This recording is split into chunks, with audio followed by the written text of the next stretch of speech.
Homeland Security was approved last month in the Senate, but not in the House yet. As the ceasefire with Iran holds, the standoff continues in the Strait of Hormuz, halting most shipping. In a series of posts on X, Iran's government alleges the United States and Israel are at the root of what it calls insecurity in the Persian Gulf and the Strait of Hormuz. This a day after Iran claimed to have seized 2 ships in the strait, with a third cargo ship also attacked. U.S. Central Command reports its blockade of Iranian ports has seen 31 vessels turned around so far. That's Fox's Jonathan Savage. Oil prices rising back up about 2% today. A legal win for Republicans in Virginia. A judge blocks the congressional redistricting. Voters approved Tuesday as unconstitutional. The new map could have helped Democrats flip 4 House seats in Virginia. There's a new Fox News poll about the November elections. Voters say the top issues facing them are inflation, the economy, political leadership, and then Iran. When it comes to a choice of the two parties, 52% say they prefer Democratic candidates, while 47% pick Republicans. That's Fox's Gernal Scott. America's listening to Fox News. Our founders believed that freedom wasn't just a word. It was a way of life. The freedom to move, the freedom to pursue what matters most, the freedom to live fully. But pain has a way of taking those freedoms from us. That's why Relief Factor exists. My pain had become so bad years ago that I couldn't paint, I couldn't work, I couldn't sleep. I was barely holding on. I was losing hope until my wife forced me to try Relief Factor. I didn't think it would work because it's 100% natural, drug-free, blah, blah, blah. But it absolutely broke the back of my pain. It might work for you. Over 1 million Americans have found relief and reclaimed parts of their life they thought were behind them. So this year, as we celebrate 250 years of freedom, ask yourself the simple question: are you living with the freedom you deserve? Relief Factor gives you the opportunity to live pain-free. Get your life back. The life you love. Try Relief Factor today. $19.95, 3-week quick start. Ready for you now. ReliefFactor.com or call 800-4RELIEF. 800-4-RELIEF. WFOM and W292EV Marietta, a Dickey broadcasting station. This hour is presented by Subaru of Gwinnett. You'll love the difference. The Morning Extra, only on Extra 106.3. Morning, y'all. Tug and Los on this Friday Eve, otherwise known as Stripper Thursday, because you can see it, you just can't touch it. They will throw you out. And we only use this in the early mornings. This is it's almost like a cool handshake that you know if you're part of the 4-Hour Club or the Early Risers Club. If you know, you know. That's exactly right. That's right. If you know, you know. We just need to write that in our tweet. If you know, you know. You know, just the initials there. How are you, dude? I'm great, man. This is Christmas Day to me. I got an NFL draft going on tonight. Dude, I'm telling you.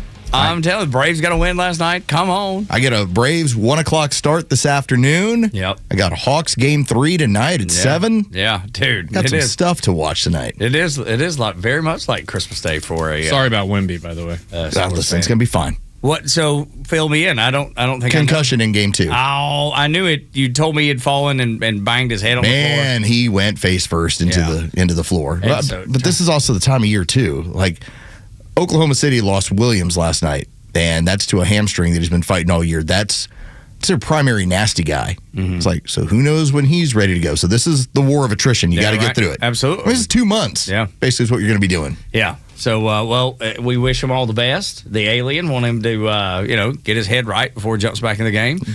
And figuratively and actually legitimately speaking, get your head right. Yes, absolutely. Get your head right.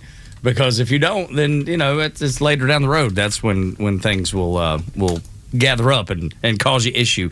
But love the fact that the Braves got the win. I did see the Mets finally won a game. Finally ended the 12-game losing streak. Freaking 12 games. But they lost Lindor, I'm pretty sure. He went down with injury. Oh, or left with injury. Oh, wow. So we don't know what his status is? And he's kind of the linchpin on getting rid of all the conservatives. That was still a funny story to tell Neil Bortz on Tuesday. Yeah, right. Like, he was tickled pink. Now, that was reported through a number of pieces of New York media, which then they circled the wagon to be like, that's not true. No, of course it's definitely not true. Definitely not. Like John Heyman, I'll just say this, noted, he's kind of a weenie, Yeah, basically, like he's one of the guys along with Bob Nightingale. They don't say Atlanta Braves. Yeah, right. It's Atlanta. Idiots. Yeah, they're idiots. They don't do that stuff. Well, you had guys like Mike Francesa, noted radio legend, who was like, yeah, here's the reason why all these guys are gone. Lindor and this, by the way, they had to run out of here. Yeah. See, and then I'm going to wish bad on anybody, right? I'm never gonna wish bad on Lindor because I always feel like that, it comes back around on you. But it would be a bit, I don't know, would be a bit fitting if he would have caused all those people to get tossed, or traded or whatever, and then all of a sudden can't play. Anyway, we'll just see how it all shakes out. Who knows? I just find it a bit humorous. NFL draft. So we got the Steelers. They're doing it in Pittsburgh. Yeah, Pittsburgh's the host city this time. Yep, and then Las Vegas got the first pick, right? First overall pick, it'll be Fernando Mendoza, the quarterback out of Indiana. And then things get interesting from there. This draft, for those of you that don't follow this sort of stuff, normally we can go into a draft and say, all right, here are probably the top 3 or 4 people that are off the board in probably this order. The intrigue starts at 2. What's going to happen? And so that's where everyone's like staring at the Jets and the Cardinals going, what are you going to do? And I read this morning that the Steelers have the most picks of anybody and the most picks in NFL draft history. So, wow, dude. I mean, they just restart. You pick a whole new team. If you're playing backyard football, it's like, we got so many picks, we're going to pick a whole new team. We're getting they got 12. Dude, the most in history, They right? have 12 throughout the entirety of this draft due to trades and other moves they've made. So they're trying to restock on the fly. Gosh. Do the Falcons trade Kyle Pitts for picks? I think that if that goes down, that should go down sometime this afternoon. Do you expect it? I've been advocating for it. Yeah. But, again, the value's got to be there. You're not just going to trade him for a 4th rounder. You'll get that back in a compensatory pick next year. Yeah. So I'd rather take the production, let him leave, you get your 4th round pick. But, again, the compensatory picks, you have to wait a year. If it was a 3rd and a 5th, I'd probably move him tonight. Yeah. And get the $15 million off my books and keep it moving. There you go. All right. So, who do you have on the draft board? Who do you have the Falcons taking? Well, I mean, they don't pick till 48. Oh, yeah. So they don't have a first rounder. Yeah, right. So who knows? Who knows what they'll do? That was their move last year to trade a first round pick. So tonight should be pretty quiet for the Atlanta Falcons. Yeah. You will have to wait until Friday for them to make some picks. Goodness gracious! Except for their mock draft pick, they're going to do. Did you hear about that? No. What is their mock draft pick they're going to do? Ian Cunningham, one of his things was he wants to be ready in case they would have had a first-round draft pick. What? Well, you war game this stuff out. This isn't unusual. Okay. No, that sounds crazy. No, this is not unusual. Every team will do simulated drafts to practice what would happen when they're on the clock. This goes on around every team around the league. You set a board, then you run simulations. But he said if we would have had a pick, right? Yeah, so like if they had a pick in the first round, who would they have taken? It's a practice. For instance, what happens in the NFL draft, every team sets a draft board, which means that is all the work they've done during the fall, during the spring, where they're grading players. And so the only way to practice what you would do with your board is if you simulate it, hey, we're coming up on 17, what are we looking at? And you war game it out. And the discussion starts as to who you would pick. But I still having a hard time wrapping around my head around why you do it like if you would have had a first round pick. Like, I guess I don't get that part. Because you want to practice the process. Okay. Let's say, for instance, like on this show, we were having a discussion as to where we were going to lunch. Okay. Now, again, I know it's a bit of a reduction. We're going to discuss where we're going for lunch. This is important stuff. Yeah, that's right. But the plan is that every single time that we have ever had this discussion, it creates a fight, it creates an argument. Bryce doesn't want to do it. All right, so we set clear parameters for who gets to say what, how we're going to do it. Even if we're not going to lunch, almost like a little chain of command. We're practicing how the chain of command is going to be, the discussion point's going to be, and then how we come to a decision. There you go. All right. And then the Hawks tonight. How you feeling? Everybody feeling? You're home. You play well at home. Slight favorite at home. Yeah, dude. Can you imagine going up 2 games to 1? That'd be so awesome. And then imagine Completely going 3 games to 1 on Saturday. Oh my gosh, I do not expect that, but I think if we can get one. Again, I'm a terrible person. I'm a terrible sports person in particular. I am the person who will wait. Now, it's going to be different with NFL draft because I will typically be on draft coverage, whether with our sister station or listening to other stations around the country. But if the Hawks win tonight, the first thing I'm going to is WFAN in New York. Just to listen to their callers. Just meltdown. And it's beautiful when that stuff happens. They're so mad. Yeah. The next Because part of it is because it's the Hawks. Well, yeah, right. Nobody's supposed to lose to the Hawks. Who loses to the Hawks? Yeah, I can hear it now. Oh, my God. That'd be great. I think State Farm's going to be rocking. Oh, I do, too. It'd be a great scene tonight. That's one thing Atlanta went, again, when teams are doing well, specifically the Hawks and the Falcons, as Los has noted. Dude, when they do well, the place lights Rocking. up. It is so much fun. Wear the shirts. Which ones? Oh, so they gave you free shirts. That's the whole thing. Yeah. Around the NBA. Yeah. Yes, put on what if they have it at your seat. Yeah, put it on. Put it on. Yeah. I know you spend all your money on making sure that you look good because it's an event. Yeah. But put the shirt on. Is anybody going to do that, though? I would. You have to have buy-in. Like for game 1 with the Spurs. Yeah. So they were wearing their Fiesta jerseys, which is their old color scheme from 30 years ago, but it's also the color scheme for when you have New Orleans has Mardi Gras, San Antonio has Fiesta. Yeah.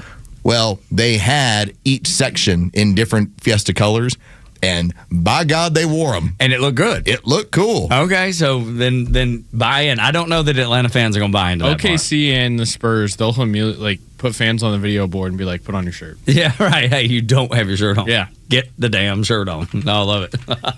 It's just shame people into doing it. I love it. I think that part's awesome.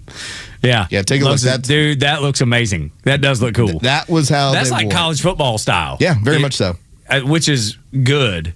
Because I love it when Tennessee does that, when they do like the checkerboard. I mean, obviously the end zone's a checkerboard, but in the stadium, when they'll do sections, each an alternating orange and white, I think it looks so awesome, and it reminds me of the Fiesta thing that Los is talking about. And as you can see, they had the shirts already on the seats. Yep. It's like, put it on when you get in. And sure enough, compliance. Dude, that's so awesome. I love stuff like that. And but I hope Atlanta fans will buy into that if they do it. Or we definitely doing it. They probably definitely doing it for game 3. Yeah. I'm not sure if they're doing it for game 4. Yeah. It's an atmosphere setter. Yeah, right. Absolutely. No, I love it. I think it's great, and I hope Atlanta Hawks fans buy in. I don't know. We'll see.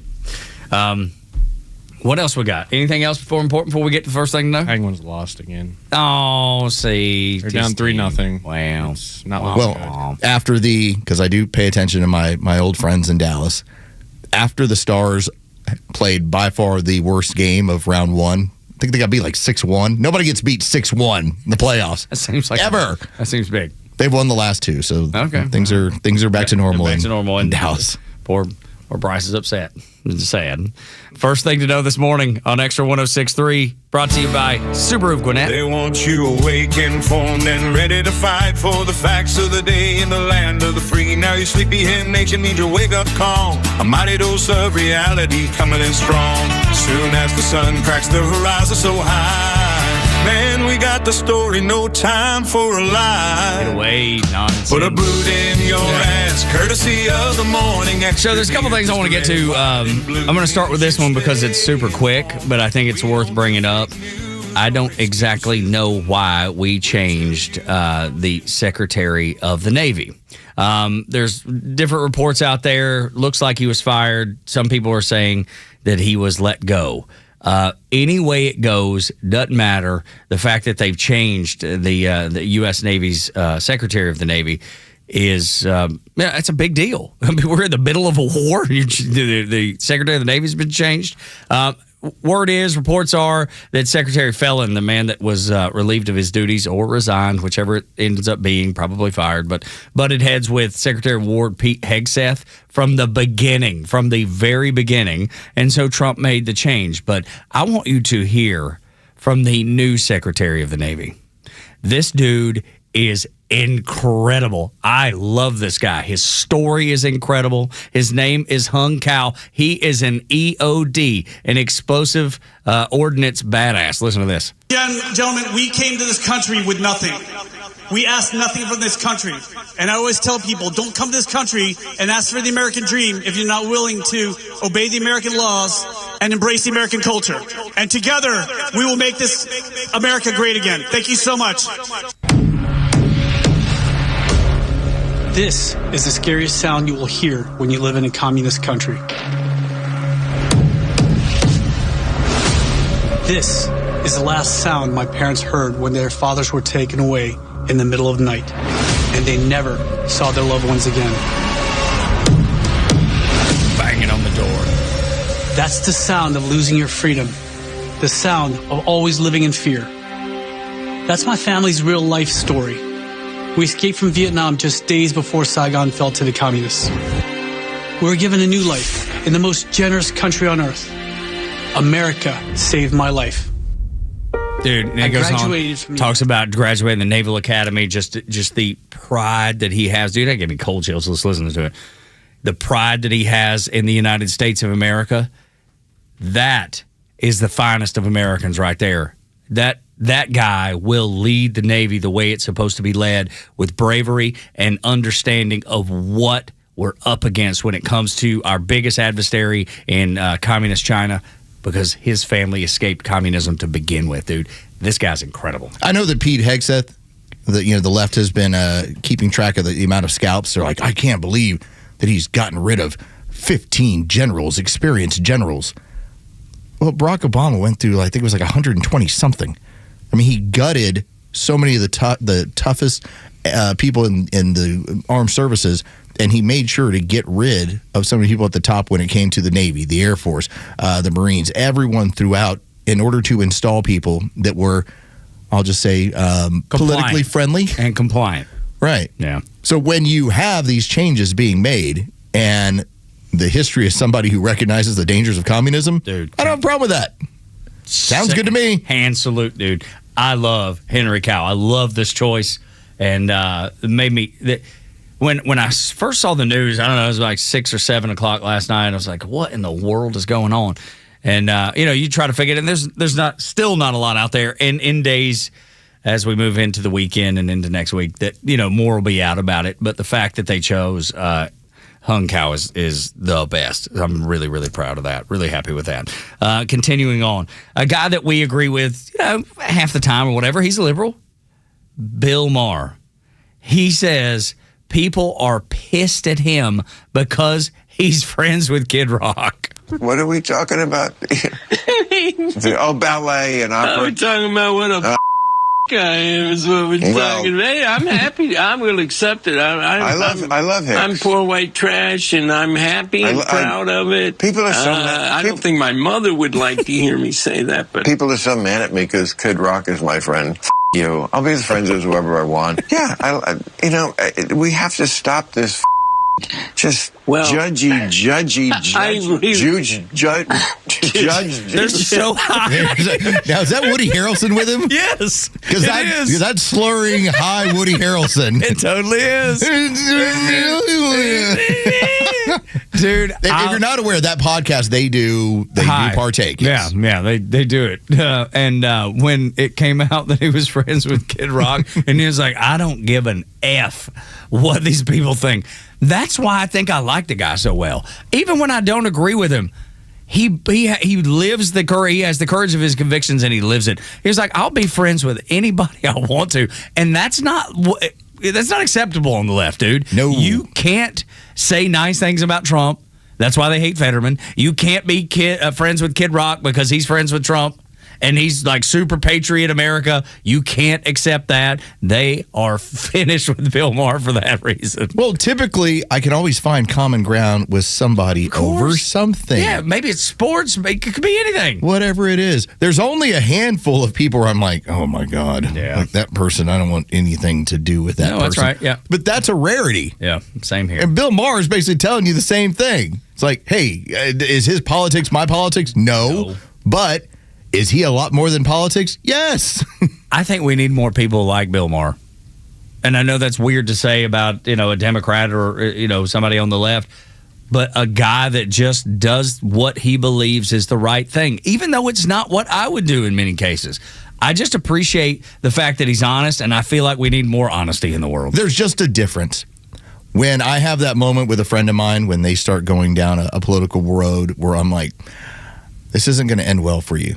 And I'll let it play out, and I might make a couple of suggestions, and that's where I leave it. Yeah, right.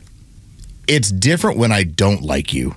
Right. Then it's like sport. Because now I'm going to chew you up. Like, this is not going to end well for you. You will walk away from the conversation going, that guy is an a-hole. It's like, no, you just didn't like the information. Right. As it turns out, and this is something that always happens. Oh, my God, Tug, this always happens. We make it our business to stay on top of all of these things. Now, are we always going to be right or wrong? I mean, it's always going to be in flux.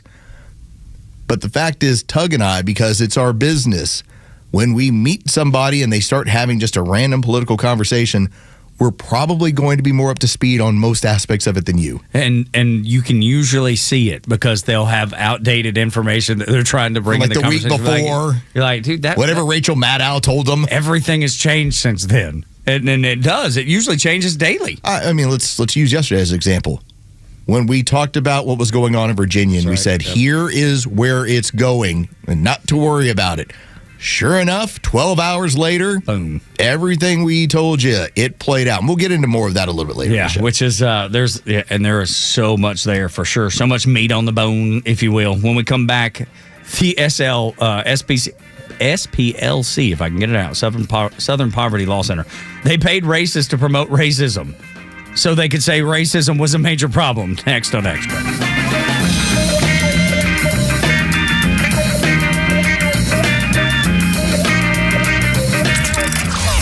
Stream Atlanta's only conservative news and talk station while you work at extra1063.com. Get the latest from the Morning Xtra, The Kimmer Show, and Neil Bortz, and stay connected at the office. That's xtra1063.com. Looking for affordable family fun in Atlanta? April 24th through 26th, the Mitsubishi Electric Classic presented by Venture is the perfect day out. And kids 15 and under get in free with a ticketed adult. Watch golf legends compete at TBC Sugarloaf, enjoy great food, and experience fun for all ages.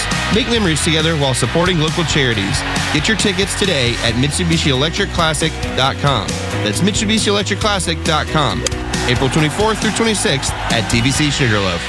I'm Patrick Brown, former Army Ranger in the United States Army. Like many service members, I had to make difficult choices when leaving the military, and the most challenging thing was finding purpose in a new phase of life. Housing, employment, education, way too many decisions and no idea where to start. That was until I met the Warrior Alliance. They made it simple. They listened and quickly connected me to the services I needed. And like a trusted friend, they even followed up to make sure I was squared away. Change a veteran's life today by donating at thewarrioralliance.org, helping warriors navigate to success after service. Opioids can start as a prescription for pain, but misuse can happen quickly, and addiction doesn't discriminate. It can affect anyone. Take medications only as prescribed. Never share them and store and dispose of them safely. If you or someone you love is struggling, help is available. Call or text 988 for the Suicide and Crisis Lifeline. Prevention starts with awareness. Learn more at GeorgiaOpioidHelp.org. Sponsored by the Georgia Opioid Crisis Abatement Trust. When it comes to luxury, performance, and cutting-edge technology, few brands do it better than Cadillac. And there's no better place to experience Cadillac than Jim Ellis Cadillac, where buying a luxury vehicle is just as refined as the vehicle itself. From the bold Escalade to the sleek XT5, the powerful CT5, and the electrifying new Lyriq, you'll find an impressive selection ready to go. That means more choices, more availability, and competitive pricing, all with the transparent, no-pressure approach Jim Ellis is known for. And with the Jim Ellis Expressway, you can start your purchase online. Value your trade, schedule a test drive, even complete paperwork from home. It's luxury car buying made simple and convenient on your terms. Or shop in person and enjoy a professional, welcoming dealership experience that puts you first. To get started, visit JimEllisCadillac.com or stop by the Jim Ellis Cadillac dealership on Peachtree Boulevard, just inside the perimeter. Jim Ellis Cadillac, where you can always expect the best.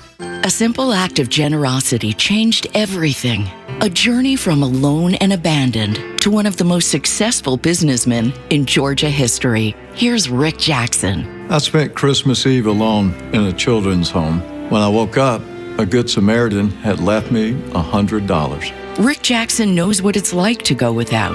That's why he'll fight career politicians who talk about cutting income taxes and property taxes, but never deliver. Unlike career politicians, I know how some extra money can change everything. That's why I'll freeze your property taxes and slash the income tax in half. Conservative businessman Rick Jackson will deliver the Georgia results that failed career politicians never will. I'll get you a boatload of your money back, or I won't run again. It's as simple as that. The conservative outsider who will deliver real tax relief. Rick Jackson for governor. Paid for by Jackson for Governor, Inc. The stories that matter to you. These are your Georgia headlines. It's Thursday, April 23rd, and here are your headlines. A ceremonial groundbreaking has been held for the Georgia 400 Express Lanes project, the largest infrastructure project in state history, with nearly $4 billion in public-private funding aimed at reducing congestion through Fulton and Forsyth counties and improving travel along the 16-mile corridor by 2031. Georgia Congressman David Scott has died at the age of 80 after more than 5 decades in elected office, including 20 years representing the state's 13th district and becoming the first black man to chair the House Agriculture Committee. Scott had just recently filed to run for his 13th term this year. And finally, Governor Brian Kemp has declared a state of emergency in more than 90 South Georgia counties as wildfires burn across over 16,000 acres of property. This prompted the first ever mandatory burn ban while smoke drifts into metro Atlanta and fire conditions remain extreme. Officials say that only about 10% of the fire is contained and conditions are expected to worsen. Today's weather will be mostly sunny with a high of 85 and a low of 57. With your Extra 106.3 headlines, I'm Bryce Gobert. Tug and Los until 10 on Extra 106.3. Get yourself active, right? Everybody needs to get out and get a little more exercise. What if you can make it fun while you're exercising? Some people call golf exercise. You know, I mean, don't get a cart. You walk the course. You walk in 18, man. You get your Fitbit steps in. Not too late for you to force them to tee it up. 5th annual Smyrna Public Safety Foundation Golf Tournament. Me and Los be out there broadcasting.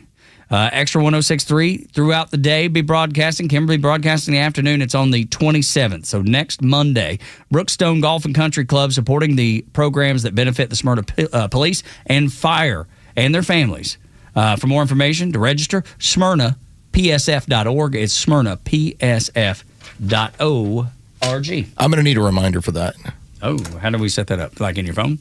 I probably should do it as an adult, but we'll see. Hang on, what do you? I'm confused. I got to remember to go out there Monday. Oh yes. There's half a chance I'll drive over here and then have to be like, oh. Well, it can't since it's a Smyrna program. It can't be terribly far from here. No, I'd imagine it's relatively close, right? But still, you hear and you're like, hey, where's everybody? Hey, where is everybody? And Bryce is looking at me going, Brookstone Golf Club. Yeah. I looked it up the other day. It's up 75. Oh, is it a little ways? Okay, but still, it's not like you went to Gainesville or anything. It's totally in a different direction. I understand we're broadcasting from Macon. Yeah, that's right. Okay. Yeah, and you showed up here. Oh, well, I'm going to be real late.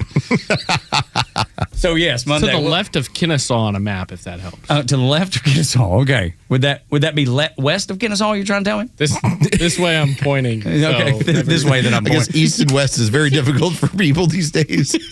It's to the left of Kennesaw. Have you mean to the west? Yeah. Have you ever looked at a map before? God, man. It's to the left of Kennesaw. That's great, Bryce. I mean, look, if there's some things that we need to work on, like you've handled taking over the show so well, man. You've been home run hitter, dude. I'm so proud of you. Yeah. But your map work sucks. Yeah, for dude, me. I wouldn't take directions for you for anything. I would say that when it comes to your level of professionalism in broadcast, you are aces at a very early age. But when it comes to map, I'm just saying Craig has to be a little disappointed. Dude, have you ever looked at an atlas or anything? Nothing? No, like do you own a map? Have you ever rolled out a map? I'm not going to lie. It's just never... No thought. Well, there's been no reason ever. to. It's all on your phone. No, I know, but there was never a thought of saying it was west of Kennesaw going through my head. It was a direction never came to your mind? It was always going to be left of Kennesaw. Okay. I never even thought about direction, giving an actual direction. Can't tell you how many times I've said that to my wife when I've said, just go south on 400 and then exit and head east. And she's like, What is it? What do you mean? Exactly. Tell her to turn right next time. That's right. And Right, she'll know exactly. No, that would not be to the right when you're heading south. Yeah. Fine, just let it go. I won't embarrass him anymore, man. It's not time to pile on the child. You know? Sorry, man. You'll get it. You'll get it. You'll get it. It's fine. Go home, talk to your daddy. I turned right like you said. No, you didn't. No, you didn't. Do you want a number? I can give you a number. I'm good with those. That's okay. I'm not sure I believe you. 36 minutes. Okay, that's okay. But yeah, go home and tell your daddy you don't know how to read a map. And then tell me you don't know how to change a tire.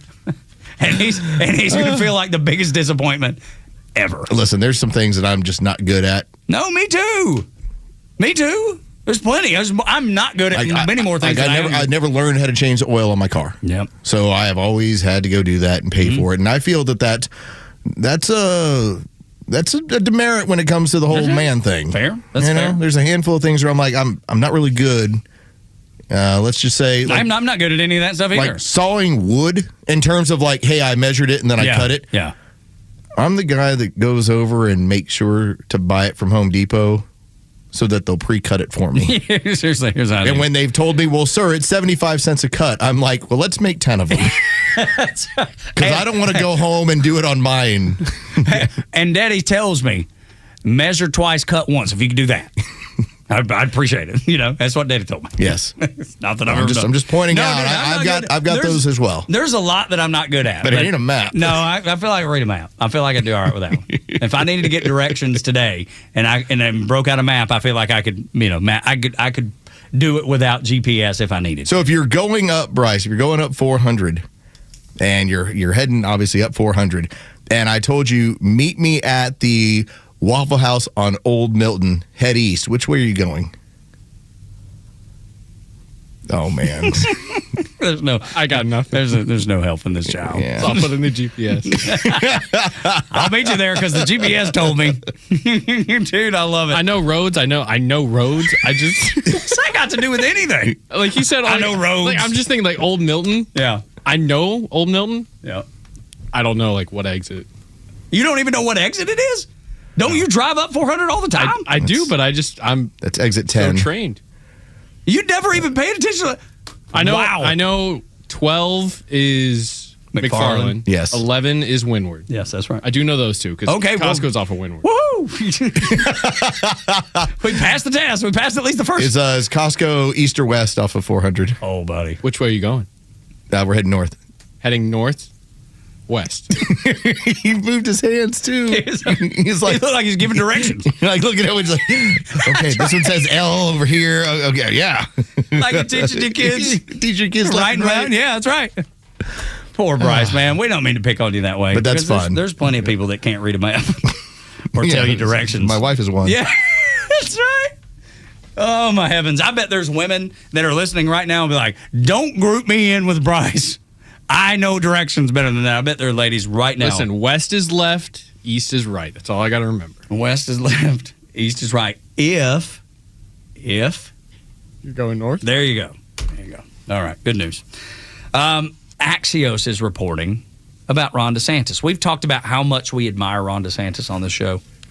He would have made a great president, and we would have been just fine with him being president. You know, we do have a listener that got mad at us because he said we were cheering for Trump the whole time, and that was just not the case. We just kept telling him that DeSantis has had his opportunity, but he's not gaining traction. And didn't.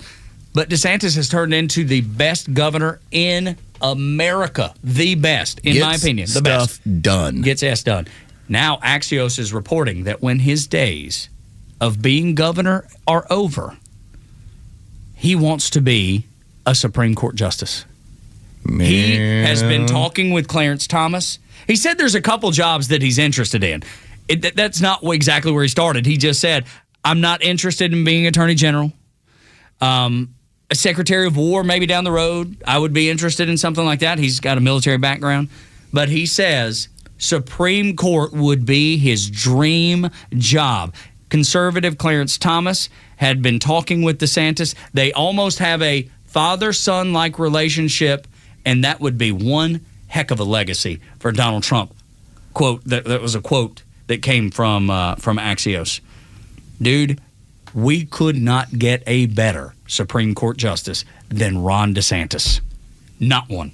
And I believe that when we start talking about impact, obviously being a governor of the state of Florida, he's had a major impact. That's right. Gotten him through many of storms, many of crazy situations. It's also turned Florida blood red, which at one point, remember, we always had to see as one of those toss-up states. What's going to happen in Florida? Well, now you don't have to worry about it. That's Florida is blood red. Red. And great economy, the amount of people that are moving there, and yet it still stays blood red. But long term, maybe more important than having an outside chance at being the president, Supreme Court justice would have a long-lasting impact. He would have the impact across the country that he does in Florida. It's like a 30-year impact. Lifelong appointment. I mean, there's a reason why when some of the names have been floated out there, and it's been himself and Ted Cruz. Those are two that you start rubbing your hands together going, oh, because let's face it, Clarence Thomas has been on the bench since the Clinton administration.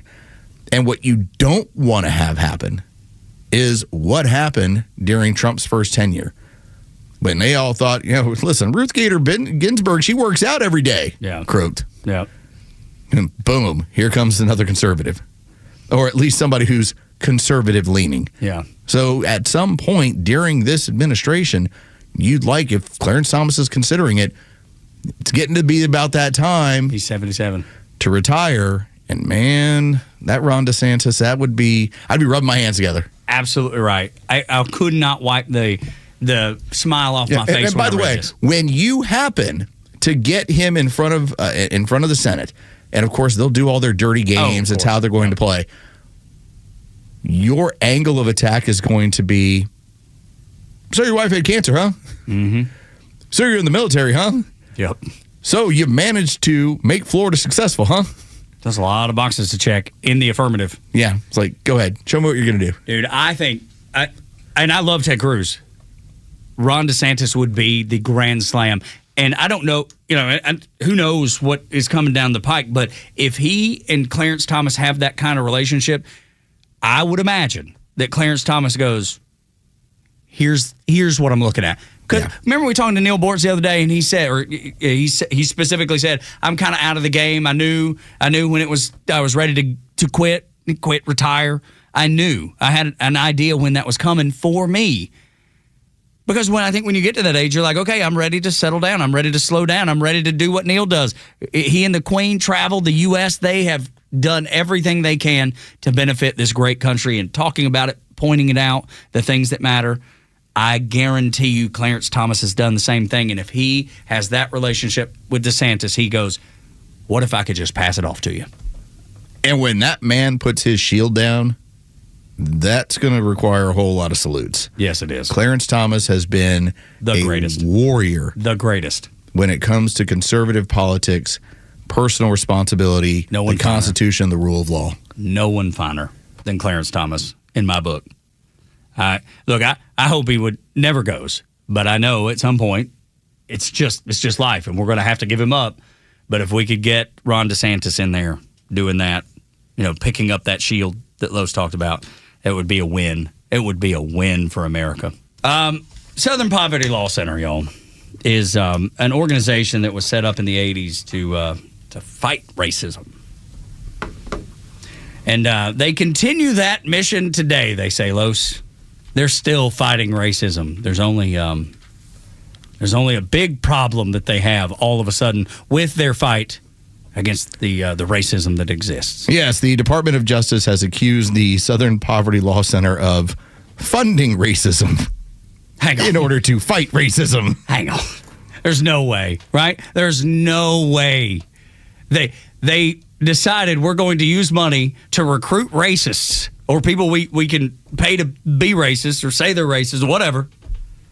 And then we're going to pay to point it out and fundraise off of it? Is that what you're telling me is happening? Between 2014 and 2023, according to the indictment from the justice system, you have the Justice Department saying that $3 million, at least that's what they have now that's been tracked, went to white supremacist groups, including the KKK, the National Alliance and the Aryan nations and affiliates. They were paying these people to show up at the Unite the Right, specifically for Charlottesville. Specifically in Charlottesville, they paid to get white supremacist organizations to show up because nobody just shows up for nothing these days. Well, yeah, right, dude. If anybody knows that, it's leftists. Yes. They know they got to pay people to show up to protest whatever it is they're protesting this week. So they paid to have these groups show up. But you would think the racists would just want to show up. No. No, nobody gets off the couch for nothing these days. But Joe Biden told me it's the biggest problem in America. That was the reason he ran, because the rampant racism that he was seeing in America. It was $270,000 that went to Unite the Right and assorted member groups to get them out there and to get them activated. And then they went and fundraised off of it. And then they were like, see, we told you. Look at all this racism. Not telling you that they had paid the racists to be there. As we joked earlier on in the show, and it still applies, it's the arsonist showing up as the firefighter. That's exactly right. Do you see this fire? I brought a fire hose. I brought buckets. We're going to take care of it. But you lit the house on fire. Well, yeah, but I'm going to put it out. But I'm here to be the hero. I'm hero. I'm the hero now. I'm saving the world from this fire. I'm saving the world from this terrible racism. Heavens, dude.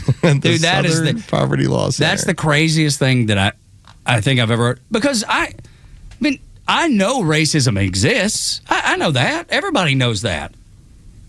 But I think it's such a minute amount of people on any side. I think it's so small. There is an old tweet, an old post on X that made its way around when the Justice Department put this out there. And it was from Charlie Kirk's old account that just reads, the SPLC is a hate group. And Charlie was right. He was right. He nailed it. It's been a hate group. And it actually has to create hate to then claim it's fighting hate. Let that bounce around in your head a little while. You're telling me that I'm supposed to trust NGOs and nonprofit groups? Because I would assume they have some sort of nonprofit status at SPLC. The Southern Poverty Law Center, given the amount of money from 2014 to 2023 that has been alleged to have gone to these groups, makes them the single biggest financier of neo-Nazi and KKK groups in America. The Southern Poverty Law Center, single biggest financier of hate groups. Made racist postings under the supervision of SPLC and helped coordinate transportation for several attendees. They paid them, and then they bussed them there. Under their supervision, they made racist posts, and then that way they could go, see, we told you. Now send us more money.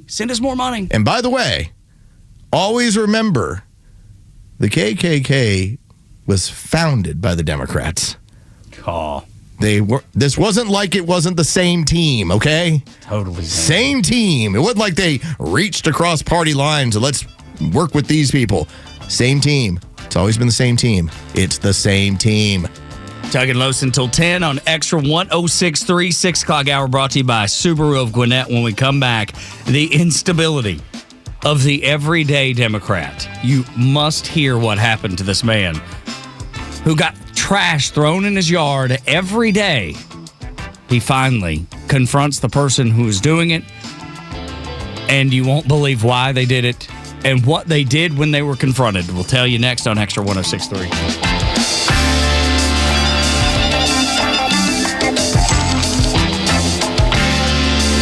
Extra 106.3 Sports, powered by 680 The Fan.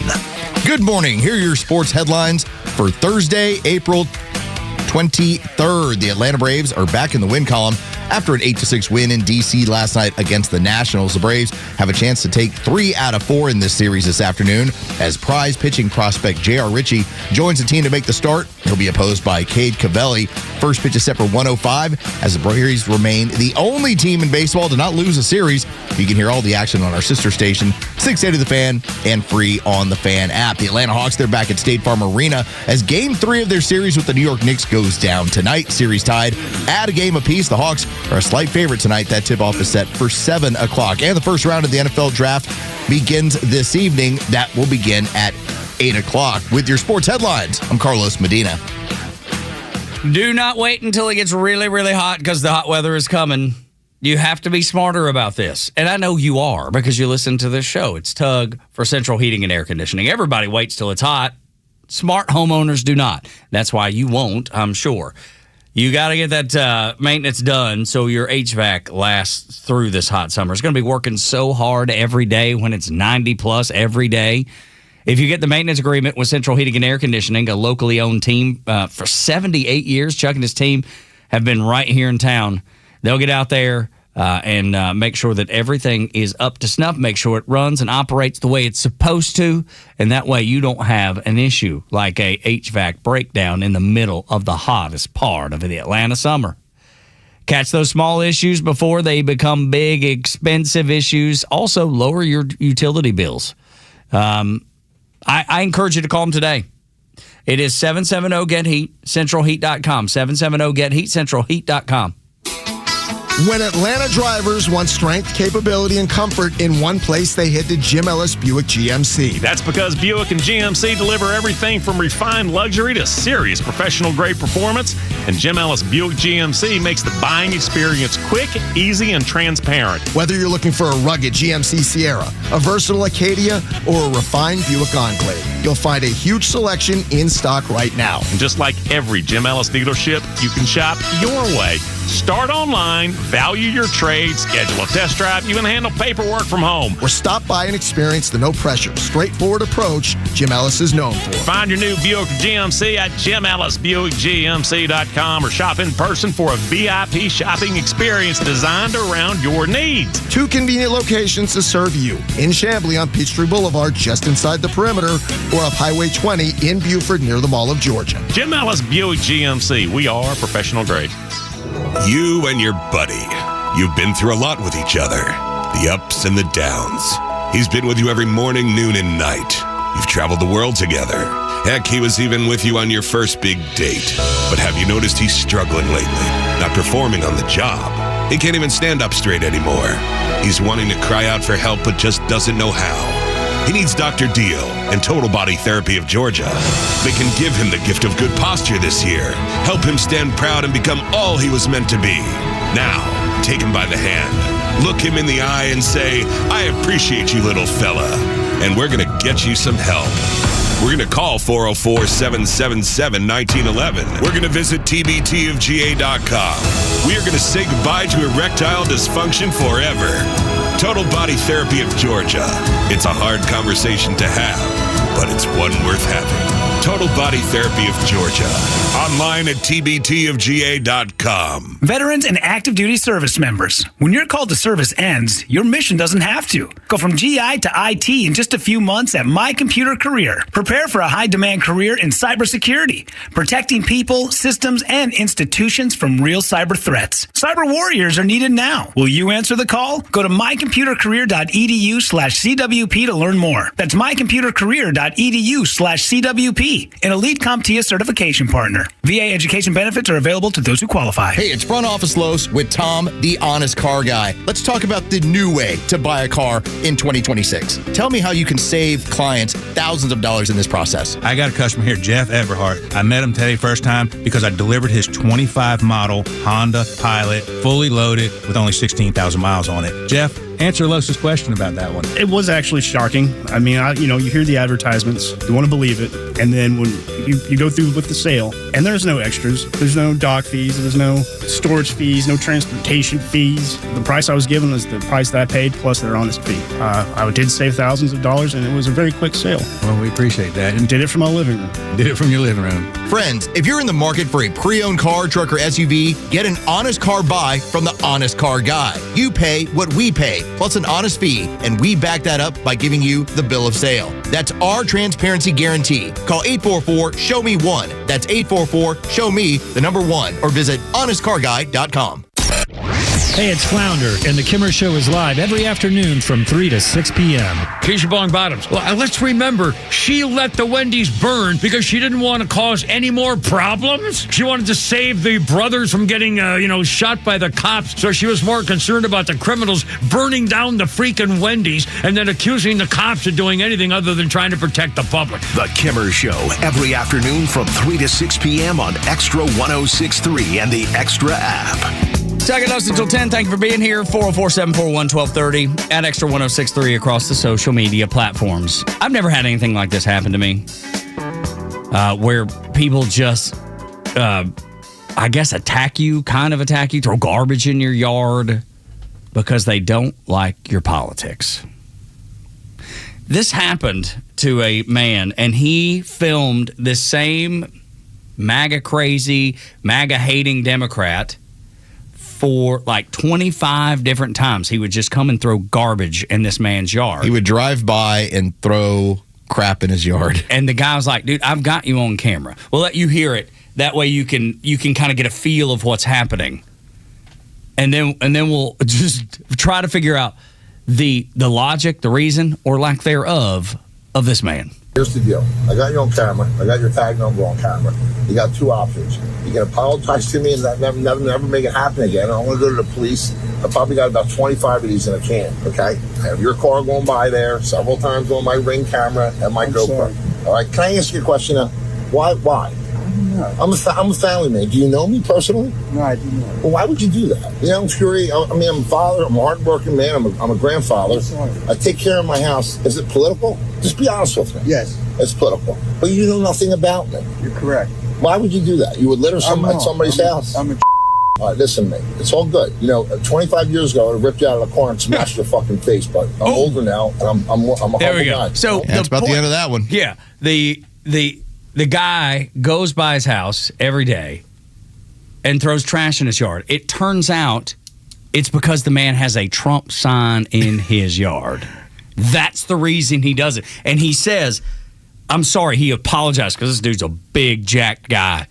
And this is a little scrawny, an older gentleman, which is the craziest thing. Burnout dork. Yes, it's exactly what it is. And he immediately says, I'm sorry. And then he said, why'd you do it? I don't know. His answer was, I don't know. And then he calls himself a name. And the guy says, is this political? Yes. I just don't like you. I'm going to throw garbage in your yard. I'm so petty.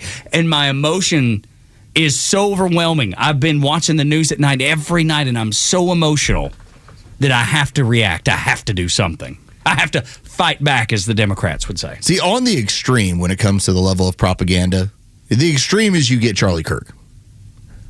This is obviously the other end of it, but it's still the same cause. Yeah. It's still the same. That man goes about his day, I would have to imagine, the one who continues to litter and who apparently has now stopped littering. Will stop littering. Feeling like he accomplished something for the cause whenever he throws a piece of trash in dude's yard. What have you accomplished? What is it that you're so small-minded you feel like that's doing something? Like, how fragile do you have to be? It's like the people that go and tear yard signs down. Yeah. Like, hey, listen, Big Balls McGee, why don't you go run for office? Start a vlog. Something productive. Yes. But they don't, man. But doesn't happen. They can't because they're not in a place emotionally where they can do something that is important or good. It's I'm going to do something that I feel like I can do in the dark of night and nobody will see me, and I'll sit back at my house and look what I've been able to do. Listen, we've had a friend of this radio company for a long time in Frank Duffy with Duffy Realty. I still remember when Frank got politically motivated. What did Frank do? He didn't go and mess with somebody's yard. He didn't go and tear something up. He didn't go sit and hold a sign out. He went and worked a phone bank. Yeah. To make phone calls on behalf of his community to make sure to get out the vote. That is far more productive. And that's not running for office. That's not just you find your way to be active in this process. Not throwing trash in people's yards. Call me short-sighted. I don't think conservatives do this. because we're going to work, we're raising families. We already had the scenario even a year ago, Tug. I'm going to key a bunch of cars. Yeah, but why does it only happen on one side? Why are they always so angry? Why are they always looking for some way to lash out? Why are they like that? Because I assume it's because they're told every night on the news that you're fighting against Hitler. You're a World War II soldier. You're doing something. Find something productive, and if not, maybe model yourself after a conservative and raise a family. Let me give you a simple one. Wear a T-shirt. Yeah. How about go so simple as to wear a shirt? Yeah. Back a candidate, back a cause, whatever it is. It's more productive than littering or keying a car. But that's the intimidation factor. But can you imagine being reduced to that? I mean, as a man, like you know what you do every day, right? You come to work, you go home, you raise your family, you have all the things that you do. Can you imagine being reduced to, I'm going to throw garbage in someone's lawn every day. I'm going to get them. Like between practice, you're picking up your dog. Look, there's the Kamala Harris yard. I'm going to throw this box over here. But between going to pick up your daughters at practice, going to the things that you and your wife do in the evening. It's a reduction of my own ability. But that's what I'm saying. Exactly. That's the whole point. Can you imagine being reduced to that? Because I can't. Nope. I can, and I even get emails from people that are just continually, talking about how Trump he's ruining the world, just because of the show we do. I can't imagine sending that email to a Democrat that does a radio show every day, lighting them up, saying how wrong they are. What a waste of my time. So I'm watching the Braves game last night, and I'll watch the NBA games and everything else I'm enjoying myself doing, watching the end of Silicon Valley, and yet the messages keep coming. And I just think to myself, do I live that rent-free in your head that even well into the evening, you're continuing to send your craziness? Now, I don't care. I actually feel bad for you that you can't turn it off. That's exactly right, dude. That's how you end up littering a yard. That's how you've been reduced, is that you litter yards and send Twitter messages and email every night because you have to get it off your chest somehow. It's unreal. Los told you yesterday there was no reason to worry about Virginia. He's right today. Next on Extra.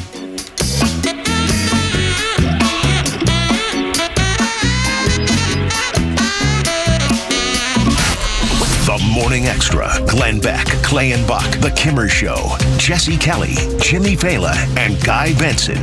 The biggest lineup of conservative voices in the South are on Extra 106.3 FM and the Extra 106.3 app. It's official.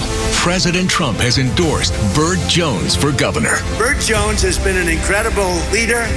This man has my complete and total endorsement, and I really want to see him win. Burt Jones is a trusted Trump conservative who's leading the fight to end Georgia's state income tax. He's going to make a great, great governor. You will be very happy, Georgia. Burt Jones has my complete and total endorsement. Paid for by Burt Jones for Georgia. Start your day with Tug and Los on the Morning Extra. You had a man in Ken Kerr who was trying to discuss why they had to have tampons available to them in the restroom. Yeah. Those tampons at NFL stadiums and MLB stadiums, they're going to get used for not what they're meant to be used for. I can guarantee you that. You're probably right. I can only imagine. Can you imagine walking into Truist and you walk in the men's room and you see that? You'd be like, dude, what is... I'm taking a couple. It gives me something to fiddle with during the game. Bryce has lost his mind over there, Los. Just wanted to bring this along with me. Bryce decided to stick it in his purse just in case. That's right. His man bag. It'll be his new fidget spinner. That's very strange. The Morning Extra, 6 to 10 a.m. on Extra 106.3 and the Extra app.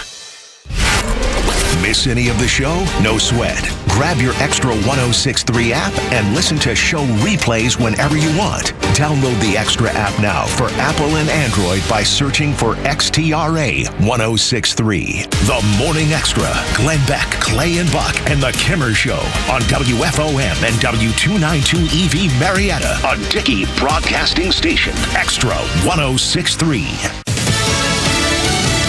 A vote in the Senate at 3 o'clock in the morning. I'm Dave Anthony, Fox News. This vote, the yeas are 50, the nays are 48. Approving a resolution that's a step toward ending a funding standoff for ICE and Border Patrol, which Democrats can't block as they keep demanding immigration enforcement reform. This is a budget tool that allows Republicans to pass legislation with a simple majority, and overnight they unlock the first step of this lengthy process by approving a budget resolution. The measure sends $70 billion to ICE and CBP, funding the agencies through the rest of President Trump's term. Fox's Madeline Rivera, the House has to consider it next. In Virginia, the day after voters approved congressional redistricting that could give Democrats 4 more House seats in the November elections, a judge blocks it, deeming it as unconstitutional. And Democrats already vowing to fight back. Virginia's Democratic Attorney General Jay Jones writing, "My office will immediately file an appeal in the Court of Appeals. As I said last night, Virginia voters have spoken, and an activist judge should not have veto power over the people's vote." It's day 10 of the U.S. military blockade around Iran's ports. It's costing Iran's economy about $500 million a day. The White House says it's prepared to continue this blockade for as long as needed. President Trump tells Fox there is no rush and no time frame to end the war. Fox's Brian Yennis in Tel Aviv. CENTCOM says so far 31 ships have been turned away or blocked because of this blockade. And new this morning, we now know that 3 of those ships were Iranian oil tankers that were blocked in Asian waters thousands of miles away. Wildfires keep scorching northern Florida, southern Georgia. More than 50 homes have burned down, 20,000 plus acres charred, and the biggest of the fires barely contained. And the weather conditions are not working in our favor. It's going to be a hot, dry day. Temperatures are going to be in the mid-80s, and we're also looking at a little bit of wind. Fox weather meteorologist Britta Merwin. America's listening to Fox News. Our founders believed that freedom wasn't just a word. It was a way of life. The freedom to move, the freedom to pursue what matters most, the freedom to live fully. But pain has a way of taking those freedoms from us. That's why Relief Factor exists. My pain had become so bad years ago that I couldn't paint, I couldn't work, I couldn't sleep. I was barely holding on. I was losing hope until my wife forced me to try Relief Factor. I didn't think it would work because it's 100% natural, drug-free, blah, blah, blah. But it absolutely broke the back of my pain. It might work for you. Over 1 million Americans have found relief and reclaimed parts of their life they thought were behind them. So this year, as we celebrate 250 years of freedom, ask yourself the simple question: are you living with the freedom you deserve? Relief Factor gives you the opportunity to live pain-free. Get your life back, the life you love. Try Relief Factor today. $19.95, 3-week quick start. Ready for you now. ReliefFactor.com or call 800-4RELIEF. 800-4-RELIEF. No traffic, no big deal. It's the Morning Extra on 106.3. Tug and Los until 10 on Extra 106.3. Download the app so you can listen live and on demand. Fun times to be had everywhere. We always welcome you to the show. However you choose to reach out at Extra 106.3 or at 404-741-1230. So NFL draft today. Los has been on top of that. We got a full NFL draft guide that you can see over on our sister station's website, 680thefan.com. So the most dialed in on the NFL draft and what he expects out of the evening. You got the Braves playing tonight. You got Braves playing today, this afternoon. Hawks tonight, and gosh, man, there's a lot on TV that will keep you interested and keep you bouncing back and forth from channel to channel. Or do you go old school and set up multiple TVs? No, it's a multiple TV night. Do you do it? Where do you put basement, or do you go on like the back deck? No, this is basement. This is a basement deal. This is a basement. My wife actually has 2 meetings she has to take part of for the high school volleyball group, the young kids and everybody else. She's part of that whole committee. I love it. So she could be busy. Freedom. Yeah. That's right. Freedom. Like, Goodness. do not judge what you find at the house later when you arrive back from your volleyball meetings. It's just garbage. Discussing what the 6th, 7th, and 8th graders are doing. Beer cans everywhere. Exactly. Just empty tequila bottles. And for you, it'd be vodka. Bottles. Yeah. Greg's got the perfect setup for this. He's got it in the living room. Who's this? My dad. Oh, Greg. yeah? Okay. Greg. Very nice. Yeah, he's got it perfect. We got one up top, one on the fireplace, and then 2 on the sides. Jeez. See, we would never allow such a thing. Wow. Not in the living room. The basement's fine. Yeah, that's a lot. I was surprised it was the living room, but dude, he's making it command central. Clearly has scene control. Good for him. That's right. He does. I will put as many TVs as I like where I like. Stop it, woman. I have no time to talk to you. Where's my Sammy? He's talked about adding more, and I really don't know how. Jeez, man. He loves it during college football. Oh, yeah, dude. I would too. I love it too. But so we got that. Got the Hawks pulling for them. So a lot going on. A lot to pay attention to. And including politics, which is where we'll start now. First thing to know. Way out west, there's a show, the Morning Xtra, the Morning Xtra. Tug Los, deep in the story, breaking news that's bold. Front Office Los told you yesterday. I remember him saying it when we brought up the election that happened, or the vote that happened in Virginia, and they gerrymandered the state to go 6 as far as the redistricting, to go 6 Democrats, 5 Republicans, where it was down to 10-1. Which is insane. Just trying to wrap your head around that. Spanberger, the new governor, had started out when she was running for office saying, no, I'm definitely not going to do anything like that. I have no desire to gerrymander the maps. And then the first day she gets in office, she's like, yes, that's exactly what we're going to do. So the first part, and this is multi-pronged here. Let's start with the first part. The easy part for the Democrats was winning an election, albeit a convoluted question. Which was presented, do you want it to be fair? That was basically the premise. And also, and it's worth notating, 35 to 65,000 mail-in ballots that all came in with the same answer. All right, that arrives late in the evening. So let's just put that aside. Put that aside for just a little bit. I said the reason why you were not going to have to worry about this is because now the fight is going to begin. And it took 12 hours from the time that we told you, do not worry about this as of yet, to get a local court ruling. And the ruling was essentially this. You did not follow the state constitution to amend the Constitution. Not that redistricting was illegal. That's right. It is. It is legal. It's legal to do it. Now, okay, so here's the multitude of problems. One, the Commonwealth, with their Constitution, allows for redistricting every 10 years, tied in with the census. That was the first thing that they didn't do. There was a timing issue. There also has to be a certain amount of time between when you basically declare this is what we're going to do, we're going to amend the state constitution, and then going through that process. The Democrats didn't do that. Nor that when you come into this point of now we're going to amend the state constitution based by this vote, again, they didn't hit that time qualifier either.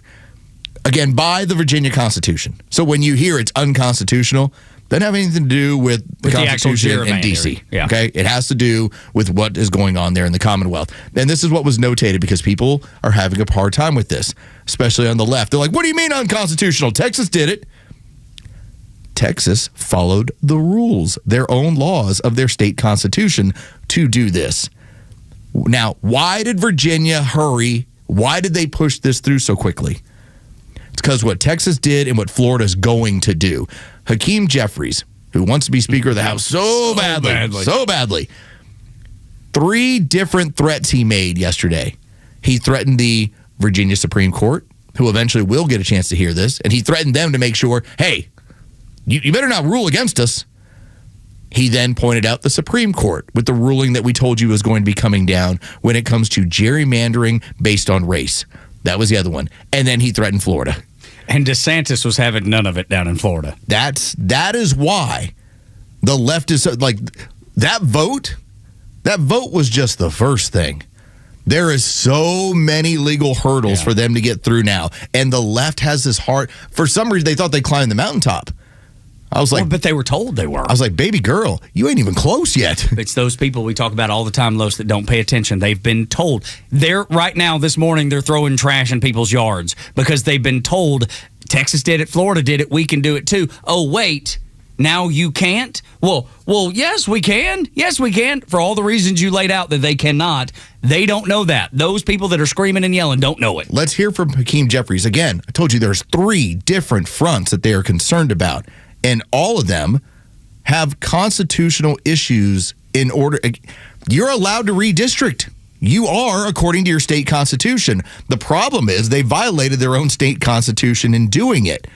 So Hakeem Jeffries is firing off the hip at everybody. Take a listen. The right thing for the Supreme Court to do is to uphold Section 2 of the Voting Rights Act. This is a historic, enduring, bipartisan piece of legislation. The Voting Rights Act is the most important civil rights legislation ever enacted in the history of the country, and it's designed to protect free and fair elections. Just 2 years ago, Justice Roberts and Justice Kavanaugh upheld Section 2 of the Voting Rights Act, and for the life of me, I can't figure out why they would do anything different in this instance. Now, I know that some of the far-right justices who are operating in the pocket of the Republican Party are trying to do everything possible to give MAGA extremists an electoral advantage, and we're just not going to let it happen. Whenever the Supreme Court decision comes down, hopefully a majority of the justices do the right thing, but whatever the circumstances are, we are committed to ensuring that there's going to be a free and fair election in November, and when that happens, Democrats will take back control of the House of Representatives. What they are so concerned about is the stipulation that Democrats have been using for years, which is they're building districts based off of race. Now, I can tell you that we don't have a problem with racism in this country. And you know how I know that?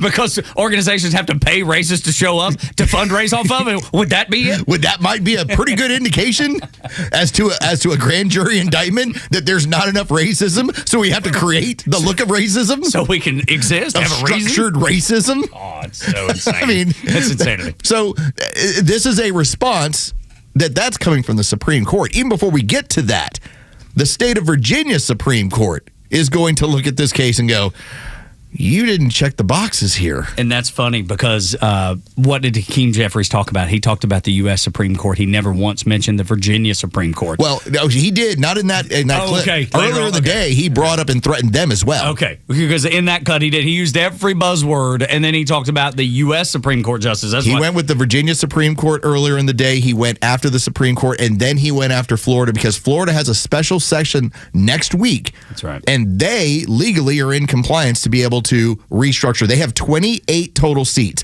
7 belong to Democrats. They can reduce that down to like 2. And DeSantis was like, please come down here. And please say the things that you're saying now. It will just embolden us even more if you were to come down here. Timu Obama. That was essentially what he said.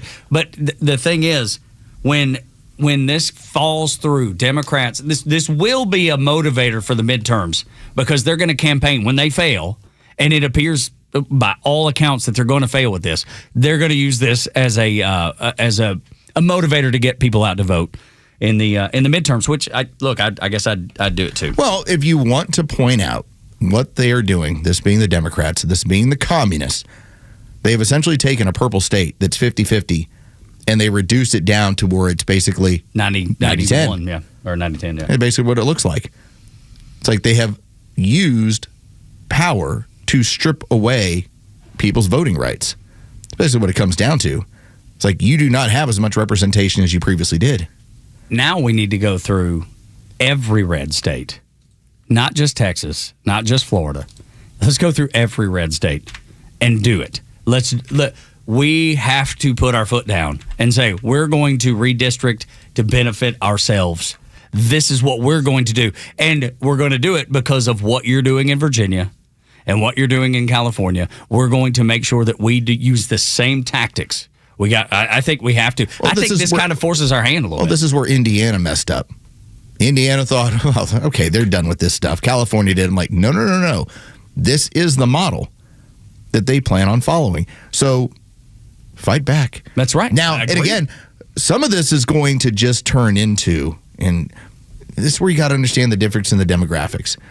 All right, we always talk about how when it comes to their voters, when it really comes down to it, many of their gerrymandered areas are based on trying to make sure you have a large enough black vote in order to basically secure representation. If you do not gerrymander in that way, well then, like, Atlanta's different. I mean, obviously, Atlanta has a very strong African-American population, and so it's not like you have to worry about gerrymandering. Mm-hmm. But in other communities, you do. That's how you end up. Who was our sweet girl in California or in Texas who likes to pretend she was like from the streets? Jasmine Crockett. Yeah, Jasmine Crockett. Jasmine Crockett's district was drawn to make sure that they had a black representative. Now it actually includes North Dallas and South Dallas. Well, suddenly it's gone away. You're not going to be represented in this way. But that's where that Supreme Court ruling will come down and basically say, if you can't draw districts according to race, you hurt the Democrats horribly, like 20 seats horribly. And then if you're deporting people that aren't supposed to be here, and those people are counted in the census, and you're gaining representation, so you're cutting them off at the knees twice, right? Because you're able to gerrymander. And then on top of that, you're removing people that they've been counting on, which is the reason they opened the borders to begin with. So we played Hakeem Jeffries talking about the Supreme Court and kind of giving them the, this is what they're looking. This is all, again, I'm telling you, this is multi-pronged that they're worried about. The vote was one thing. They cheated that too with mail-in. But now the real fight begins. Here's Hakeem Jeffries talking about the Virginia Supreme Court. How would Democrats respond if the Virginia nonpartisan Supreme Court does ultimately strike down the state map and find the referendum illegal? The law is with us in Virginia. The facts are with us in Virginia. And the people are with us in Virginia. There's no basis in law or fact for the Virginia Supreme Court under the Constitution that exists, particularly in the aftermath of a people-approved referendum, to do anything other than to allow it to move forward. Actually, Hakeem Jeffries, from a legal perspective, according to the Virginia Constitution, the timing aspect to amend that Constitution, they didn't vote on redistricting. They voted on amending the Constitution. You did not hit the timing points. Virginia actually sets up their Constitution so that you can't rush to change Virginia. It's a 1 to 2 year process in order to amend the Constitution of Virginia. That's the problem that they have. Legally, Virginia's state constitution does not allow for what the Democrats did there. Seems like somebody in the Democrat Party would be like, hey, man, I read this. Maybe we're rushing. Maybe we're jumping the gun a little bit. Maybe we should follow the rules and do it the way it needs to be done versus just rushing this thing, knowing they had to know. They had to know. First of all, they had to know they were breaking both two major rules, and then they had to know that it was going to get kicked to the courts. Well, and so that's where they're going to start the next battle here. It's going to be a court battle. And what this comes down to is that they could have waited until next year. They could have waited until 2027. The problem is there's not an election there. So they rushed it because of what went on in Texas and what's going to happen in Florida. We have to make sure that we can compete, or we have to set ourselves in a position we feel like we can compete. And yet, it ain't going to work anyway. So for those of you, you're hearing the woe is me stories and you're watching the left, go ahead. No, I told you, baby, we're good here. And this is going to play out more into next month, and we'll get more than likely some more court rulings. But this isn't going away, and it's certainly not finalized. No, definitely not. And I love the fact that we're going to get to watch the left melt down for the rest of the day, because they're going to be all over.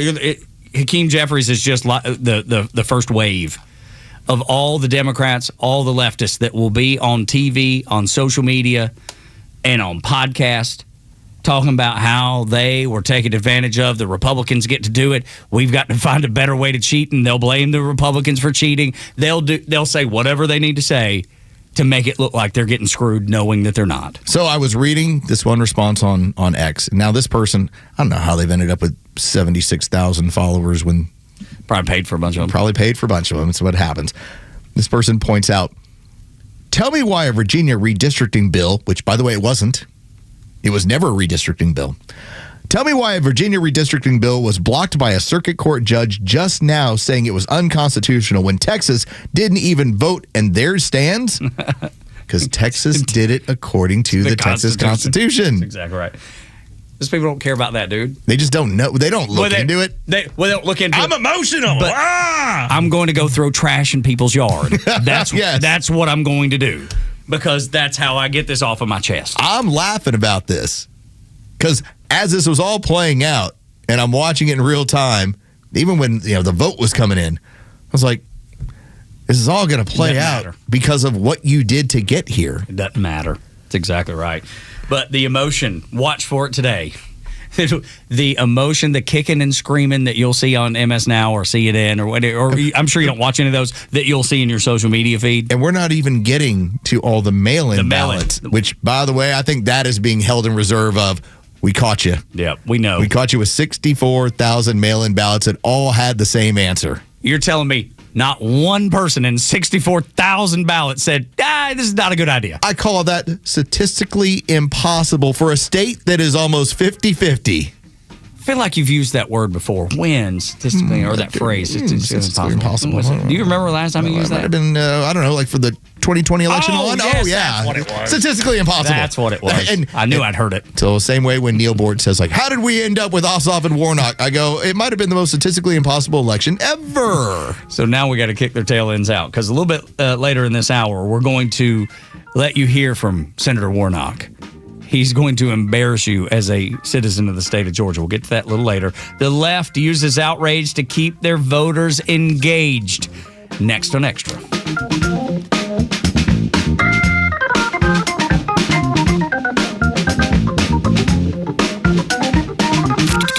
The president has drawn a clear line. Law and order must come first, and surrendering to mob pressure just invites more chaos. As these complicated stories unfold, you need the most trusted local and national voices of Extra 106.3 to make sense of it all. And most importantly, how it affects your family and your community. Proud to be Atlanta's only conservative news and talk station. Extra 106.3 FM and the Extra app.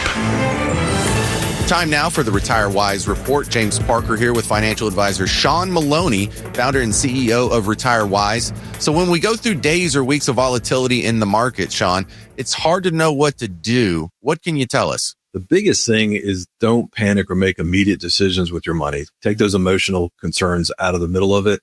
Look, markets cycle regularly. Market corrections and bear markets are a normal part of the cycle. They're just part of the plan that are going to be accounted for. If you feel nervous when you read the headlines about big drops in the market, you might not know enough about how your money is positioned. That's why it's important to get the right guidance on a financial plan for your retirement.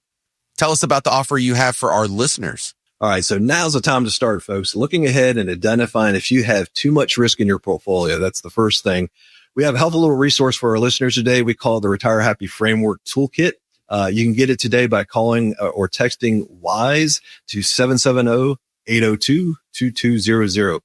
My team helped put together this just for you, and it's a complimentary guide. And the center of this is a copy of my latest book, The Priority of Retirement, plus guides on major topics like investments, Social Security, income planning, taxes, and so forth of the key components of retirement. So if you want to get this information in your hands today, call or text WISE to 770-802-2200. That's 770-802-2200. Take advantage of this offer and get your Retire Happy Framework today. Just text WISE to 770-802-2200. The team at Retire Wise will get you your Retire Happy Framework to you right away. So just call or text WISE to 770-802-2200. Investment advisory services made available through AE Wealth Management, LLC, a registered investment advisor. Investing involves risk, including the potential loss of principal. Firm does not provide tax services. It's still the greatest form of advertising, word of mouth. If we could bottle it and sell it, we'd be rich. But we can't. That's what keeps it honest. Hi, I'm Dan Watkins, owner of All Four Seasons. From garage doors to entry doors to windows, for every opening of your home, we've got you covered. Talk to your neighbors. Chances are we've worked on their home.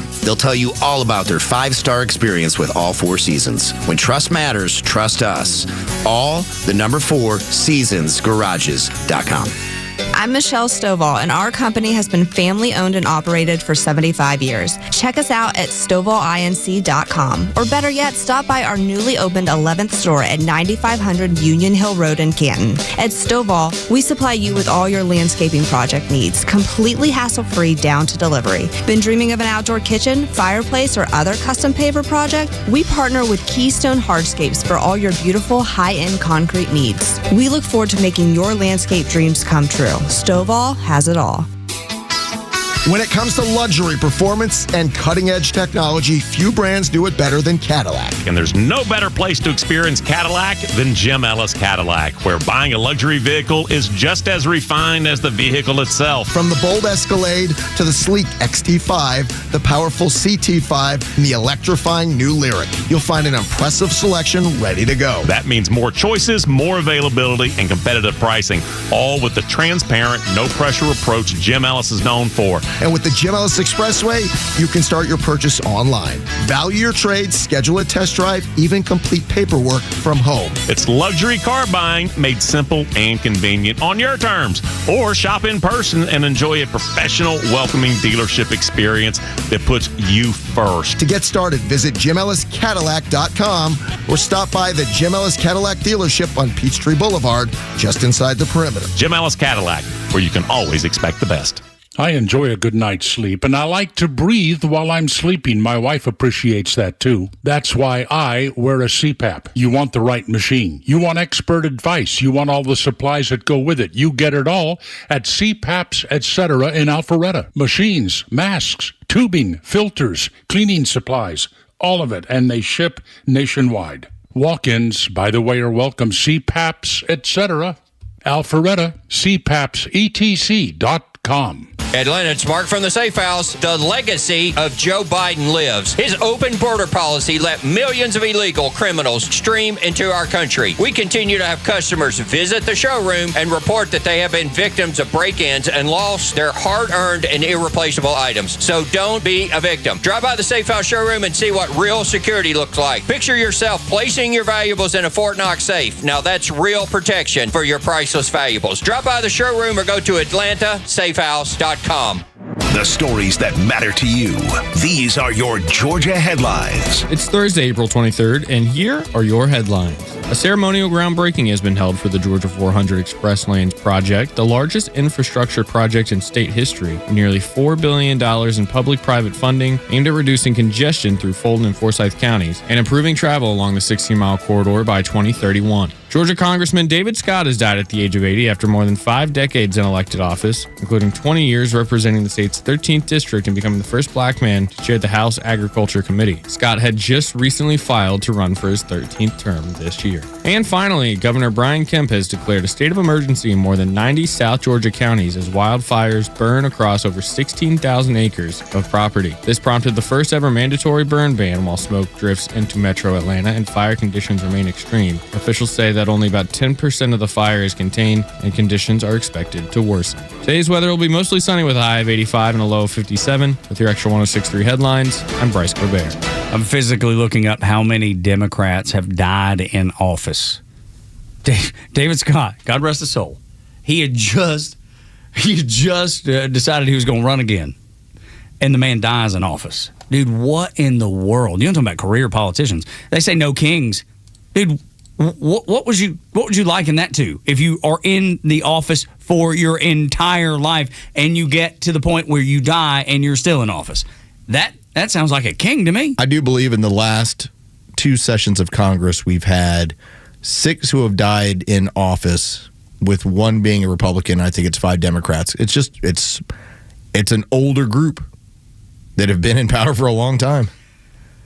Maybe this would be a good time to bring up term limits. I don't know. Just maybe. Never. No, it's never going to happen, of course. The Mitch McConnells of the world, who can't even speak coherently, would never allow it either. No, of course. Yeah, the establishment wouldn't either. One of the things we had fun with Earth Day yesterday was it made us go back, Tug and I, off the air and enjoy some George Carlin. The best. And one of our favorites was, "It's a big club. You ain't in it. You ain't in it." You know what? I'm glad I ain't in it. Yeah. And I know it's a big establishment club, and you ain't in it. People are dying to get into that club, right? They're doing anything they can to get into politics, and because there's just so much money and there's so much power, and the allure of that power, it's so strong that people die in office. That's how strong it is. It's how to become a celebrity without talent or beauty. Yeah, politics. What we say, politics is Hollywood for ugly people, and that's exactly what it is. Unreal, dude. Unreal. I step back and I'm just like, I can't believe this happens in the United States of America. And sure enough, it's happened 6 times in 5 years, did you say? No, I think it's the last 2 sessions of Congress. Exactly. Yeah, basically in your last 2 years worth. Even worse. God, it's unreal. So the Democrats, they're trying to motivate their base to get out there and vote. The midterms are huge, and usually the midterms swing the way of the opposite. Whoever's in power, it goes the opposite way. But the Democrats are using all kinds of things to try to just make sure that their voters get out there. They want them to be motivated. I understand that. It's important to be motivated. But they use all kinds of things to do that, like the Virginia redistricting thing, right? They're using that as motivation. They're going to encourage people, look, if you don't get out and vote in the midterms, the Republicans are going to redistrict, and we're not going to be able to because they cheat against us. ICE and Trump are the devil. That's a couple ways that they encourage. That was how those protests went away. Yeah, I know. Gone. Just ran out of money. Just gone? Just gone. Odd. And then the child in the blue hat being deported. We talked about that, I think, last week. So it's a campaign to ramp up to the midterms. They want to win the midterms. And Spanberger already told you they're going to try what they did in Virginia, which has now at this point hit a snag. So I'm not sure if she should say that or not, but that's what she did say yesterday. We're going to use the example of Virginia all over the country. That is our goal. We want to add D.C. We want to add Puerto Rico, all the things that they, all their grand goals. But I want to bring up one more thing. And they use outrage all the time to keep their voters here as well. And I mean the people that aren't supposed to be here, the people that aren't supposed to vote. And sometimes, as we talked about during that Virginia discussion we just had, those people being here counted in the census benefit the Democrats. Of course they don't want them to be deported. But if you call Haiti, I saw this tweet and I thought it was genius. If you call Haiti a hellhole, they blast you and tell you how wonderful it is. And yet, if you try to send Haitians home, and we've discussed that at length on this show, obviously, they say you're heartless, you're cold. How could a Christian person do that to these poor people, sending them back to poverty and certain death? And the mainstream media picks whichever headline they need to hamstring you every time. So no matter which way you go, I need them deported, I want them deported, you're bad. Or, they're so, Haiti's so wonderful. It's a great place. How could you say it's bad? So whichever way you go, the media goes the opposite direction to keep you in a state of flux all the time. I want to point this out because this is always what the left will misconstrue this. We were listening to a comedian the other day, and she was talking about how that when you sit in an office and you have this discussion, that they look at her and they look at the other conservatives as they're just mean, they're just cruel, but they put up with you. She's like, when we look at you, we know you're retarded, and yet we put up with you. That's right. Because at the heart of it, conservatism is compassion. You have to be compassionate to your fellow man. Now, that is not without limits, because that gets played on quite a bit by the Democrats. Well, and I think when we talked about that with Dr. McCormick, how the open border, people have had, they were pushed so far, they've had enough. They're like, I don't care anymore. Yes, your compassion is taken advantage of, and it does run out. But you have to have a certain level of maturity to where you're not being moved by whatever the media is telling you, whatever the consensus. The headlines. This means you're bad. Well, I don't want to be bad. I don't want to be seen as that. Maybe I shouldn't vote that way. Maybe I shouldn't talk about the things that I'm doing. No, if you're conservative, more than likely you're mature and you have compassion for people. And so as long as you stay in that lane, then you're going to make the right decisions more times than not. And you don't even worry about what the left is going to say about it, because they're only going to argue based on their ascension to power. And it's instinctual how you react to it. Yes. That's the other thing that never gets accounted for. I don't have to put my thumb in the air and be like, which way is the wind blowing? I feel the way I feel. It's just part of who I am. With the Democrats, I don't know that they have that. They're looking for the next thing to be angry about. We talked about the people under 50 that have mental health issues because every day they're looking for something to be ticked about. They're looking for some cause to rally behind. I don't know if they don't have enough in their life that's meaningful, that they feel like they need to, they have to look at. I don't look for things to be mad about, Los. Matter of fact, I go the exact opposite way. I'm always looking for the silver lining. Give me the good story. I think that if you're constantly in a state of anger, like what are you going to be angry about today? Man, you are on the puppet strings and they're just having fun with you. And it's useful for the left to do this because now you're no longer talking with anybody. You're just being told what to be angry about. And now, especially when it comes to critical thinking, which what did George Carlin tell us? The people in power do not want a populace of people who are capable of critical thinking. Which is why he talks about the schools being dumbed down. Oh, you can't make the grade? We'll lower the grade. Well, his joke from 30 years ago was, at some point to get into college, you'll need a pencil. Yeah, that's right. Yeah. And like, I'm enjoying just going back on some of that stuff. It's so funny. Well, it's because it's so relevant. Because it's so relevant 30 years later. 30 years later. He had, the way he thought about things was very similar to Rush Limbaugh in the way that Rush thought about them. And because you can still go back and grab things that Rush said and they apply today the same way. It's in a promo, and I've tried to tell people this. The Republicans don't like the conservatives. All right? The Democrats don't like the conservatives.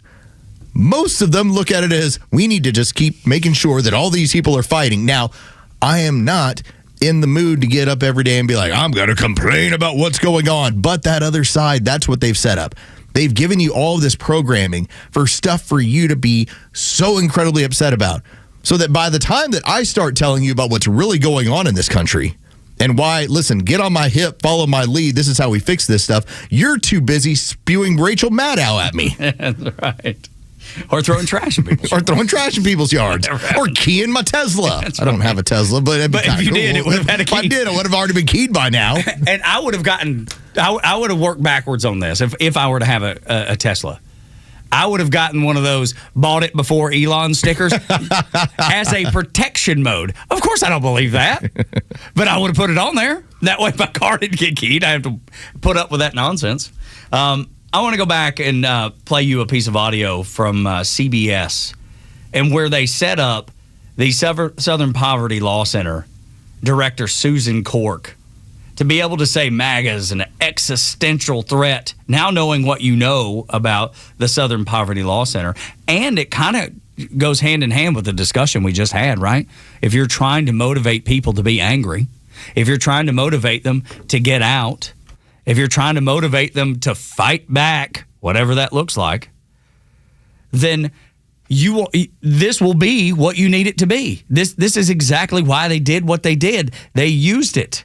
They partnered with the media every night that you turned on the quote-unquote news because it was never meant to inform you. It was never meant to tell you the truth. It was meant to give you an emotional reaction. So what is it that a president can do that can address what you've identified as some of the leading causes of this? Thank you. Thank you for that question. It's an important one. I think by labeling that this is one of the biggest existential threats that is facing our democracy, I don't want to be an alarmist, but we're in a really precarious place. The trends that we're watching that are really troubling are that this has become mainstream. These extreme, hateful, anti-democratic beliefs are now thoroughly infecting the mainstream, in particular the Republican and Biden has been very clear about separating out the MAGA American Republicans. Our polling has shown that the majority, 7 out of 10 Republicans, believe the Great Replacement theory, which is a very dangerous white supremacist, racist ideology, and that the idea of violence has become very normalized. Has it now? These MAGA Republicans believe that liberals and progressives are strategically replacing white conservative voters to gain political power. She goes on and on. Well, let me guess. The 20 million people that now go along with probably 35 million illegals in this country. Again, this was not based. She likes to spin it as, well, MAGA's concerned they're here to replace them. No, they're here to replace the black and Hispanic vote that continue to leave the Democrats. But how do you make this a political play? You say it's about MAGA Republicans. That way, nobody challenges it, especially to the CBS audience. We're not watching CBS. Who are they talking to? Every time, and especially in Atlanta, because of the black population here, every time you have a middle-class black neighborhood and more of them start voting Republican based off of the crap they have been filled and the stuff that they've done, the Democrats look at that as that's the threat. That's the major threat. It's not the MAGA Republicans. It's those people in that neighborhood that have decided we're no longer going with the Democrat policies. We're no longer going to, especially with the unions, that start to move away from this. So what do? They have to bring in people. How do we replace the vote? With people that are now going to be basically permanently underclass so that we can make sure to reinforce our vote. And you scare those voters to death by saying these MAGA Republicans are so evil, you better get out. It's all a big cycle. It's all a big op to make sure that they scare voters and they motivate the Democrats to get out and vote. Every time when you have like a Catholic church gathering, remember, what did the Democrats go after during the Biden administration? Catholicism. Why were they doing that? I believe in large part because the Hispanic vote, predominantly Catholic, was moving further away from them. It's a scare tactic. Exactly, and then it was bring in more people to replace this group. It's exactly what we're going to scare their voters. Replacement theory is not a white issue. But it is a minority issue moving away from the Democrats. Right, but how do you keep the minority vote from noticing that or paying attention to that? You call it something else, even though it's actually affecting them. That's why we have this program. That's exactly right, dude. I feel good when we do good. Next on Extra 106.3, Senator Warnock made Georgia voters look like complete fools yesterday. And I'm a Georgia voter. Los is Georgia. We looked like complete fools yesterday because of our senator. Next on Extra.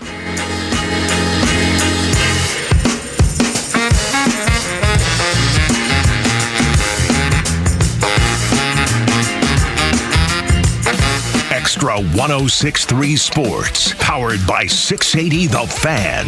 Good morning. Here are your sports headlines for Thursday, April 23rd. The Atlanta Braves are back in the win column after an 8-6 win in D.C. last night against the Nationals. The Braves have a chance to take 3 out of 4 in this series this afternoon as prize pitching prospect J.R. Ritchie joins the team to make the start. He'll be opposed by Cade Cavelli. First pitch is set for 105 as the Braves remain the only team in baseball to not lose a series. You can hear all the action on our sister station, 680 The Fan, and free on the Fan app. The Atlanta Hawks, they're back at State Farm Arena as Game 3 of their series with the New York Knicks goes down tonight. Series tied at a game apiece. The Hawks are a slight favorite tonight. That tip-off is set for 7 o'clock. And the first round of the NFL Draft begins this evening. That will begin at 8 o'clock. With your sports headlines, I'm Carlos Medina. Hey, this is John Flading. I'm the president and owner of ATL Turf Co. We are a family-owned, operated, independent local company. We have over 15 years of artificial grass design, installation, and sales experience. From premium artificial lawns and backyards, custom putting greens, sports fields, hardscape, drainage. We do both residential and commercial. If you can dream it, we can build it. Just go to atlturfco.com to schedule an appointment. A golf instructor who knows technique can improve an aspiring pro's swing. But one who really cares can help transform a career. There he is, your new champion. When you team up with someone who knows a lot and cares even more, you're unstoppable. At Truist, we believe the same is true for banking. Truist, leaders in banking, unwavering in care. Truist Bank, member FDIC, leading based on top 10 U.S. commercial bank. Hey, Dad, can I ask you something? Sure. How do you know when you're in love? Well, can't stop thinking about him. Your heart races sometimes, and you just want to be with him every moment of the day. Dad, I think I'm in love then. Got a picture? Yeah. Oh, yep. I remember my first Subaru, too. There are so many reasons to love a new Subaru. From Subaru of Gwinnett, like standard symmetrical all-wheel drive on most models, top-rated gas mileage and technology and safety that will give you the warm and fuzzies. Like the Subaru Crosstrek with 182 horsepower and up to 120 cubic feet of interior space. Or the Subaru Outback, built to take you off the beaten path with up to 9.5 inches of ground clearance. Add in their amazing staff and incredible service department, and you'll understand why love is what makes a Subaru a Subaru. But the only way to know it's the one is to come in for a test drive. Subaru of Gwinnett, Satellite Boulevard in Duluth, or start shopping online at SubaruofGwinnett.com.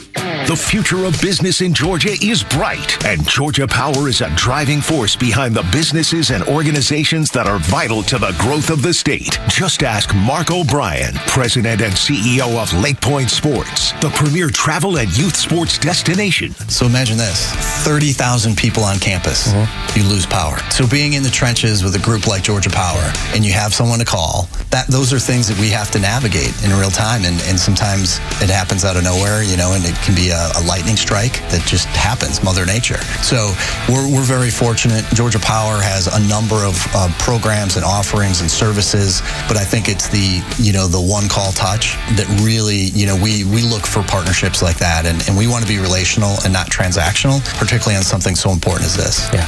To learn more about how Georgia Power is helping businesses big and small, visit GeorgiaPower.com and tune in all year to discover how they're powering the future of Georgia. Here's the tale of Tina, searching up and down for decent GLP-1s, but got spun around. Till Good RX wrote in, hey, we got something new. GLP-1 prescriptions, all FDA approved. Brand name meds, no flags that are red. Clear pricing from the start. None of those hidden fees in your cart. Delivered to your door or pick up same day. Darn tootin'. Save time and money on prescriptions. Hot foot it to goodrx.com/weight loss. GoodRx is not insurance. Hey, this is that Rick Jackson spot. Too often, criminal illegals commit sick, violent crimes. Do that when I'm governor, and you'll end up deported or departed. Dang. I know, right? What do you have, sugar? I'll take the meatloaf and Rick Jackson for governor. He's something, ain't he? He's tough. Yeah, no tolerance for criminal illegals, no DEI. No covering up for do-nothing career politicians either. Jackson came from nothing and built one of the biggest businesses in Georgia. Now he wants to cut the income tax in half and freeze property taxes. Yeah, but not for deadbeats. Listen, I love this part. No more free rides for people who refuse to work. You want to sit on your butt, binge watch Netflix, and scarf down Cheetos? Do it with your own money. Be still my heart. Bingo. Amen to that. Rick Jackson for Georgia, not a career politician. Paid for by Jackson for Governor, Inc. Let me tell you what is going to happen if the candy-ass, blue-haired liberals in this country succeed in stopping Donald Trump. Catch Neil's commentary every day on Extra 106.3 and the Extra app. Tug and Los on Extra 106.3. Appreciate you being here. 447411230 at Extra 106.3 across the social media platforms. Yesterday, a big day in the U.S. Financial Committee hearing, all about the Department of Health and Human Services budgets and operations and such as that. But there was a moment in there, those, where our fine senator from Georgia, he made us proud. And it's a tough one, pal. Dude. So I don't... Listen, am I some big fan of Warnock and Ossoff? No. I actually appreciate the fact that Ossoff has basically stayed entirely off the radar, even though he votes strictly with the Democrats, but at least he's not talking and doesn't make us look terrible. Mm-hmm. Raphael Warnock does. Well, and he's way too public for his level of competency on this stuff. Dude, the thing about Ossoff is he's compelling. Like, if you listen to him, you can see why people would believe the things that he says. He's very savvy, politically savvy. I think he's very media savvy. Oh, you know what he is, Tug? He's really good at raising money in everywhere except Georgia. Yeah. Like the California liberals are like, get Ossoff some more money. We love that guy. This guy's great. Yeah, his politics are off the charts left. But I think I can see why he is successful. Warnock, on the other hand, I ain't figured that one out. Well, Warnock came across as the likable Democrat when he was running. Yeah. That's what he did. Yeah. That's how he spun it. I'm the likable guy. Yeah. Listen, I'm a minister. Yeah. So how can you not like me? I'm a man of the cloth. I'm a good dude, right? Yeah. Ask his wife or ex-wife, I guess. Yeah, it's great. Yeah. All right, so here was the moment with RFK Jr. Now, just so we all get this done correctly, Tug, how often when we see somebody who comes through here that's either a sitting congressperson or they're running for office, how often do we see that they have young staff members? Always, almost always. Always.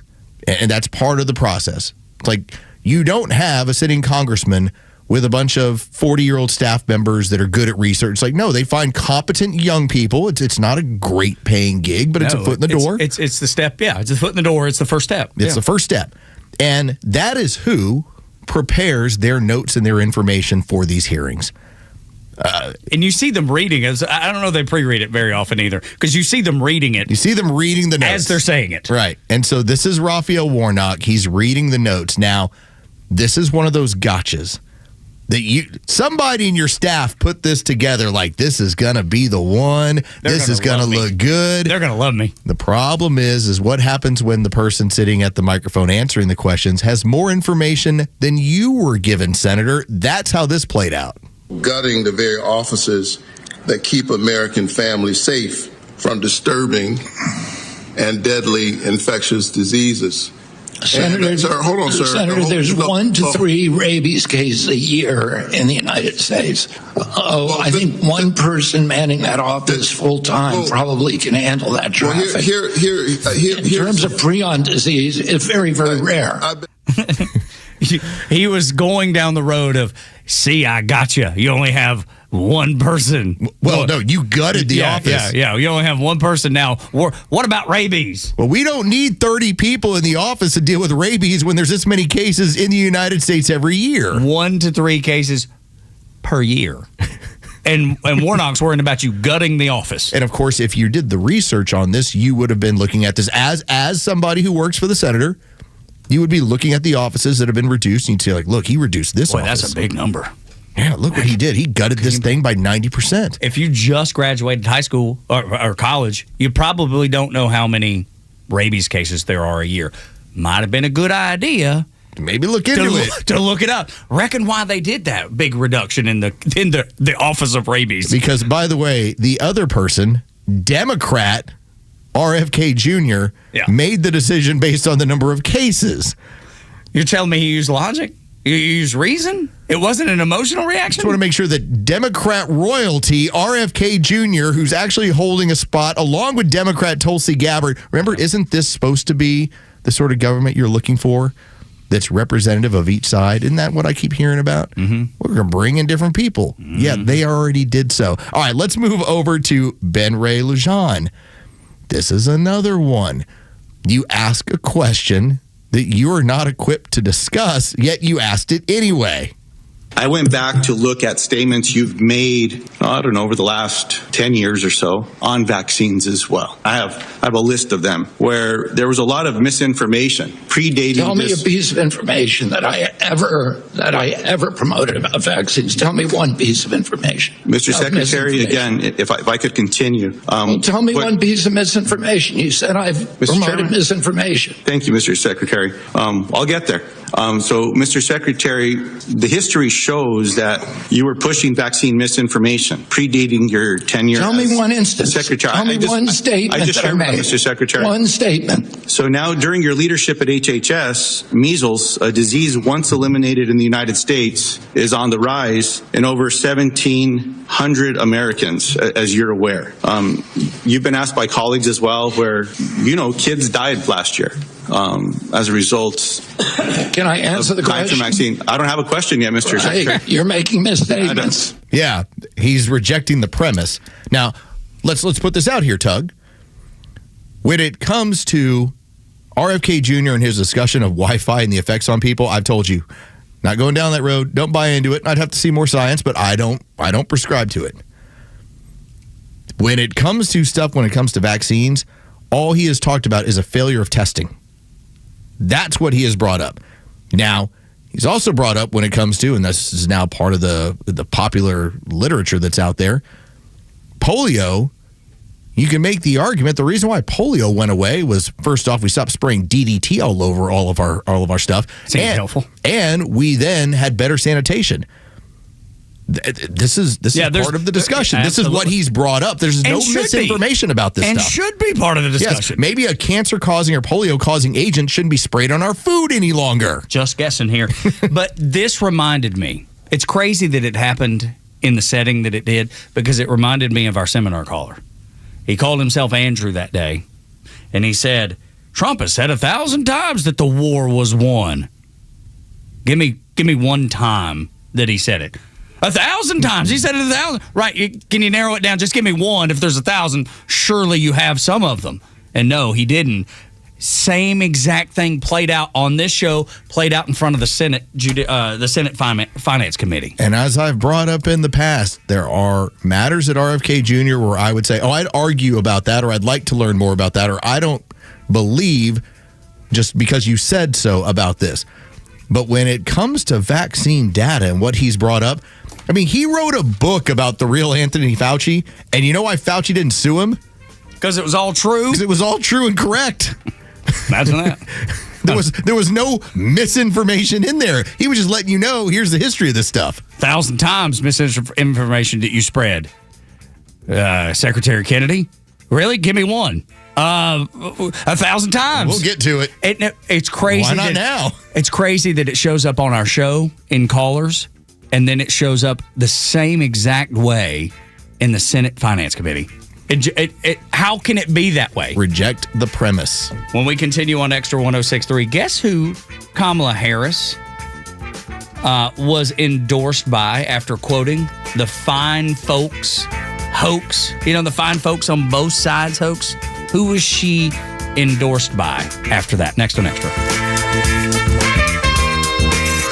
It's time for the Bortz Report, exclusively on Atlanta's only conservative news and talk station, Extra 106.3. So, how many years did I do a talk show? Let's make it about 43. What a career. I said a lot of things, made a lot of people happy, made a lot of people mad, but I'm surprised that infuriated listeners more than anything else, and that would be when I told them that no matter where they are in life, they are there because of the cumulated effect of all of the decisions they've made right up to that point. In other words, it's your damn fault. Now, most relationships and marriages break apart because of finances. This story that appeared in USA Today yesterday meant something to me. New car splurges are becoming rare. In other words, this year, for some reason, fewer and fewer people are spending their tax refunds on a new car. And, sorry, car dealers, that's great. You talk about a decision that really sends you on a downward financial spiral. It's buying a brand new car with 5 or 7 years to pay. You listen to some unscrupulous dealer say, we'll pay off your old car no matter how much you owe. Of course they will, but they'll take that money and add it to the financing of the car you're buying. You're in a hole, and it'll take you 10 years, maybe 20 to get out of that hole. You'd be just as happy and a lot better off with a good used car. And don't finance them unless you have to. I swore off car payments 25 years ago. And yes, that includes bus payments. Come on, folks, think smart. The financial rewards of not being burdened down by impossible car payments or credit card bills are more wonderful than you could ever imagine. Get a car you can afford. Pay cash. Play the long game, and then tell me how happy you are you did about 20 years from now. Neil Bortz, Extra 106.3. Hey, this is Los with Terry from Alpharetta, who just purchased a new car with the Honest Car Guy, the new, fully transparent, honest way to buy your next vehicle. Terry, tell us about your experience. I have a son serving in the military. He's active duty with limited time to look for a car. My son was looking for a used Hyundai Veloster, and I had heard about the Honest Car Guy on the radio, decided that might be a route to go, and we made a phone call over the weekend. He screen shared the information with us. We looked over the vehicle, and he took the reins from there, and they were able to walk us through the process of buying the car. We're very clear and transparent, and next thing we knew, we had a car in the driveway. Friends, if you're in the market for a pre-owned car, truck, or SUV, get an honest car buy from the Honest Car Guy. You pay what we pay, plus an honest fee, and we back that up by giving you the bill of sale. That's our transparency guarantee. Call 844-SHOW-ME-1. That's 844-SHOW-ME, the number 1, or visit honestcarguy.com. WFOM and W292EV Marietta, a Dickey broadcasting station. The 8 a.m. hour is brought to you by Central Heating and Air. The Kimmer Show is live every afternoon from 3 to 6. Somebody decided, boy, this is a great opportunity to bring our citizens from Alpharetta into the Muslim Islamic community to get more acclimated, to see we're fine people, and, which is true. I'm sure they're all wonderful, fine people. I don't suppose that there's something in the basement where they teach you how to wire a detonator. Nobody's making accusations like that. I wouldn't surprise me, but I'm not saying it's true. The Kimmer Show, every afternoon from 3 to 6 p.m. on Extra 106.3 and the Extra app. The U.S. intercepts another Iran oil tanker. I'm Dave Anthony, Fox News. Far away from the Strait of Hormuz, where the blockade remains in place around Iran's ports, the U.S. military seized the ship in the Indian Ocean. More than 30 vessels in all have been turned away or taken over in the blockade. President Trump says there is no expiration to the ceasefire, telling our own Martha McCallum on the phone, quote, there is no time pressure on this, that the 3 to 5 day window reported earlier today is false. The blockade scares them even more than the bombing. They've been bombed for years, but the blockade they hate. That's Fox's Lucas Tomlinson at the White House, and he also details this from the Washington Post. It could take 6 months to fully clear the Strait of Hormuz of mines deployed by the Iranian military, and any such operation is unlikely to be carried out until the U.S. war with Iran ends. Now, Iran attacked 3 ships yesterday, took control of 2 of them, further disrupting all shipping in the Strait. There was a vote in the Senate at around 3 o'clock this morning to start the process of funding ICE and Border Patrol to get around a block by Democrats who demand immigration enforcement reform. Minority Leader Chuck Schumer. Democrats are going to hold Republicans' feet to the fire because the American people demand it. The American people are hurting right now because of the soaring cost of living. The resolution Republicans approved goes to the House in a reconciliation process that'll lead to a Senate bill to fund ICE and Border Patrol. Money for the rest of Homeland Security was approved last month in the Senate, but not in the House yet.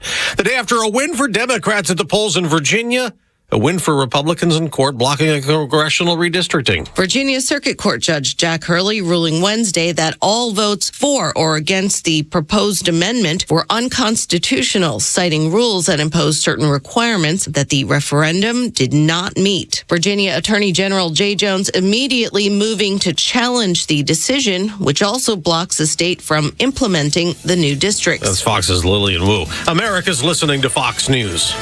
Our founders believed that freedom wasn't just a word. It was a way of life. The freedom to move, the freedom to pursue what matters most, the freedom to live fully. But pain has a way of taking those freedoms from us. That's why Relief Factor exists. My pain had become so bad years ago that I couldn't paint, I couldn't work, I couldn't sleep. I was barely holding on. I was losing hope until my wife forced me to try Relief Factor. I didn't think it would work because it's 100% natural, drug-free, blah, blah, blah. But it absolutely broke the back of my pain. It might work for you. Over 1 million Americans have found relief and reclaimed parts of their life they thought were behind them. So this year, as we celebrate 250 years of freedom, ask yourself the simple question: are you living with the freedom you deserve? Relief Factor gives you the opportunity to live pain-free. Get your life back, the life you love. Try Relief Factor today. $19.95, 3-week quick start. Ready for you now. ReliefFactor.com or call 800-4RELIEF. 800-4-RELIEF.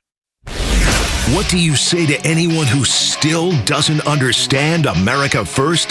Tell the left now at 404-741-1230 on the Morning Xtra. Tug and Los until 10 on Extra 1063. We are America's First, always on Extra. I mean, I just never understood cheering for anybody but the home team. I just don't get it. I mean, I'm born and raised in Georgia. I'm a Braves, Bulldogs, Falcons, and Hawks fan.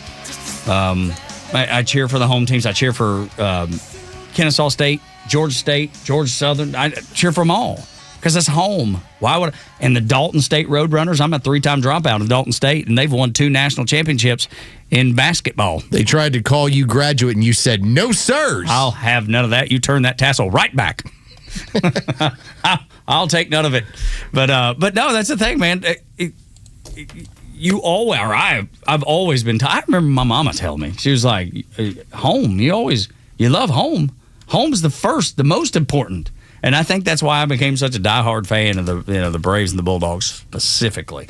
That and watching them on TBS with my daddy, listening to them on the Atlanta Braves radio network in his Ford pickup truck whenever we would be out and about. And I did that. I lived that last night, just listening to the game, listening to the 680 The Fan app, which is where I go first. My sweet wife on her laptop playing Mahjong on the front porch. It's become a theme in our house.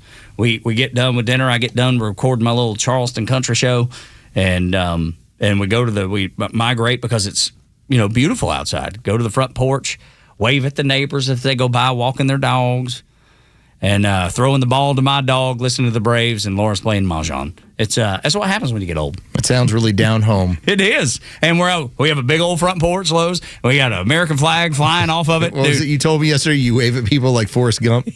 Just all awkward. You get the elbow in there. All wiggly hand. You get the elbow going. That's right.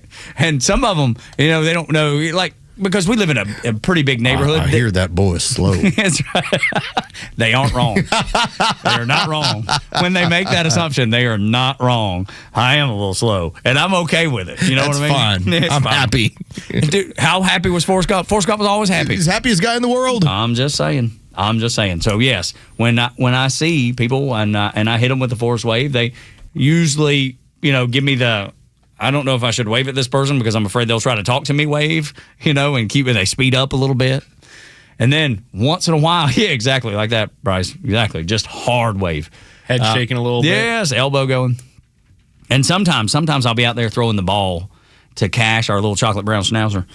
And they'll walk by and they'll have their dogs as they're walking them, and I'll try to pet their dogs, because we don't deserve dogs. And they try to get out of there pretty quick. I think they know. I think they've figured it all out. I think they know. Must have saw you on the billboard. Yeah, no, I doubt it. Something tells me. Anyway. Did you hear Dalton State tried to give him a degree and he said no? He rejected it. I hear he's slow. Which would make sense. They're going to give it to you, and you still told them no. Oh, what a sweet way of. I hear he's slow. Yeah, that's right. He's nice enough, though. I mean, at least it's not like bless his heart. Yeah, well, it kind of is though. Kind of feels that way. Yeah, but there's so many people in the neighborhood that ain't from Georgia. They don't know to say bless your heart or bless his heart, but they make that same statement, just not in Southern terms. There's a handful of conversations that we get into with other volleyball parents, especially those that are very sales organization run. Mm-hmm. We work with sales all the time, and we might be in on presentations, but we don't set pricing or have any negotiations or anything along those lines. So when they start getting into those discussion points, that's when I slowly kind of peel away. Like, I don't really have anything to add here. And if they ever say anything, from now on, I'm just going to be like, you don't need my input. I'm slow. That's right. I'll derail this. It'll be terrible. Y'all don't want my input. How much did they want? Did you just give it to them? Yeah, okay. There you go. I love it. But if you subscribe to this, maybe you fall into this category too, 404-741-1230. You and I can talk about this for probably hours, or Extra 106.3 across the social media platforms. Tell us how slow you are this morning. Hey, I will point out that U.S. military has interdicted another oil tanker. It's associated with Iran. It was transporting oil through the Indian Ocean. It was stateless as far as the flag. Usually, you fly the flag of the country that you're connected to. Department of War said international waters cannot be used as a shield by sanctioned actors. The Department of War will continue to deny illicit actors and their vessels freedom from maneuver in maritime domain. So just another one. And I know the Iranians were firing on 2 or 3 different vessels last night. So there's a little bit of chaos in there.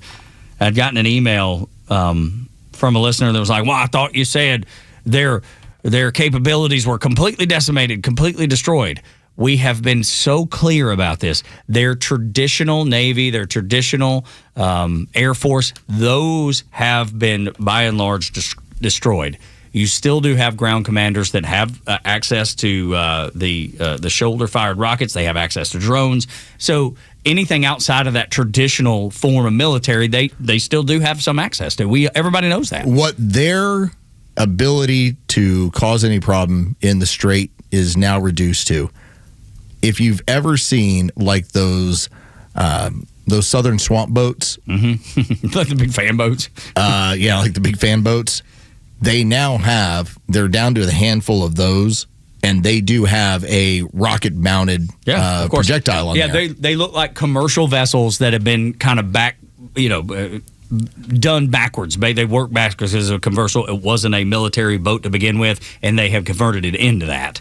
And that's what we saw aboard that one vessel yesterday that blew up. That's what they have now available. Now, the only war fighting material that we would use on those are A-10s. But because we are letting this play out, we are not operating there with the A-10s and taking those things out as of now. Yet.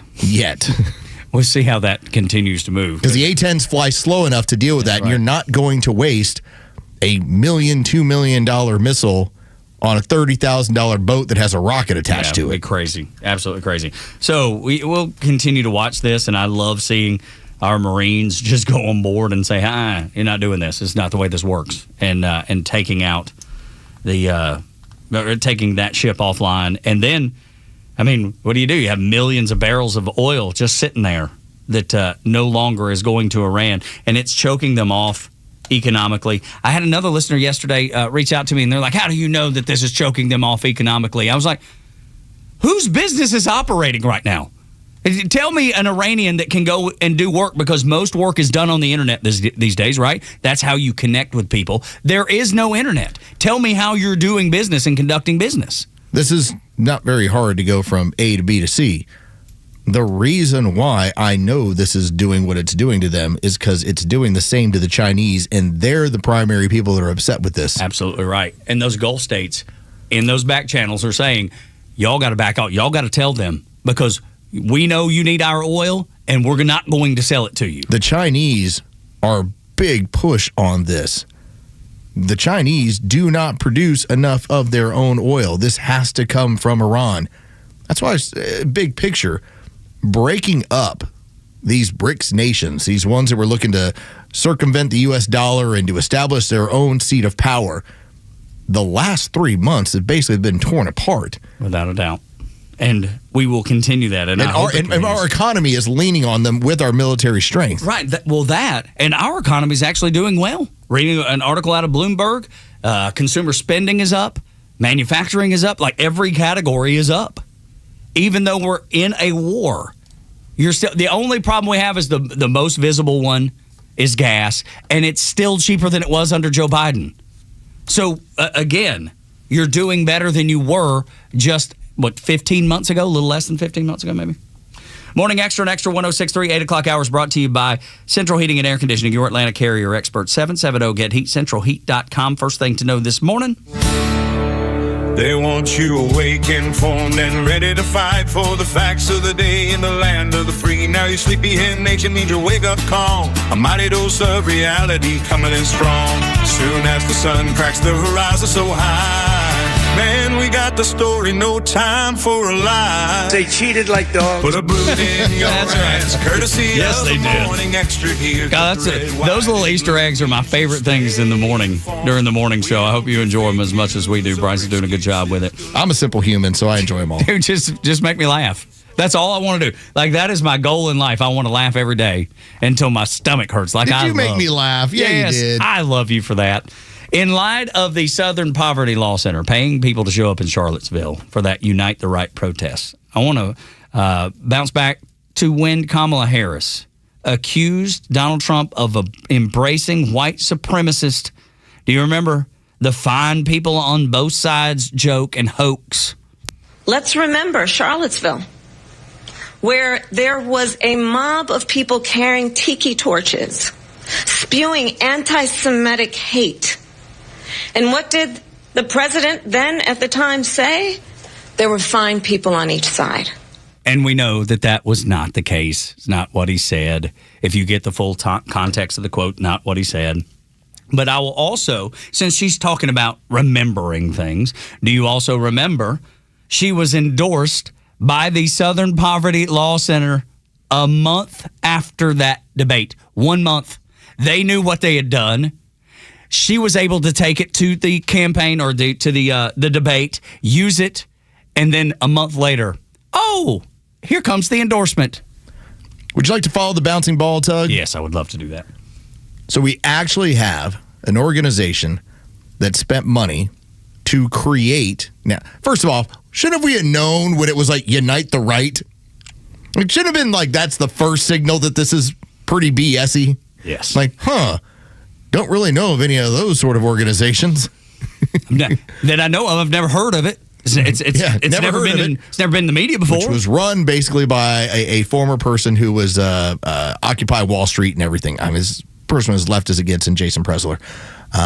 You have the scenario of you put money into an event, that which case you then created the fervor to have somebody like Joe Biden say, well, I decided to run because of that. You then made sure to steal an election to then make sure that once Joe Biden was in office, surrounded by the rest of his communist buddies, to actually go after regular Americans and put them in prison like you were running a communist country. Dude. Ponder that one. It's like such a machine. You created the scenario on each end. That's right. It's like such a machine. And I know people don't realize how deep this goes. This is from media partners. They knew what was going on. CBS knew what was going on. Everybody knew. The Democrat Party certainly knew.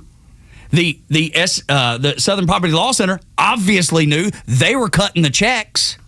They knew what was going on. This is how the media manipulates people every day. And you wonder why my Aunt Peg thinks Donald Trump is evil. You wonder why our listener that we like a lot, Liberal John, calls in who hates Donald Trump. This is the reason. It's extremely effective. It's all made up BS. But it works so well, they go back to the well every time. NBC News had a report. This is from August of 2017. And I just want you to focus on so well organized. It's like, well, what typically is well organized? Well, things that are bought and paid for. I mean, if you've ever tried to put together, let's say, a basketball game with your friends, it's impossible. It's impossible. You ever tried to line out where everyone's going to meet before you go see a movie or go to a football game? Impossible. Okay, let's reduce it down. You got volleyball kids. I had a baseball player trying to get families together to go eat after the game. Impossible. But when they're compensated, then when it's organized, hey, we'll pay for your dinner. It's amazing what compliance you can get out of that. I want you to listen to NBC News as they report on Charlottesville as if they were quite well aware this is put together. It was a weekend of street battles and stark displays of racism, exploding into a deadly act of domestic terror. Tonight, we examine the hateful groups that now appear to be banding together. Why are they now emerging from the shadows, emboldened and growing in numbers? Hate no longer hides behind hoods. This was the scene in the liberal college town of Charlottesville, Virginia on Friday, reminiscent of images from a dark American past. So this is a racist rally and we should name it as such. I'm less interested actually in the rally and more interested in how this rally functions. I could see from my office here in New York City how this was building. This was not just predictable, but predicted. Well, the most striking thing is how well organized it was. There's people doing crowd control. There were people dropping people off at specific locations. There was security. There were people handing out extra tiki torches. Everyone who was there knew exactly what they were signing up for. I'm joined now by Mark Potok, a former senior fellow at the Southern Poverty Law Center. That was when, as they bring in the Southern Poverty Law Center there to end the interview. Imagine that. As if you were, well, let's bring in the person who made sure to make this thing happen. What did that, when she laid all that out about extra tiki torches and handing out signs and getting off the bus and standing on the corner in groups, flashback to, I don't know, maybe a month and a half ago, what was happening with those ICE protests? There were people getting off buses. There were people being handed their signs. It's a well-oiled machine. They just did it in their opposition's backyard to paint their opposition as something that they're not. It's nearly 9 years later, but we now have the benefit of seeing how these organizations are now funded and what they do. There's a reason why you have these No Kings rallies. And as I told you, the person I was listening to in St. Louis, he was at the airport. He was on the phone with their organizers trying to figure out how to get more people to their event in St. Louis because they didn't have the compensation for longer than 2 hours. He's like, we have an AM crew and we have a PM crew. And here's our problem that we have going on. Like, I'm listening to this, how this is structured. In 2017, I don't think we recognized yet how bought and paid for this stuff was. Now it's just regular. You hear every buzzword from him. Look how well organized it was and how they had crowd control in it because it's all bought and paid for. This was just a liberal game. This is what the communists were doing to set up. And by the way, early in Donald Trump's presidency to try to set this weird tone. What was the question that was asked in that NBC report that you just heard? Why are they showing up? That was the start of the conversation. Because they're paid. Because they're getting paid. They're getting paid to show up. And I have a hard time believing she didn't know that. It's all part of the op, dude. It's all part of how do we make the entire thing work together. And it's all based on money. You can't get your baseball, your volleyball, your basketball team to go out to dinner after a tournament. And they're wondering how they got all these people to be so well organized. It doesn't take long. Or you think that their energy for racism is so strong that they show up so well organized, yet they're so racist they don't pay attention to anything that are the typical morals of society. Just doesn't add up. The addition just doesn't work. And I'm not good at math. And the addition doesn't add up. It's crazy that Ukraine is being more helpful than NATO against Iran. Next on the Morning Extra.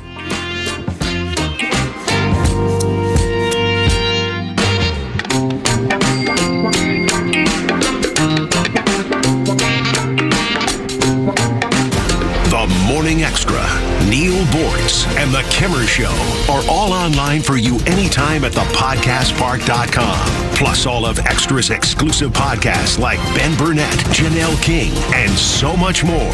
All at thepodcastpark.com. Presented by Associated Credit Union. April 24th through 26th, golf and giving back come together at the Mitsubishi Electric Classic presented by Venture. Join us at TPC Sugarloaf as PGA Tour champions legends compete, all while raising vital funds for local charities across Metro Atlanta. It's more than a tournament, it's an event that makes a difference. Be part of it. Get your tickets at MitsubishiElectricClassic.com. That's MitsubishiElectricClassic.com. April 24th through 26th. We'll see you there. You've worked hard to build your investments, but are they positioned the right way from a tax perspective? Because it's not just what you make, it's what you keep. Hi, I'm David Nicholas, president of Nicholas Wealth Management. Many investors don't realize that their portfolios may be creating unnecessary tax exposure. Capital gains, required minimum distributions, inefficient account placement can quietly reduce your returns, especially as you approach retirement. At Nicholas Wealth Management, we help clients evaluate whether their investments are structured in a tax-efficient way, looking beyond performance to understand how taxes impact income today and your legacy tomorrow. Are your assets in the right accounts? Are there opportunities to reduce further tax liability? Is your strategy aligned with your long-term retirement goals? Call Nicholas Wealth Management today, 678-990-8500. Schedule a complimentary review. That's 678-990-8500 or visit nicholaswealth.com. Nicholas Wealth Management, helping you keep more of what you've worked so hard to build. Nicholas Wealth Management is an independent financial services firm. This is for informational purposes only and is not specific investment advice. It's official. President Trump has endorsed Burt Jones for governor. Burt Jones has been an incredible leader. This man has my complete and total endorsement, and I really want to see him win. Burt Jones is a trusted Trump conservative who's leading the fight to end Georgia's state income tax. He's going to make a great, great governor. You will be very happy, Georgia. Burt Jones has my complete and total endorsement. Paid for by Burt Jones for Georgia. Oh no, what is that sound? phone? It's our rejection detection system. It's showing that several men across Georgia are being denied intimacy by their partners due to ED. How can this be? Well, it's more common than you think. As men age, their bodies change. And unfortunately, once they get over 50, some things don't work like they used to. So what do we do? There's only one thing to do. We need to get them to Dr. Eric Deal at Total Body Therapy of Georgia. He can fix ED problems. But how? At Total Body Therapy of Georgia, they are experts in the P-shot, testosterone replacement, regenerative therapy, and Trimex to create an erection and more. Hi, this is Dr. Eric Deal from Total Body Therapy of Georgia. Did you know that 50% of men over 50 struggle with some form of ED? Guys, it won't get better on its own. When it's not hard, it's really hard. But I can help you today. Call us at Total Body Therapy of Georgia at 404-777-1911 or learn more about us online at tbtofga.com. Quick question. Are your tires ready for spring rain? If your tread is worn, traction drops fast on wet roads and stopping distance can increase when you need it most. Right now at Marietta Toyota, they can take care of you because it's the Toyota Tire Savings Event. Buy 3 tires and get the 4th for just $1. Get the right tires for your Toyota, installed by factory-trained technicians with road hazard coverage included on eligible tires. Toyota Tire Price Match is available, plus top brands and additional rebates that may be available. Voted Best of Cobb, Best New Car Dealership, Best Dealership Service Center for 2026. You can trust the work. Offer ends April 30th. We're right where we've always been, Cobb Parkway South, just north of Truist Stadium. Marietta Toyota since 1975. We've been here and we'll be here for you. Restrictions apply. Valid on participating brands. 4th tire of equal or lesser value. Offer ends April 30th, 2026. See dealer for details. Babe, can you knock out my honey-do list today? Oh, I know. I told you I'd get to it this weekend. Hi, I'm Chris Lalomia, owner of the Trusted Toolbox. I can't fix your marriage, but I can fix your house. With our handyman for a day service, we'll handle those drywall patches, that door that won't latch, the leaky faucet, and the wood rot all around your house. The whole punch list, done fast, done right. You keep your weekend, she gets the house done. Everybody wins. Book your handyman for a day at thetrustedtoolbox.com. One call, one handyman, one day, the Trusted Toolbox. Hi, it's Glenn, and I want to ask you a question. How many insurance brokers does it take to protect your business? If you're like me or most business owners, the answer is way too many of them. Multiple policies, multiple applications, and no clear view of how all of it fits together. So when questions come up, it's not easy to get the clarity you need. Super Sure is going to change all that. One broker for all of your business insurance, backed by a team that works with you year-round, not just at renewal. If you've ever stared at a policy wondering what it actually covers, Super Sure has a fine print facts tool that translates all that legal crap into plain English, so you know what's covered and what's not. Right now, you can go to supersure.com and get a full report on your current policies, no obligation. Find out if you're overinsured or underinsured or somewhere in between. Go to supersure.com. One super agency, one powerful platform. All of your policies in one place. Go to supersure.com. That's supersure.com. Paid for by Supersure Insurance Agency, LLC, a licensed insurance agency. The stories that matter to you. These are your Georgia headlines. It's Thursday, April 23rd, and here are your headlines. A ceremonial groundbreaking has been held for the Georgia 400 Express Lanes project, the largest infrastructure project in state history, with nearly $4 billion in public-private funding aimed at reducing congestion through Fulton and Forsyth counties and improving travel along the 16-mile corridor by 2031. Georgia Congressman David Scott has died at the age of 80 after more than 5 decades in elected office, including 20 years representing the state's 13th district and becoming the first black man to chair the House Agriculture Committee. Scott had just recently filed to run for his 13th term this year. And finally, Governor Brian Kemp has declared a state of emergency in more than 90 South Georgia counties as wildfires burn across over 16,000 acres of property. This prompted the first ever mandatory burn ban while smoke drifts into metro Atlanta and fire conditions remain extreme. Officials say that only about 10% of the fire is contained and conditions are expected to worsen. Today's weather will be mostly sunny with a high of 85 and a low of 57. With your Extra 106.3 headlines, I'm Bryce Gobert.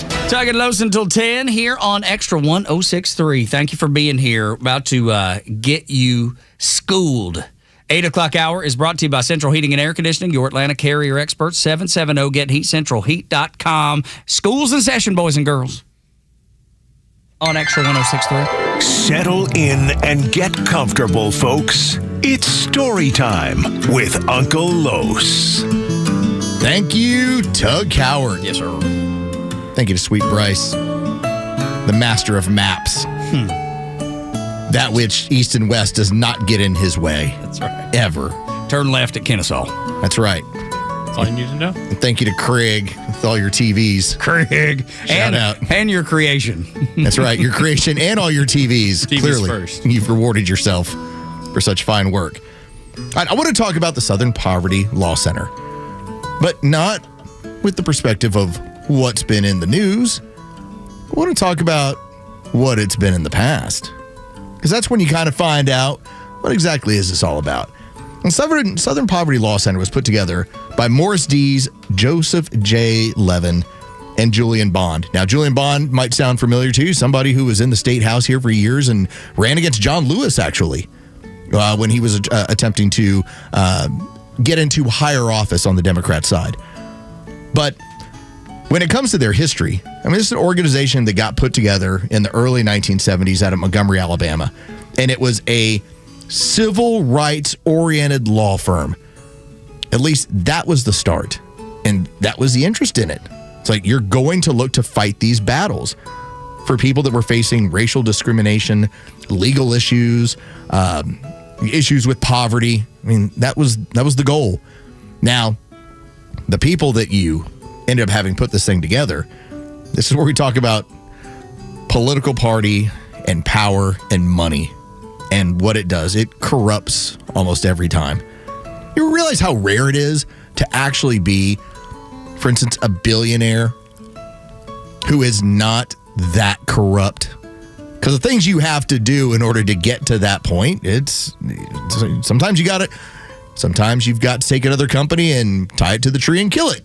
It's like that's part of what happens. Right. Well, in order to continue to raise the money that the Southern Poverty Law Center was looking to raise, things started ethically to get a little bit weird. Now, I want to point out, like, for instance, Morris Dees, who's, he is recognized as the founder, as the leader on this thing.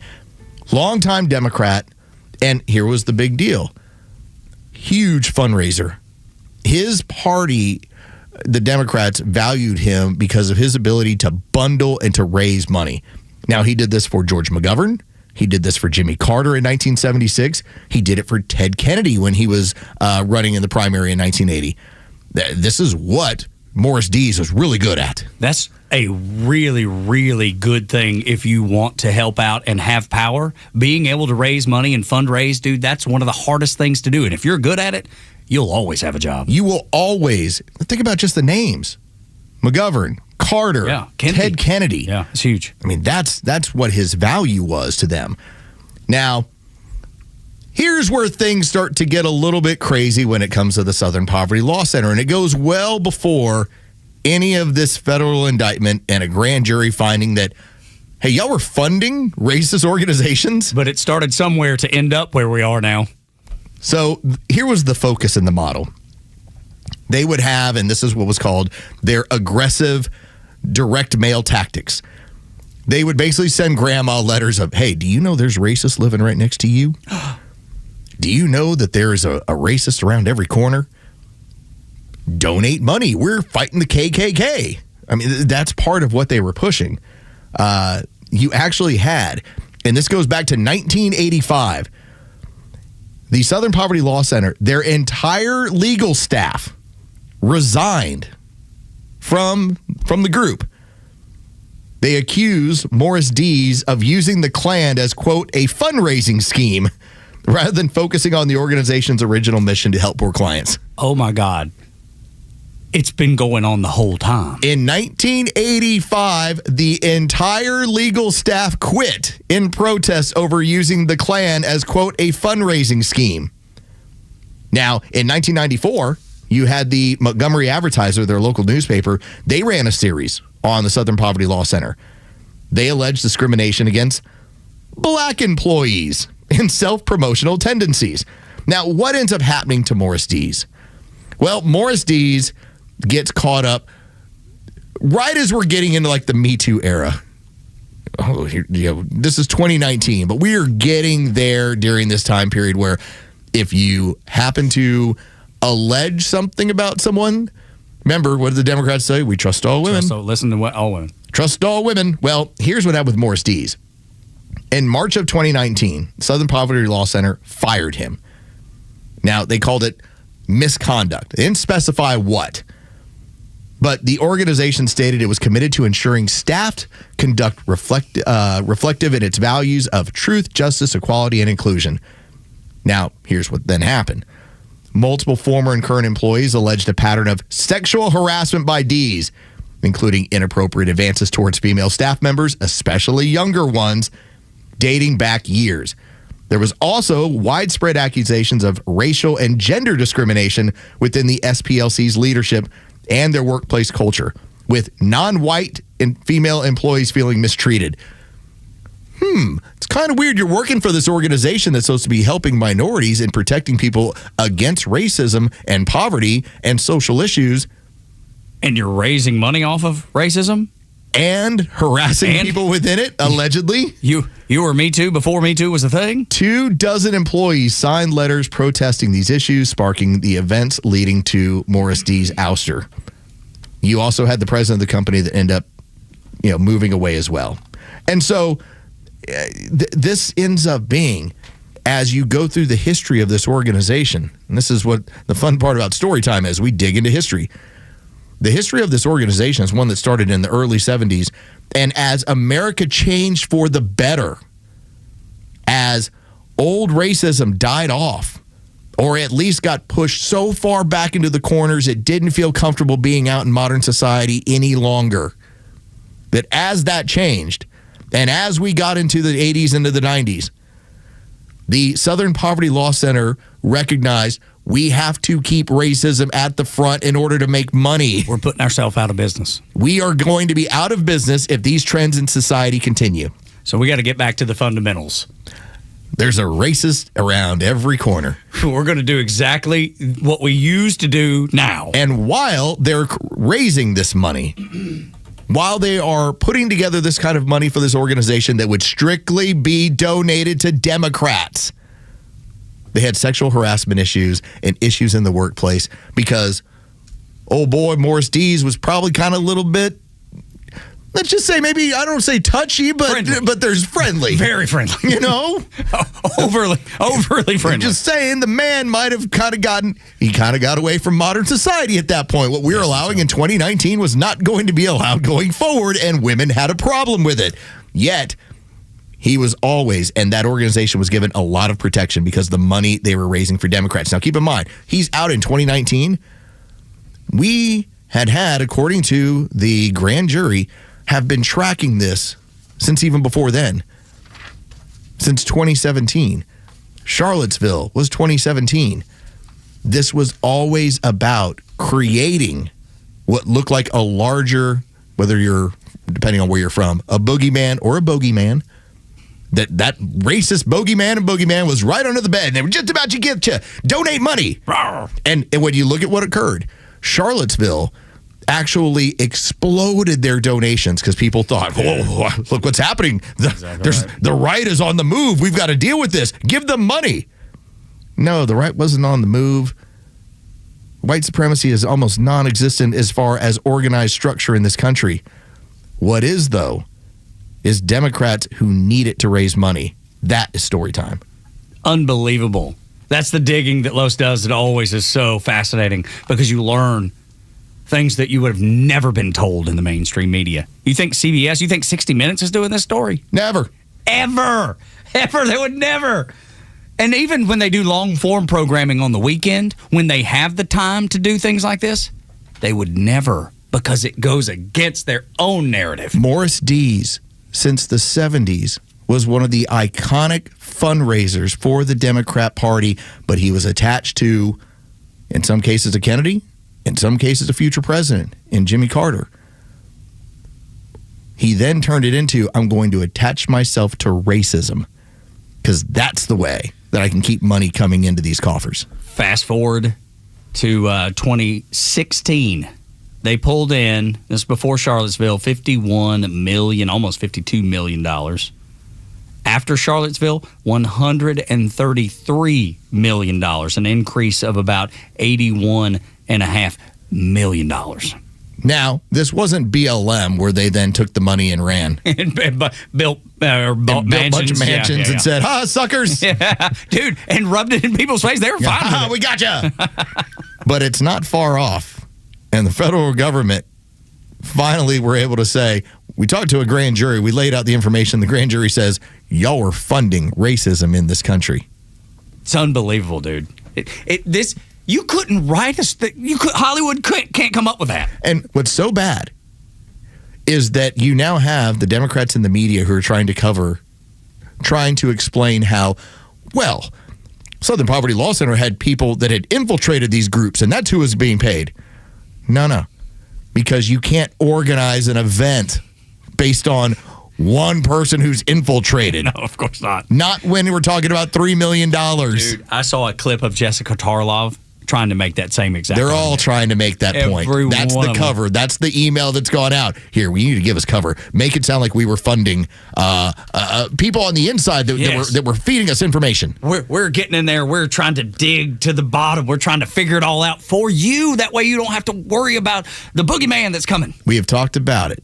You can't organize a dinner with 8 of your friends, and you think that we were funding one informant in the KKK, and that's where $3 million or $275,000 in this case was going to? No. It was paying the organization to create these scenarios, and it's been a long part of their history with what Morris Dees was doing. Morning Xtra and Xtra 106.3. That is why you listen to this show right there. Excellent work from Front Office Los as usual. He always hits the ball out of the park with Storytime. Hope you enjoyed it too. Ukrainians doing better and being more helpful in Iran than NATO. This is another one that's unreal. Next on Xtra 106.3.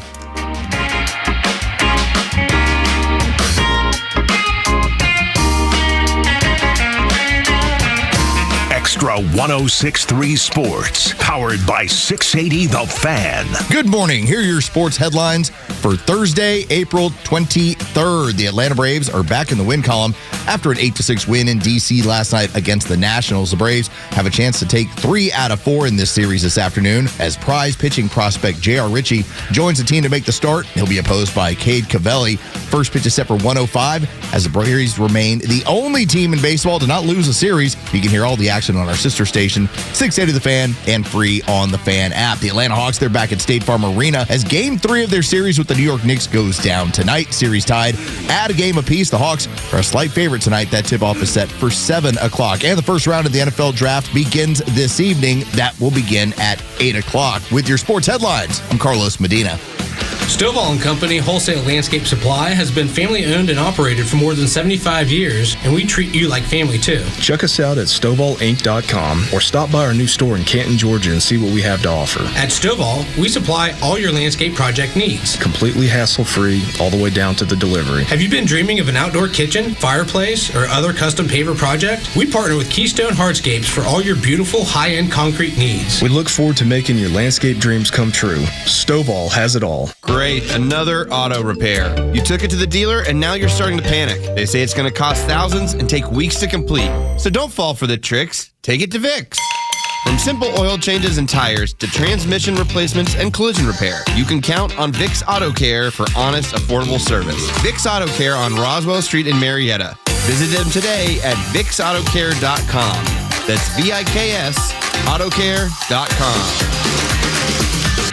I'm Patrick Brown, former Army Ranger in the United States Army. Like many service members, I had to make difficult choices when leaving the military, and the most challenging thing was finding purpose in a new phase of life. Housing, employment, education, way too many decisions and no idea where to start. That was until I met the Warrior Alliance. They made it simple. They listened and quickly connected me to the services I needed. And like a trusted friend, they even followed up to make sure I was squared away. Change a veteran's life today by donating at thewarrioralliance.org, helping warriors navigate to success after service. You should never need financing for a simple garage door repair, but it's happening here. Out-of-town companies have invaded Atlanta for a cash grab, charging outrageous prices. Hi, I'm Dan Watkins, owner of All Four Seasons Garage, Entry Doors, and Windows. Stay local and stay on budget for every opening of your home. All Four Seasons, trusted and in Atlanta for over 25 years, exceptional customer service, and fair, honest pricing. When trust matters, trust us. All the number 4 seasonsgarages.com. Some people in today's world really feel forgotten.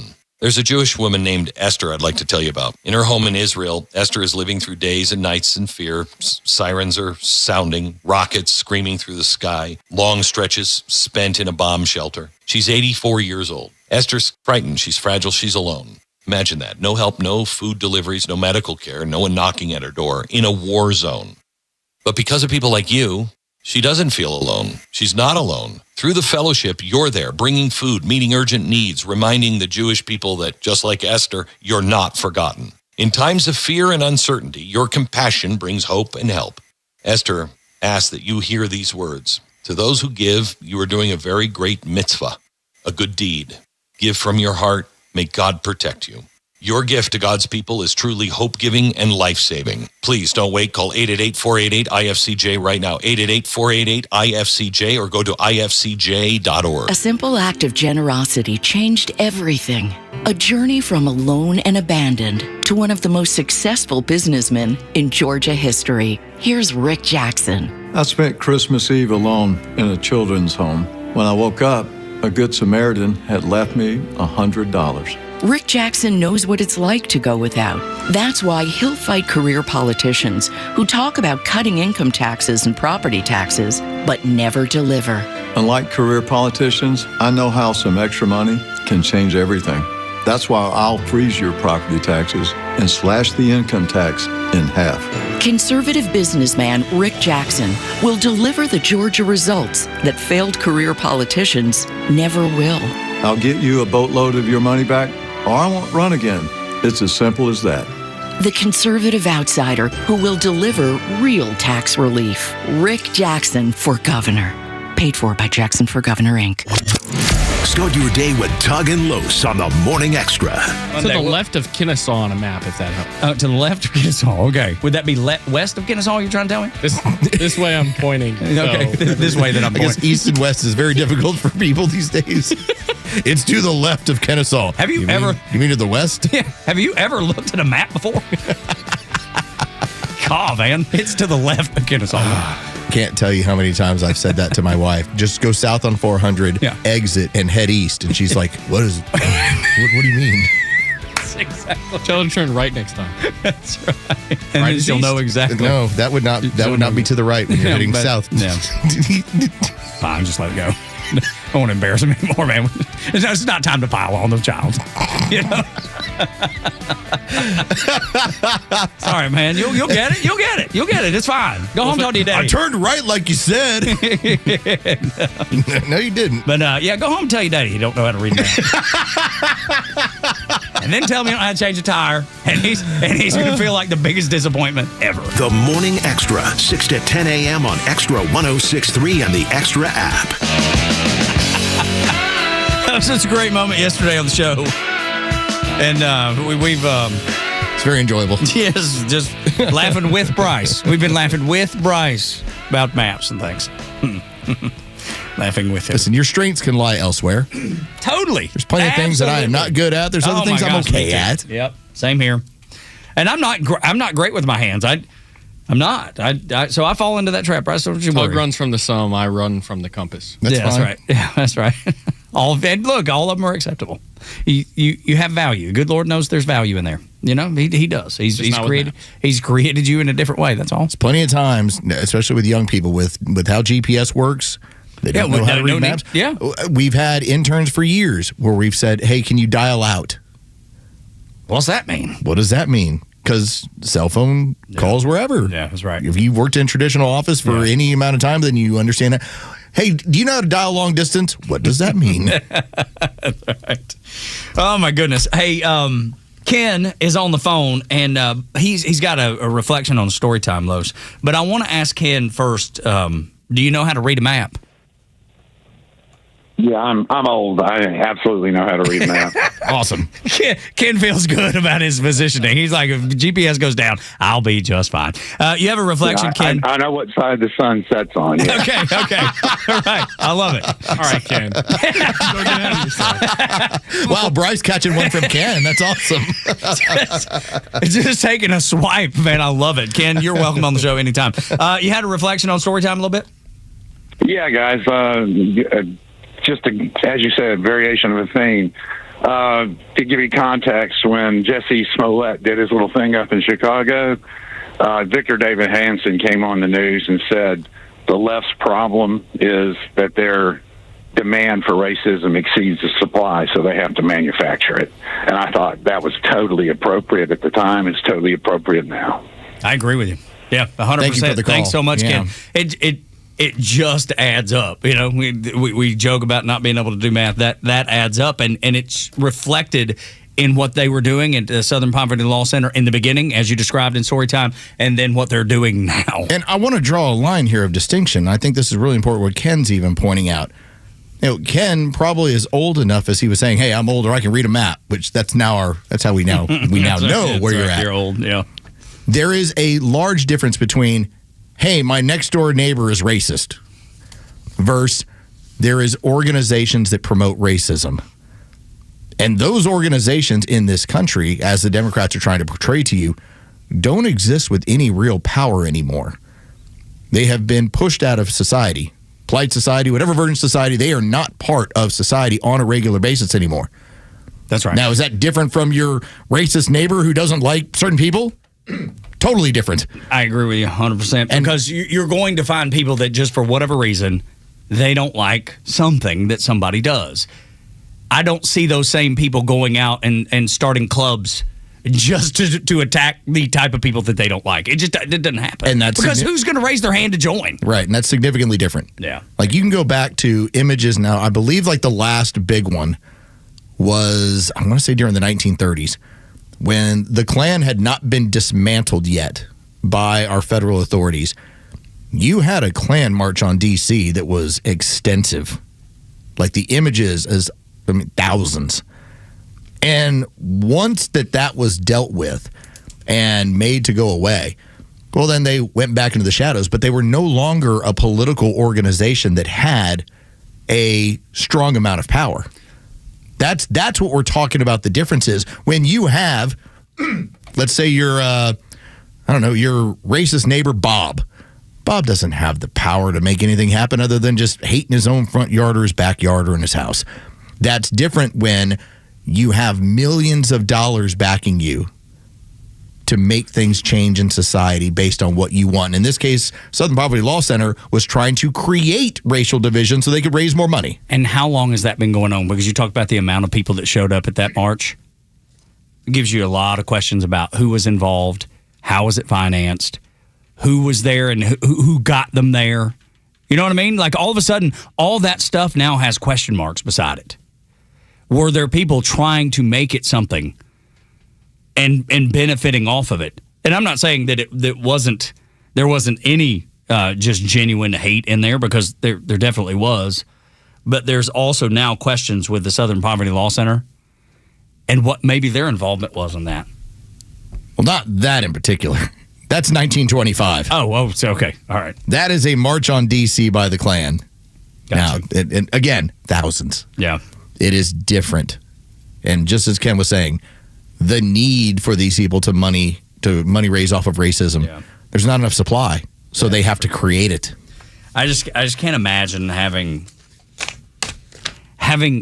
the way of thinking, hey, how do we benefit off of this? How can we take this and create it into something and then benefit from it? You know, how do we start this snowball ourselves and then go, hey, there's a way to actually make $1 off of this? Strange how the Southern Poverty Law Center was basically working similar to like a drug cartel. I got to create the demand so I can make my money. Mm-hmm. Here's my supply. How do I get this demand going for this? How do I get people hooked? Yeah. It's freaking make crazy. them see and they've done it since, again, remember, as we were pointing out, in 1985, their law staff left because they looked at it as you're using the Klan as a fundraiser. and you're trying to create that they're right around the corner. They're coming back. We just don't want. They're coming back. It just gives me so many questions about how that's been used. This isn't the first, obviously, 85, and then again now with the indictment from the DOJ, but how many times in between that and before that were they doing the same thing? I guess that's the bigger question that I have all of a sudden that I would have never had before. I think this became the MO of the organization. That's exactly right. And it went on for the better part of 40 years. It's unreal. Ken, thank you so much for your call. We appreciate you. You're always welcome on the show, as is anybody. Whether you want to agree or disagree, it's always open to you. 404-741-1230 at Xtra1063 across the social media platforms. I have time to dig deep into it, but I did find it fascinating that the Ukrainians are providing the United States and our military with drones to be able to combat what's happening in Iran. So the Ukrainians, who, look, I think the Ukrainian government is as corrupt as it possibly be. I think Zelensky is as corrupt as you could possibly be. Knowing that, how in the world are the Ukrainians helping us more than NATO is? NATO is making our pilots fly extra long in the air to get to Middle Eastern bases because they won't let them use the European bases as stopping points. Literally, pilots are having to use amphetamines, like things, caffeine or whatever. I think stay awake. Just stay awake because they're having to fly like 18-hour flights to get to the Middle East. The NATO partners are screwing us at every opportunity. And the Ukrainians, who I believe are as corrupt as they possibly, not the people, but the government, and they're actually helping us. Dude, how backwards is that? 2 years ago when I said the Ukrainian war was over, it's now at a stalemate. Yes, in terms of like, here's what it is, here's where they're all at. Yep. They're now at the point where they can actually send you drones because there's no more movement. Right. Like, it's over. Yeah, and they've developed the technology over the time that has actually turned out to be pretty good. The fact that we're getting help from Ukraine because they got nothing going on, and the Europeans are like, no, they're literally thumbing their nose at us. Yeah, it's over with over there. So let's send them over here. It's amazing to me. It is absolutely amazing. The allies are making our pilots fly 18-hour flights, and the Ukrainians are like, how can we help? The communist globalists are not your friends. No, they're not, dude. And that's what Europe is and has turned into. It's my new song. I'm going to work on it right? All weekend. The communist globalists are not your friends. Da, da, da, da, da, da. All right, when we come back, do Democrats seem to follow a pattern? I tend to think so. Next on the Morning Extra.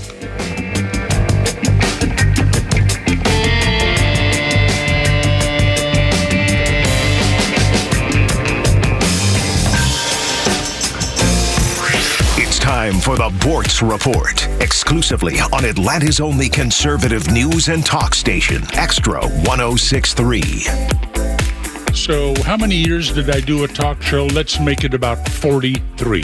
What a career. I said a lot of things, made a lot of people happy, made a lot of people mad, but I'm surprised that infuriated listeners more than anything else, and that would be when I told them that no matter where they are in life, they are there because of the cumulated effect of all of the decisions they've made right up to that point. In other words, it's your damn fault. Now, most relationships and marriages break apart because of finances. This story that appeared in USA Today yesterday meant something to me. New car splurges are becoming rare.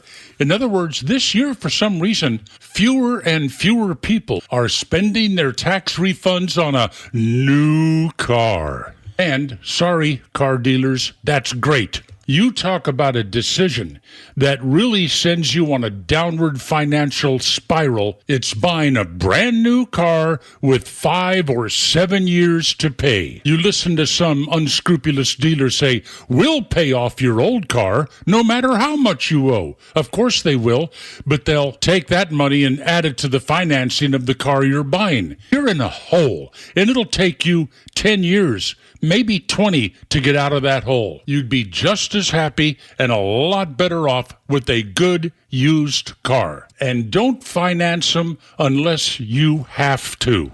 I swore off car payments 25 years ago. And yes, that includes bus payments.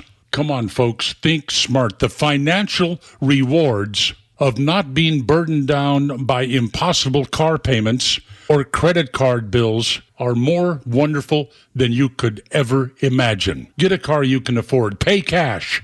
Play the long game, and then tell me how happy you are you did about 20 years from now. Neil Bortz, Extra 106.3. Hey, this is Los with David from Atlanta, who just purchased his new car with the Honest Car Guy, the new, fully transparent way to buy your next vehicle. David, tell us about your experience. I had been looking for a vehicle for a couple months. The car buying process was a little challenging at first for me. I had some credit issues in the past, and I just happened to hear a familiar voice on the radio, and it happened to be the Honest Car Guy ad. I got in touch with Tom. Within 2, maybe 3 days, I had a vehicle being shipped here from Orlando, Florida. I have already recommended him to family members, several friends, and I'll purchase a car from Tom when I make my next purchase for sure. Friends, if you're in the market for a pre-owned car, truck, or SUV, get an honest car buy from the Honest Car Guy. You pay what we pay, plus an honest fee, and we back that up by giving you the bill of sale.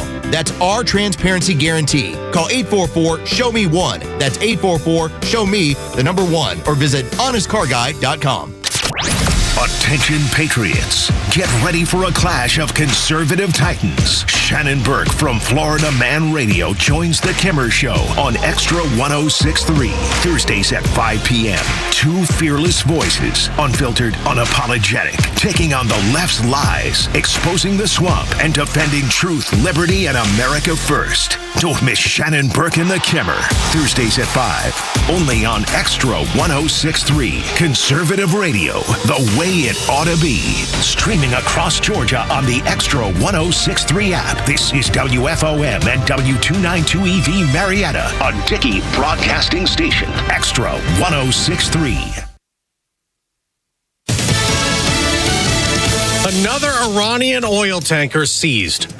I'm Dave Anthony, Fox News, and like the one the other day, it's far from the Strait of Hormuz, where the U.S. military has a blockade on Iran's ports, turning away more than 30 ships. The Department of War has released footage showing American troops on the deck of the sanctioned oil tanker Majestic X. It was interdicted in the Indian Ocean between Sri Lanka and Indonesia. Interdiction means the vessel was intercepted on suspicion of being hostile or in violation of the law. The Pentagon says it will continue to act against what it calls illicit networks providing support to Iran. Fox's Jonathan Savage. President Trump just posted on Truth Social minutes ago. He's ordered the Navy to shoot and kill any boat putting mines in the Strait of Hormuz. The day after Iran attacked 3 ships, seizing 2 as shipping remains disrupted in the region. There was a vote at the Capitol around 3 o'clock this morning. Senate Republicans showed the American people where they stand. Minority Leader Chuck Schumer not happy a budget resolution passed, starting a process to fund ICE and Border Patrol that Democrats can no longer block as they demand immigration enforcement reform. Pumping $140 billion towards rogue agencies. The blueprint the House has to approve starts a reconciliation process that'll lead to a Senate bill to fund Border Patrol and ICE 3 years. Funding for the rest of Homeland Security was approved last month in the Senate, but not in the House yet. There's a change involving cannabis. It's not being legalized federally, but there's a reclassification this morning. Medical marijuana gets shifted into a less dangerous category by the government. Acting Attorney General Todd Blanche signing an order reclassifying state-licensed medical marijuana, shifting it from Schedule 1, which is reserved for drugs without medical use and with high potential for abuse, to the less strictly regulated Schedule 3. Fox's Lillian Wu will win in court for Republicans in Virginia the day after voters approved congressional redistricting to help Democrats. A judge blocks it. America's listening to Fox News. Our founders believed that freedom wasn't just a word. It was a way of life. The freedom to move, the freedom to pursue what matters most, the freedom to live fully. But pain has a way of taking those freedoms from us. That's why Relief Factor exists. My pain had become so bad years ago that I couldn't paint, I couldn't work, I couldn't sleep. I was barely holding on. I was losing hope until my wife forced me to try Relief Factor. I didn't think it would work because it's 100% natural, drug-free, blah, blah, blah. But it absolutely broke the back of my pain. It might work for you. Over 1 million Americans have found relief and reclaimed parts of their life they thought were behind them. So this year, as we celebrate 250 years of freedom, ask yourself the simple question, are you living with the freedom you deserve? Relief Factor gives you the opportunity to live pain-free. Get your life back, the life you love. Try Relief Factor today. $19.95, 3-week quick start. Ready for you now. ReliefFactor.com or call 800-4RELIEF. 800-4-RELIEF. Get the Extra 106.3 app. Yeah, I got your app. I'm so glad Conservative Talk is back on the air. Tug and Los on Extra 106.3, 9 o'clock hour usually gets off the rails on the crazy train, so welcome aboard. All aboard! Make me feel like I should have played Crazy. I know, probably should have, but this is a good one too. This is good. I remember going to see Metallica at the old Omni on this tour. It was the first time I'd ever seen them. They were unbelievable. And a while back, they were here in town. I think it's maybe Mercedes-Benz Stadium. And it was a Tuesday night, and I just couldn't bring myself to go. I've never seen them again since this was like 1991, and I wanted to go, and I just couldn't because you have to get up so early. It was just too much. But Metallica's so good, such a fan, and I learned early on that a lot of their albums were written about things that they had read about or heard about in the Bible. Which I was blown away by. I'm blown away by it. I never knew this. Yeah, I don't know that they're Christians per se, but there's a lot of connections in the way that they write that were stories from the Bible. There's a song called Four Horsemen, so that obviously part of Revelation in the Bible. And so over the years, I've read about it a little bit, and I do think it's fascinating. It's cool. So anyway, this is the Morning Extra. Thank you, as always, 404-741-1230. If you want to jump in, if you know about Metallica, we'll talk about Metallica. I'm always up to talk about music. You think Derek Dooley will get into Metallica talk with us next week? I hope so. I mean, I certainly hope so. But Derek's camp did reach out and say, hey, we want to get in front of the audience again before the May 19th primary. And we've invited him on, and we try to invite everybody on that is running. But it's because of you that they want to be here. They want your ear. We've told you that from the get-go. It's not Los and I. We have the platform, and we're very blessed and fortunate too. But it's not us that they want to talk to. It is you. That's right. We're only 2 votes. That's and right. sometimes Bryce we're 3 votes. Do you always take part, Bryce? As much as I can. Y'all are thousands of votes. That's right. That's who they're looking to talk to. And so that's the importance of it. We just try and have the forum and ask the questions, especially when we promote these. When you send us information, emails, or anything else and say, hey, I want to know about this, I'm telling you, that goes to the front of the line of stuff we're going to ask about, because that is, let's face it, I have my own biases of stuff I want to hear about from politicians, and I've got to have those go on the back burner and say, you know what, that may not be the most interesting aspect or what's going to make the decision on a vote for someone who's out there. And so when you give us that feedback, that goes to the front of the line on stuff we're going to talk about. At Extra 106.3 across those social media platforms, at Front Office Los, at Tug Cowart. And I do have a Rick Jackson theory. I was about to ask, but I wasn't sure if this was the right time. But now that you've said it, I'm curious because you have rolled out the red carpet there. Dude, everyone else has been part of it. Multiple times. Everybody's come on. I even went to an event in downtown Alpharetta, spoke to him myself, and he said, absolutely, reach out to my comms people, want to come on. I've reached out to his comms team 3 times now. They're like, we've been busy. We're going to get in there. And then additionally, our operations manager has reached out 2 or 3 times. Yep, we're going to get it done. We're going to get it done. But it hasn't happened. Even though they placed a major buy on the station, that's why you're hearing those ads. It was a big buy. What I am thinking about is this. I think when you are new to politics, and let's face it, this is the first big campaign. Yeah, sure. And the amount of money that Rick Jackson is spending, this is the first time. Now, has he been getting in front of people? Just as you said, you went to Alpharetta. And he recently did one in Milton. That was this week. I wasn't able to get to it, but he's hitting all kinds of very local, very intimate, if you would say, because it's in people's living room. It's not like a venue. No. And I think there comes a point where, especially when the comms team, and this is my theory on this, I don't think you want to put the man in front of a large audience until he's ready to be in front of a large audience. And let's face it, live radio can be a little bit intimidating, especially if you have a question that maybe you haven't refined your message at it. Maybe you're concerned about saying the wrong thing in front of the audience. And so That's my only theory on it, because everyone else has made it a point to get in front of the audience. But this being the newer person into politics, who is Stephen? I'm given the benefit of the doubt that I believe that is part of what's going on as to why the only person running for governor in terms of people we've reached out to, it's the only one who's been like, we'll do it, but not quite yet. Yeah, Burt Jones is, we've been in communication with him. He wants to come in. As a matter of fact, he wants to come in and do 2 shows. He wants to be on Justice Unfiltered with a Second Chance that airs on the weekend. He wants to talk to them. And then he's like, if I'm there, might as well do both, right? Sure. I'll do both shows, the Morning Xtra and Justice Unfiltered. So Burt Jones, his chief rival, is saying, I want to come in and do 2 shows. I want to be on during the week and on the weekend.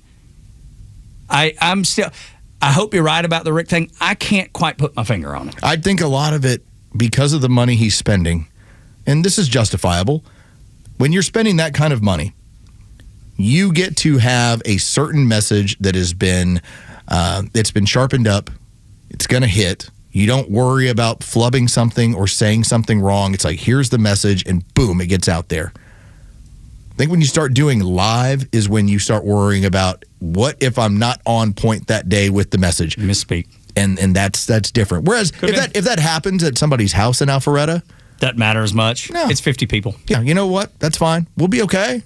In fact, we'll fix it later. Yeah, absolutely. Let's learn from it. Here's what not to do. Sure. Here's how you get coached up, because they have plenty of people coaching them up that have run campaigns before. And he's spending a premium dollar. He has the right people to do this stuff. Yes, he does. Yeah, so he's doing that well. And his message, Los, is captivating. I went with a realtor friend of mine who he was invited. I was the +1. He was just like, I think you might like this. And sure enough, it was amazing. His message when he's delivering his story, coming up through foster care, you hear a lot of that in the ads that you're talking about and the buys that they've made.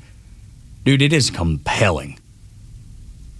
I'm not sure when you get into the actual politics that it'll be as compelling. And that is where, again, my political radar starts to go off and go, well, why not yet?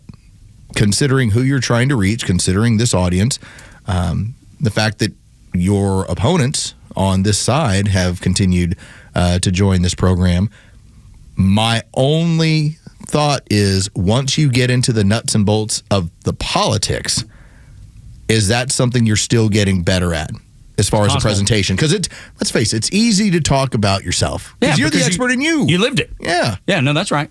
And it moves the needle. The guy I went with, he was like, dude, he's got my vote. I mean, and my buddy that I went with was a solid Burt Jones voter. Like, if you would have said the minute before we walked in, who's this guy voting for? I would have said Burt Jones. When we walked out, I don't know now, because it moved the needle with him. Because he's a Christian man.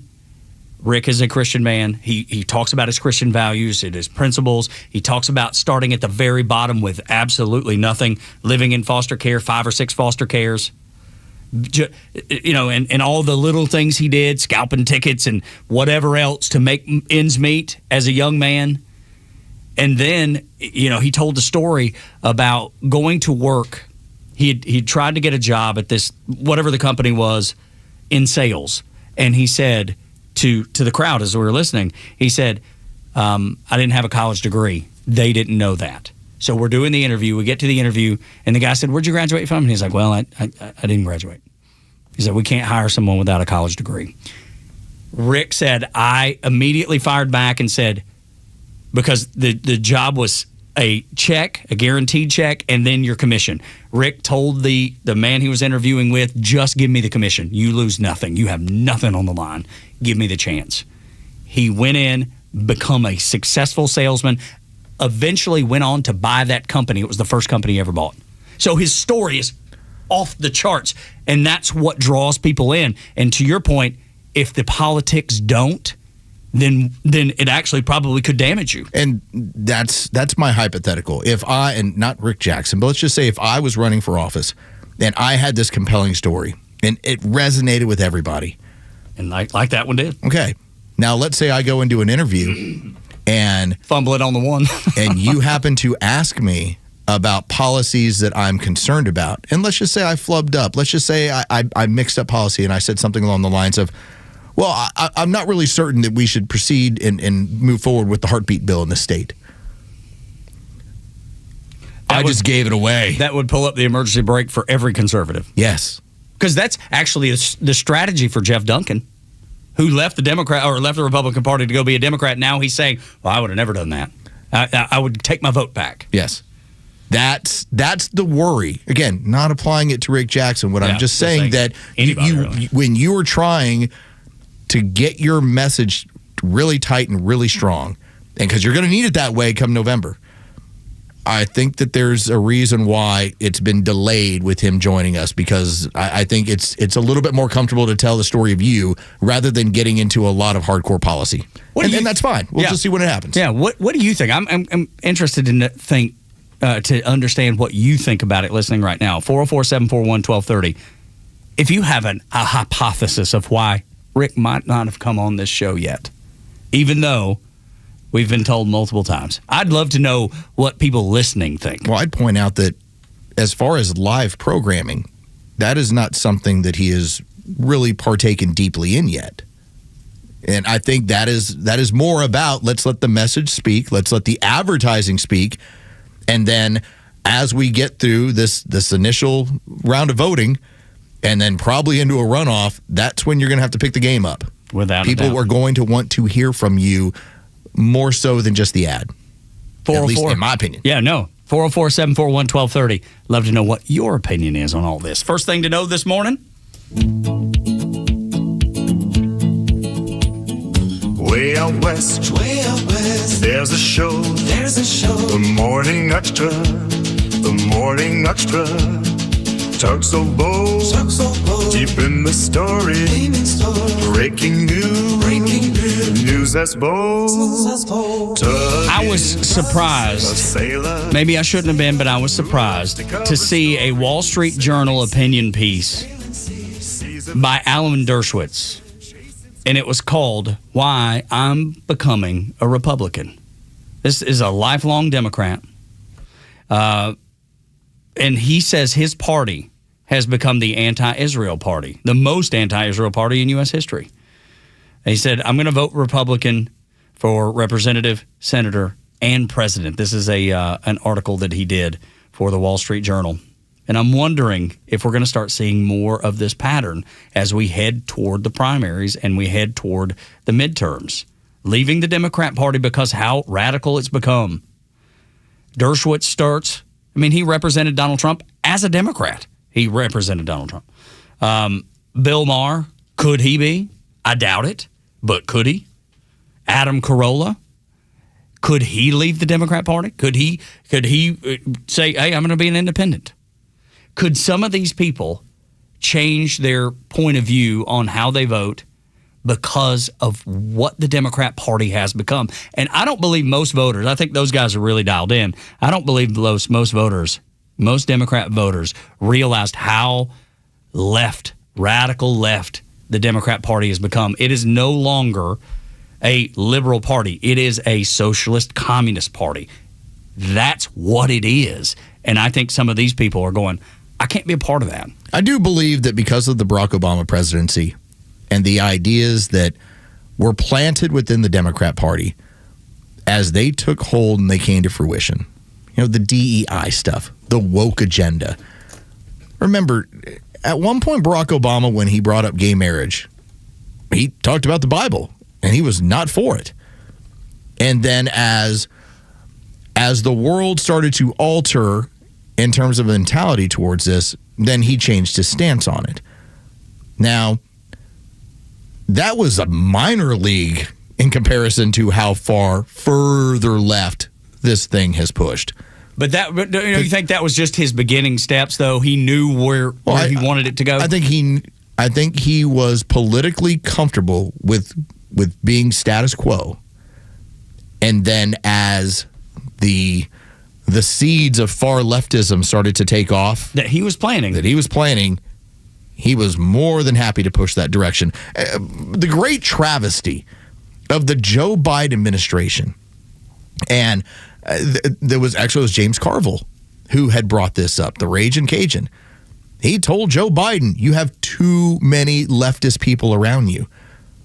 The great travesty of the Biden administration is we were sold this bill of goods, the American people, that, hey, we're getting things back to normal. We're going to build back better. Yeah. No, it was we're going to build hardcore left because Barack Obama's legacy is not on the line. And so all the dreams that Barack Obama ever had for this socialist communist agenda in this country were starting to become realized under Joe Biden, to the point where Joe Biden gets his 4 years and he doesn't even get a chance to run again because his name was mud. You know, that man, say whatever you want to about Joe Biden. It's going to be a sad ending for Joe Biden. But he did, in the interest of power, he did spend 40 years in politics trying to make things better for his side. At least there's something admirable about that. We can at least say, all right, gotcha. That's what you did. But this is going to go down as a clown show. And worst presidency in history of the United States. And it will all be at the hands, in my opinion, of Barack Obama, left at the feet of Joe Biden. And that will be his legacy. Barack, because think about the story that Neil Bortz tells. And how many times has Neil sat down with maybe his, it was a professor at school or something. Yeah, at Occidental University. Yeah, Occidental and they talked about you can't overthrow the United States government in a radical war, in a battle, in a revolution. You have to do it peacefully. And that's when Obama, being a very smart man, I don't think anybody can deny the fact that he's a very smart man. Now, he doesn't use his intelligence for good, that I can tell, but a very smart man. And now, when you see what he was able to do as president, and then the third term that you're talking about, just being the puppet master, making it all come to fruition, making everything that he wanted to do way back then happen in a different way than he expected to, but he learned and he succeeded. He's succeeding to this minute. The left gets very tired of this. Like, this is their eye roll moment. But I believe it's indicative of part of the reason why Donald Trump won the popular vote, obviously won all 7 swing states, is that we are now in a situation where on that side of the aisle, on that side of power, those people can't even tell you there's 2 sexes. Right? Because they get challenged on it all the time and they deflect always. How perverted must your politics have become that you deny a fundamental aspect of life on Earth? Biology. Of simple biology. And to say that there is 2 is to basically ruin your status within the party. Yeah, if you say there are 2 sexes, what biology tells you. Realize what kind of crazy pills we got to take? I mean, it's a simple test. But that's the sort of thing that gets you kicked off of Blue Sky instantaneously. Immediately. David left us a message saying most of Biden's cabinet was Obama holdover. Yep. And he said that is not a coincidence, which is David's exactly right. Absolutely, 100%. 100% correct. And it was... And part of what Barack Obama, and this was the intelligence level of what he was doing. He knew the direction they wanted to go, but also he wanted to protect his own legacy and his own presidency. He wanted 2 terms. Now, after the 2010 election, the wipeout of the Democrats in the House and the Senate and almost everywhere around the country, that put a huge amount of brakes on the Barack Obama presidency. But don't believe for a second that they didn't want to go further left. Barack Obama at least got to tell those holdovers at the time when they were for him, hey, I can't go that far. Because not yet. Under Joe Biden, we can go as far as we want to. There's no more not yet anymore. It is all on his shoulders. Yep. No one even realizes that I'm pulling the strings at the time. Anyway. And what's he going to do? He didn't even know what he was signing. That's right. Mike Johnson, the Speaker of the House, was flat out told you, it's like, he signed this. I went to talk to him about it, and he's like, I didn't remember. I don't remember. Hey, what do you think the auto pen is such a controversy? They were signing it for him. He wasn't in charge. He wasn't even in cabinet meetings. Joe Biden was running them. It was the perfect scenario to push far left politics that Barack Obama always wanted to, but never could. Once you had somebody who was incapacitated in the office, you could do whatever you want. Run roughshod. And he did. Unbelievable times that we're living in. I mean, I feel like I've said this twice this morning, or this is twice, is like Hollywood can't even write this. It's so incredible that it's happening. It's stranger than fiction. When we come back on Extra 106.3, Los told you, Virginia, you're forgetting about one little tiny thing when you decide to gerrymander. Next on Extra.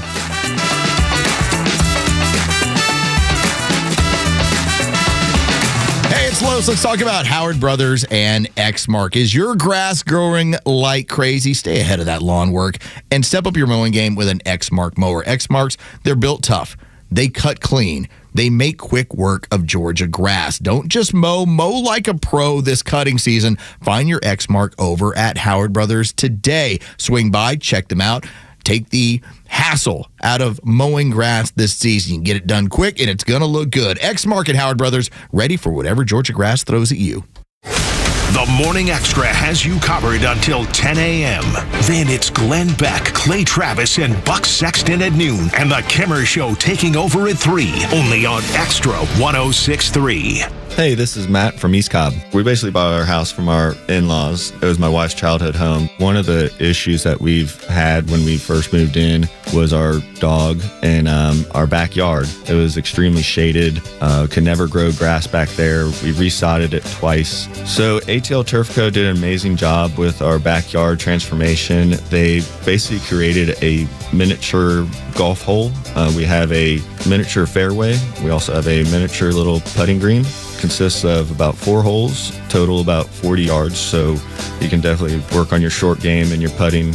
After that transformation that ATL Turf Co. did for us, my father-in-law came and saw his house the way it looked after the fact of we had a putting green and a miniature golf course. Sure enough, he did the same thing with ATL Turf Co. He has a beautiful backyard, wonderful stonework, drainage, and a beautiful practice area for chipping and putting. Check him out online at atlturfco.com.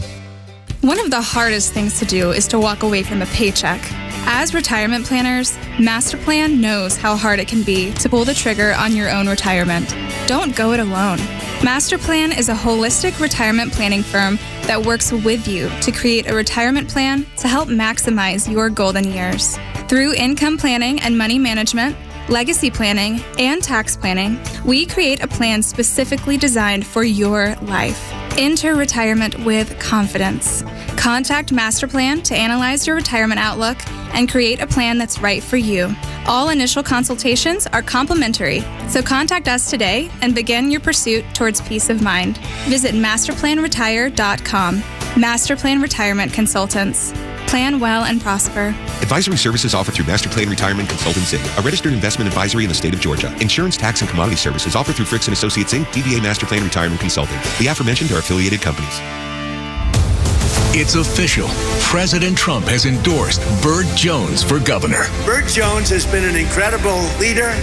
This man has my complete and total endorsement, and I really want to see him win. Burt Jones is a trusted Trump conservative who's leading the fight to end Georgia's state income tax. He's going to make a great, great governor. You will be very happy, Georgia. Burt Jones has my complete and total endorsement. Paid for by Burt Jones for Georgia.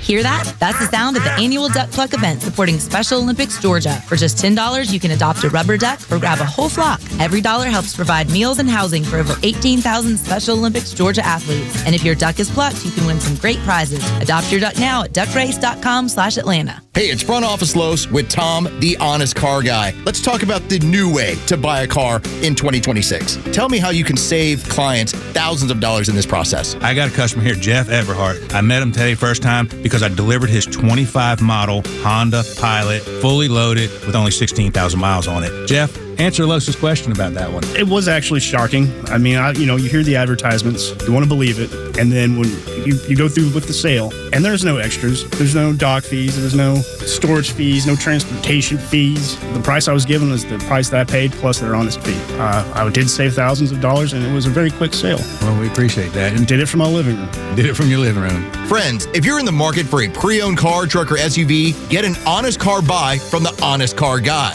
You pay what we pay, plus an honest fee, and we back that up by giving you the bill of sale. That's our transparency guarantee. Call 844-SHOW-ME-1. That's 844-SHOW-ME, the number 1, or visit honestcarguy.com. The stories that matter to you.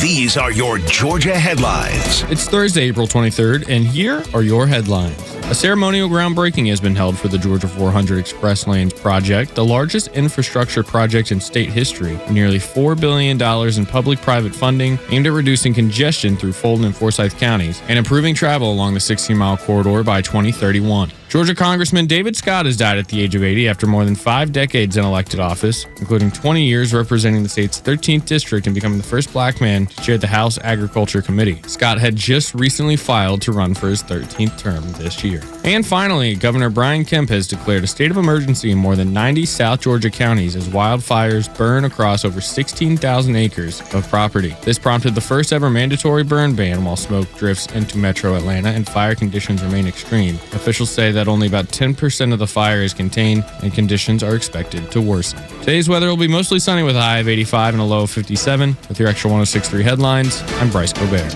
Tug and Los until 10 on Extra 106.3. We are going to get into the Virginia redistricting battle that Los told you yesterday not to worry about.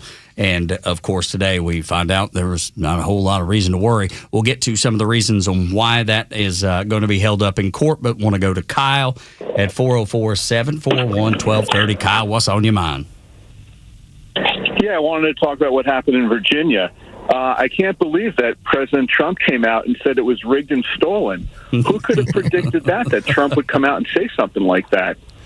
Do you clowns see a pattern here? Kyle? Is Kyle? Which one? Andrew. Hello. All right, well, thank you for the call, Kyle. Oh, man. Rigged and stolen. We're going back to the old. I hadn't heard rigged and stolen in a while, so I'm glad he went back and picked that up. That's funny. Yeah. So, Kyle, welcome. Andrew, welcome. Yeah.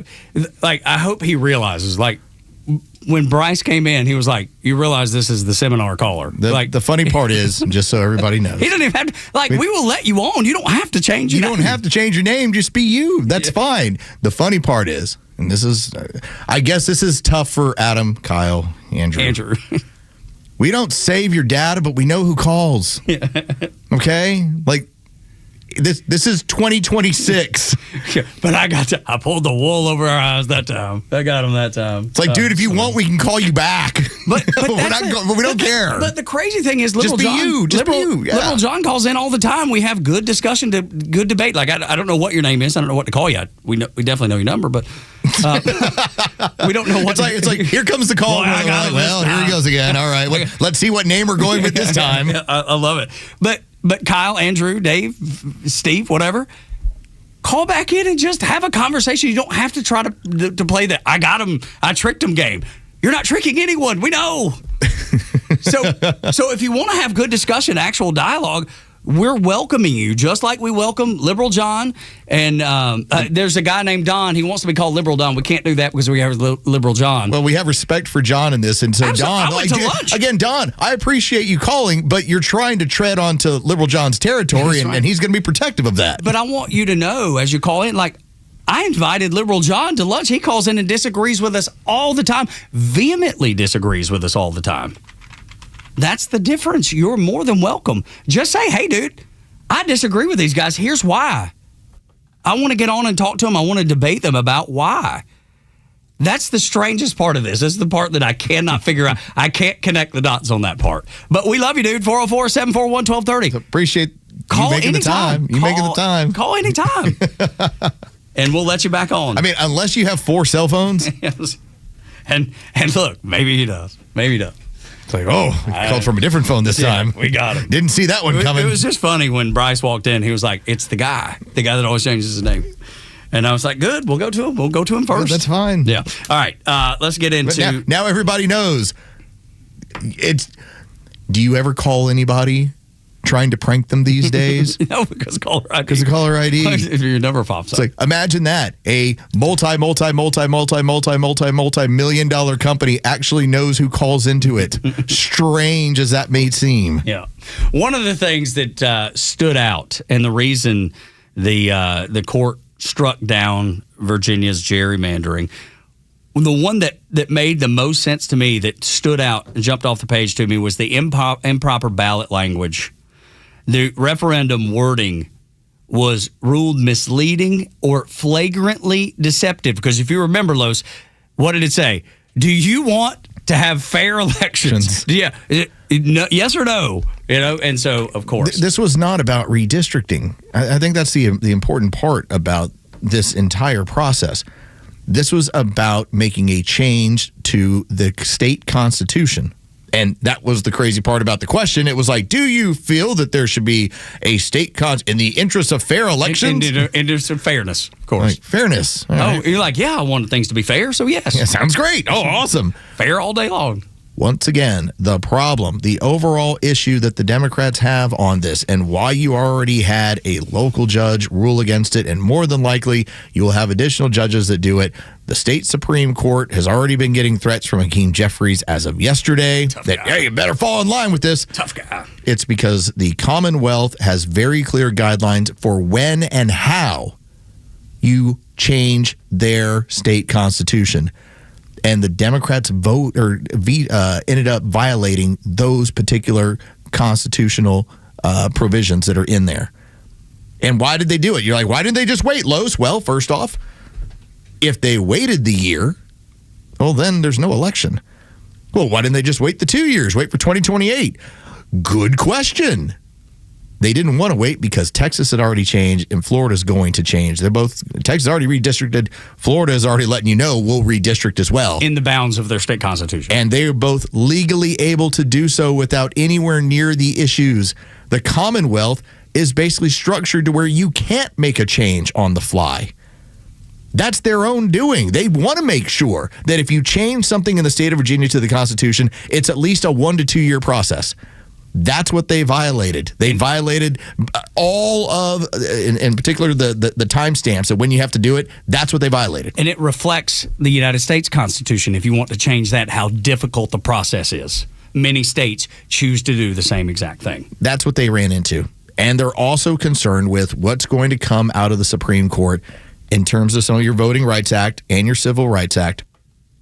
Will you not be allowed to gerrymander based on race moving forward? And as we've talked about, as we now have to manufacture racism in this country and pay for it to make it available, should we really still be drawing districts based off of race? Isn't Probably that not. Racist in its nature? Probably so, yes. There's only one side that's arguing for it. Yes. And that's why they're concerned about when that gets voted down in the Supreme Court, if it does. And then you think about the flooding of the country to make sure that there's representation of people, not Americans, not citizens, but people. That way they can, because that's the second barrier, right? They're trying to make sure that they have enough people, flood the country with enough people to have Democrat representation in Congress. And I know those are two separate things, but it's the same battle. By the way, I actually hadn't seen anything as I'm looking through all the information of, because Trump always puts everything on social media. I don't see anything about rigged or stolen. I'll just look it up. Kyle, Andrew, what are you talking about?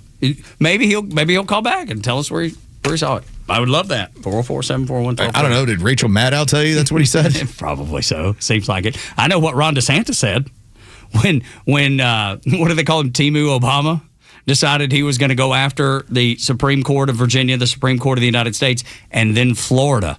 Ron DeSantis says, please, dear heavens, please come do it. I invite you. Florida has 28 House seats. One of them's currently vacant. You basically have 20 Republicans and 7 Democrats. If Florida wanted to, they could probably whittle that down to 2. And it would probably be representative more so of the state anyway, based on how blood red it is. All right? Like that, it would look more of like Alabama's map. Alabama, you go through that one, you're like, oh. And Mississippi, oh, that's as red as it gets.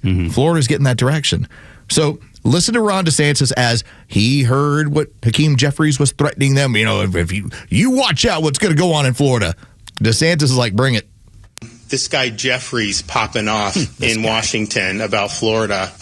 He wants to be Speaker of the House. And he's kind of like, more liberal than Pelosi and all this other stuff from New York City. I just want to know, Florida can't do, we're going to go after Florida. Please be my guest. I will pay for you to come down to Florida and campaign. I'll put you up in the Florida governor's mansion. We'll take you fishing. We'll do all this stuff. There's nothing that could be better for Republicans in Florida than to see Hakeem Jeffries, everywhere around this state. Voters will not like what they see. They will not want that type of ideology. And so the door is open. The invitation's out there. I don't think there'd be anything better for the Republican Party of Florida but to have Jeffries there. Now, I kind of feel bad for the guy because he's as left as they come. He's always going left. And yet the far left hates him. They call him a dollar store Obama. They call him AIPAC Shakur, all these different derogatory names that they do. And so he's tried to ingratiate himself with but they're just not drinking the Kool-Aid, and so they give him a hard time. So I kind of feel bad for that. But please be my guest to come down in Florida. We would love to have you. I made the mistake. I said Temu. Dollar store. All right. What did I say that Donald Trump does and that other people are starting to emulate and that we've done it on this show? I'm not calling you that. That's what I've heard. That's what they keep calling you. Hit him with the straw man. I don't think it's nice. Yes, I would never do it. I know that they don't like him. They keep calling him Dollar Store Obama. And Did you just call him? No, that's what they keep calling him. That's what his own side. They keep calling him AIPAC Shakur, and I think that's mean. And he hit. I like the way DeSantis opens up. Hit him with this guy, Jeffries.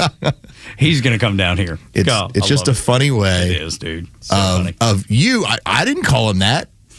They're calling him that. I'm just pointing it out that I don't think it's nice. Yeah, why would they do that to their own guy specifically, man? That's just mean. Surely he's not that bad. Oh, dude, I love it. I mean, I can't believe that. I mean, there's people that call Elizabeth Warren Pocahontas, as in like fake Pocahontas. That's just mean. Got my hand up. I've used that one a few times because it's Pocahontas. Because it's so funny, dude. It is so stinking funny. Calling her Pocahontas or Pocahontas is so funny. And Dollar Store Obama's funny. All these names are. And you're right. Donald Trump started them all. I mean, how many times have we said? Well, and then they're all upset at Orange Man Bad. Yeah, right. Like, that's a great nickname. It totally is. Orange Man is funny. Orange Man Bad. And if you're on the left, you know Orange Man Bad is funny. You know it because you call him Orange Man. And he is. But I use it all three. Orange Man Bad. Well, you know what Orange Man Bad did. That's right. Self-tanner. Dude, Trump, lay off the self-tanner. Just to if you can. Just a little bit. I just think it's... when it comes to what's happening in Florida, Ron DeSantis, I've said he's the best governor in the country, and I still believe that to this moment. We had the story yesterday about him being in the Supreme Court. Can you imagine? Can you imagine just the havoc that he would wreak on everything that was brought in front of him? You want to talk about a just to the bone conservative? He's my kind of guy. We'll talk about Pocahontas is my kind of guy in a little bit, but I just want you to connect these dots, Tug, in your mind. You ready? Yep, doing it. Yep. Is there any surprise that we're hearing about the possibility of Ron DeSantis, because of his relationship with Clarence Thomas, perhaps getting a chance under Donald Trump to go through that process and assume that seat on the court as a young man in his 40s? Be there a long time. And it's all tied to next week's special session in Florida. Unreal, dude. Yeah, here's the carrot. Yep. Like, you get this thing done, you'll be rewarded. For sure. Man, that's dirty politics, but it's a fun one on our end. Yes, it is. Because we usually don't have it. Because we're always saying, y'all better play dirtier. What happens when you strip the Democrats of 5 or 6 more seats in Florida? You're going to get a seat on the Supreme Court out of this. And the big kicker is you legally do it, unlike Virginia. Correct. Because their state constitution, which came together in Port St. Joe, Florida, by the way, it is all legal what they're looking to do. This is a special session called to take a look at making this change. Kyle, we love you, man. You don't have to change your name. You call anytime if you're still listening. We have nothing but respect for you. You're always welcome on the show. Just stop changing your name. You change your name every time. Silly. It's the same phone number. It's so silly. And then, just to add to that, then you keep creating these crazy straw men, and I got to be the one to be like, come on. Yeah. What is it? Because last time he said, Trump said the war's over 1,000 times. Give me one. Name one. Give me one. Not one. Oh, well. But, again, always welcome. At least make it fun. I'm not saying everyone has to be Ryan Seacrest. Yeah, change his next time he calls in. He might be Ryan. It's Ryan Seacrest next time. Let's talk about the certain kind of guy. Pocahontas, she does have a particular type that she likes. Next on Extra.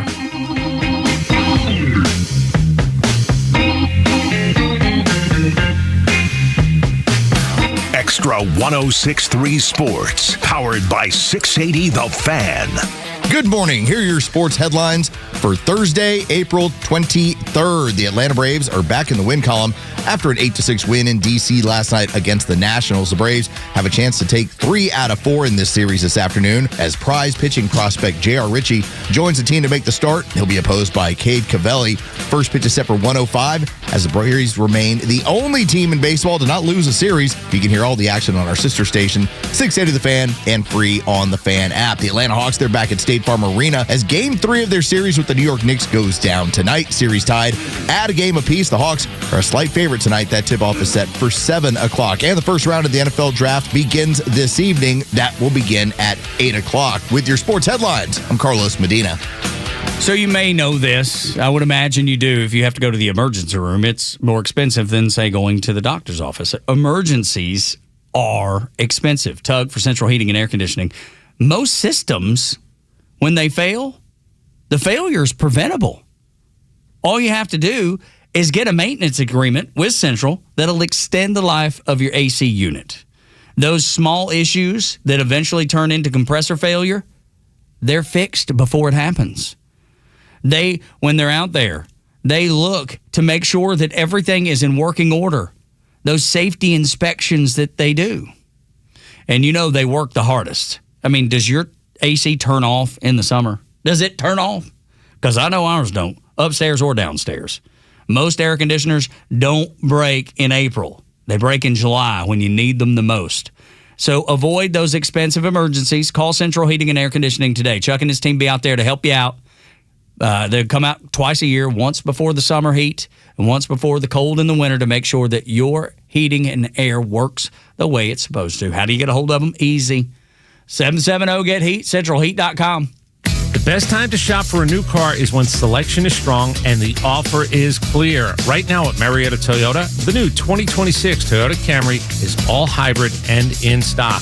It's built for commuters with exceptional fuel efficiency, up to 53 miles per gallon in the city. Voted Best of Cop, Best New Car Dealership, and Best Dealership Service Center. Here's the difference you don't get everywhere. Every new Toyota comes with our nationwide lifetime powertrain warranty, unlimited time, and unlimited mileage for as long as you own your Toyota. For well-qualified buyers, special APR financing is available on the new 2026 Camry, 4.99% APR for 72 months. We're right where we've always been, Cobb Parkway South, just north of Truist Stadium. Marietta Toyota since 1975. We've been here and we'll be here for you. 4.99% APR for 72 months with approved credit through Southeast Toyota Finance. Not all buyers will qualify. Offer ends May 4th, 2026. Lifetime powertrain warranty included with every new Toyota purchase. See dealer for details. Are you paying too much in taxes? Most people are, and they don't even realize it. Hi, I'm David Nicholas, president of Nicholas Wealth Management. Every year, hardworking individuals and business owners send more money to the IRS than they legally have to. I hate to see it. Not because they did anything wrong, but because the tax code is complex. It's always changing, and it's full of opportunities most people never hear about. So here's the real question. Could you be paying less in taxes? With the right strategy, many people can. Through smarter planning, overlooked deductions, and better retirement and income decisions, you can win in retirement. That's why we're offering a complimentary tax analysis. No cost, no obligation, just a clear look at where you may be overpaying and what you can do about it. Stop guessing, get answers. Call Nicholas Wealth Management 678-990-8500, 678-990-8500, or visit nicholaswealth.com. Nicholas Wealth Management is an independent financial services firm. This is for informational purposes only and is not specific investment advice. Georgia Tech women's basketball season tickets for the 2026-27 season are on sale now. Here's Moon with the loose ball. Forecourt to Albin, putting up a jumper. A long two is good as the buzzer sounds. You don't want to miss a second of second-year head coach Karen Blair and the Yellow Jackets at McCamus Pavilion next season. Posting up, muscling in strong, putting it up and good. She'll go to the line, hunting a three-point play. Save your seat today at ramblinrec.com/tickets. Sting 'em. Calling all contractors. Stovall & Company Wholesale Landscape Supply is here for you. We've been family owned and operated for more than 75 years, and we just opened our 11th location in Canton, Georgia. We are proud to provide all your wholesale irrigation, nursery, and landscape supply needs. We are partnered with Keystone Hardscape to offer a wide variety of products to enhance any outdoor living space. Here at Stovall, we have it all. Check us out at StovallInc.com or visit any of our convenient locations throughout North Georgia. Epic parties start at Staples. Now you can grab Party City balloons, decorations, and tableware, plus matching custom invites, banners, and more right at Staples. That was easy. I'm Patrick Brown, former Army Ranger in the United States Army. Like many service members, I had to make difficult choices when leaving the military, and the most challenging thing was finding purpose in a new phase of life. Housing, employment, education, way too many decisions and no idea where to start. That was until I met the Warrior Alliance. They made it simple. They listened and quickly connected me to the services I needed. And like a trusted friend, they even followed up to make sure I was squared away. Change a veteran's life today by donating at thewarrioralliance.org, helping warriors navigate to success after service. Don't believe this nonsense you see on TV commercials about how uncomfortable a CPAP mask is. Take it from me. You wear one, especially the nasal pillow I use, for one night, and you will fight anybody that tries to take it away from you. But if they do take it away from you, you can get more at cpapsetcetera.com, cpapsetc.com, with a store in Alpharetta, same-day shipping. To your health, cpapsetc.com. The Kimmer Show is live every afternoon from 3 to 6. I know it had some kind of personal, what the hell? That damn phrase won't come out of the thing. They're not self-defense. Karate? No, the thing you call the sport of martial arts. Martial arts. God. MMA. Dorothy Boyd, thank you. Oh, criminy. The Kimmer Show every afternoon from 3 to 6 p.m. on Xtra 106.3 and the Xtra app. Tug and Los on Xtra 106.3 until 10. Download the app so you can listen live and on demand. Anytime you see fit, anytime you can make time. It is so easy and so convenient. You can listen to this show from the things that we talked about in the 6 o'clock hour all the way to now in the last segment of the show, and everything in between, but all the other shows too. Glenn Beck, Clay and Buck, afternoon show with Kimmer, Jesse Kelly, who is a freaking superstar in conservative media, Jimmy Fela, who's always funny, and then Guy Benson too. All the shows are there for you and free on the Xtra 106.3 app. Download that today. All right. I have a favorite ball player, right? Hank Aaron was always my favorite ball player. I'd be like, that's my guy. It's my favorite player. It's my guy. Or Dale Murphy. Dale Murphy, that is my guy. He is my favorite player. He plays the game the right way. He's incredible at it. Los, did you have? Yeah, I guess you have. You probably had to have, right? Favorite players? I enjoyed watching Don Mattingly as a kid. Left-handed stick, kind of batted the way I did. Yeah. And then assorted Braves. Like Ron Gant was like... Ron Gant was like one of the first guys, as we're like early 90s, who was actually already built like a truck before we started the steroid era. Yes. Dude, he would one arm. So strong. Just absolutely. A legitimate, before the motorcycle accident, he was a legitimate 30-30 guy when that was a big deal. Mm-hmm. To have that kind of power and that kind of speed. That's my guy, Ron Gant. I had a Ron Gant number 5 poster on my wall. I remember being in high school. So freaking crazy cool. And when he would swing, because I remember I saw him play in a game in Houston, that thing sounded like it was like a shotgun blast. Yeah, it's exceptional. But the reason I bring this all up, right, is because that's when you would say, that's my guy. That's my dude. Or maybe it was just with your best buds. That's my boy right there. That's my guy. Pocahontas. She has different criteria that I wouldn't have included in my that's my guy statement. That would be Graham Plattner, who's continuing to run. Now, you would know this if I said it, the guy with the Nazi tattoo on his chest. Now, there's additional stuff that's now come to light, and I would like to refer to this what happened when I was a kid growing up in Texas. When I was like 9 years old, I'm just starting to get kind of aware of politics. And there was a man named Clayton Williams. Well, Clayton Williams, he was a rancher. He's running for governor as a Republican. And he ended up losing. This was back when Texas used to have Republican, Democrat governors. Republican representative everywhere, Democrat governors. Well, he was asked about the weather. And he had made a comment about how when it comes to rain and rape, made a joke. His joke was basically, if it's inevitable, just relax and enjoy it. Kind of shocking. Yeah, that's enough to stop you in your tracks. Again, asked about rain, he compared rainy weather to rape. If inevitable, just sit back and enjoy it. That pretty much ended Clayton Williams. Understandably. Now, that was a different era, apparently. Because I understand from living through Me Too and the PC era and the woke agenda era that if you compare anything to rape, it's probably a bad idea. Yep. If you talk about rape at all, it's probably terrible. Yes.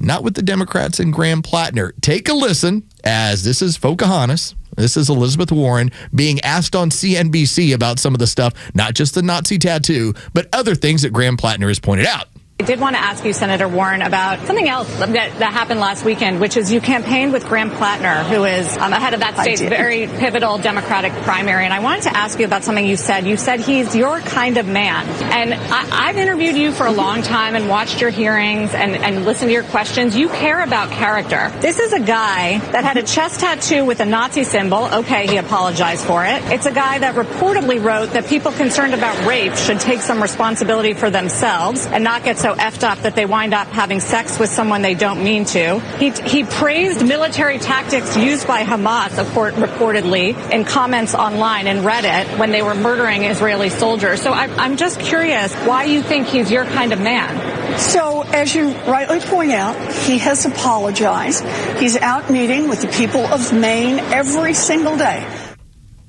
He apologized for his Nazi tattoo. Ain't enough? Wait, what is it? What's the problem? I mean, he did victim blame when it comes to rape victims. Well, maybe you shouldn't get so messed up. Yeah, it's your fault. It's actually your fault that you were raped. Good What's up, Lord. Clayton Williams? Good Lord, dude. And I love the lady on MSNBC, or MS Now.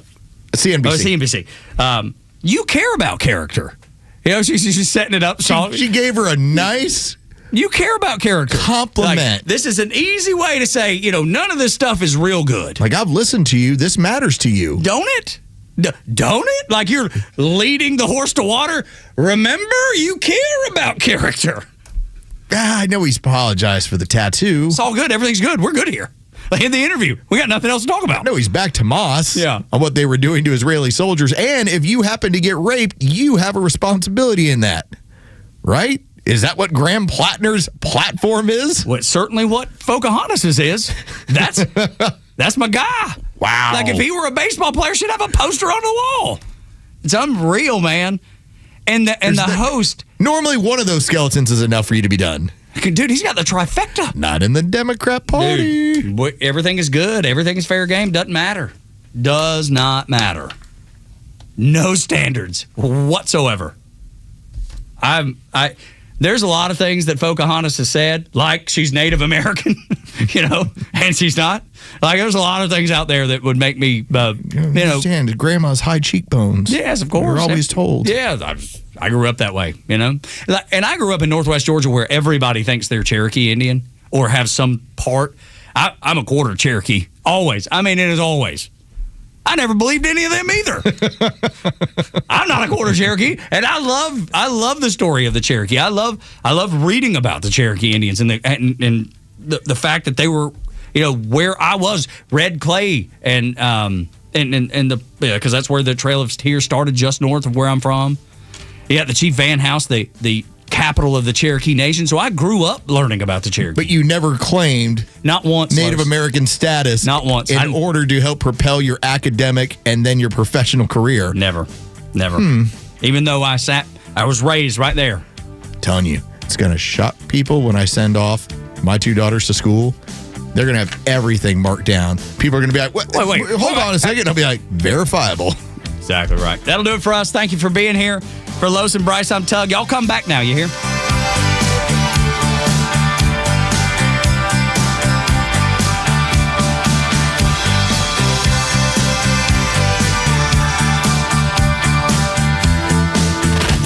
Need more than just headlines on your ride to work? It's the Morning Extra, live from 6 to 10 a.m. tomorrow morning, only on Extra 106.3 and the Extra app. Hey, Dad, can I ask you something? Sure. How do you know when you're in love? Well, can't stop thinking about him. Your heart races sometimes, and you just want to be with them every moment of the day. Dad, I think I'm in love then. Got a picture? Yeah. Oh, yep. I remember my first Subaru, too. There are so many reasons to love a new Subaru from Subaru of Gwinnett, like standard symmetrical all-wheel drive on most models, top-rated gas mileage, and technology and safety that will give you the warm and fuzzies, like the Subaru Crosstrek, with 182 horsepower and up to 120 cubic feet of interior space, or the Subaru Outback, built to take you off the beaten path with up to 9.5 inches of ground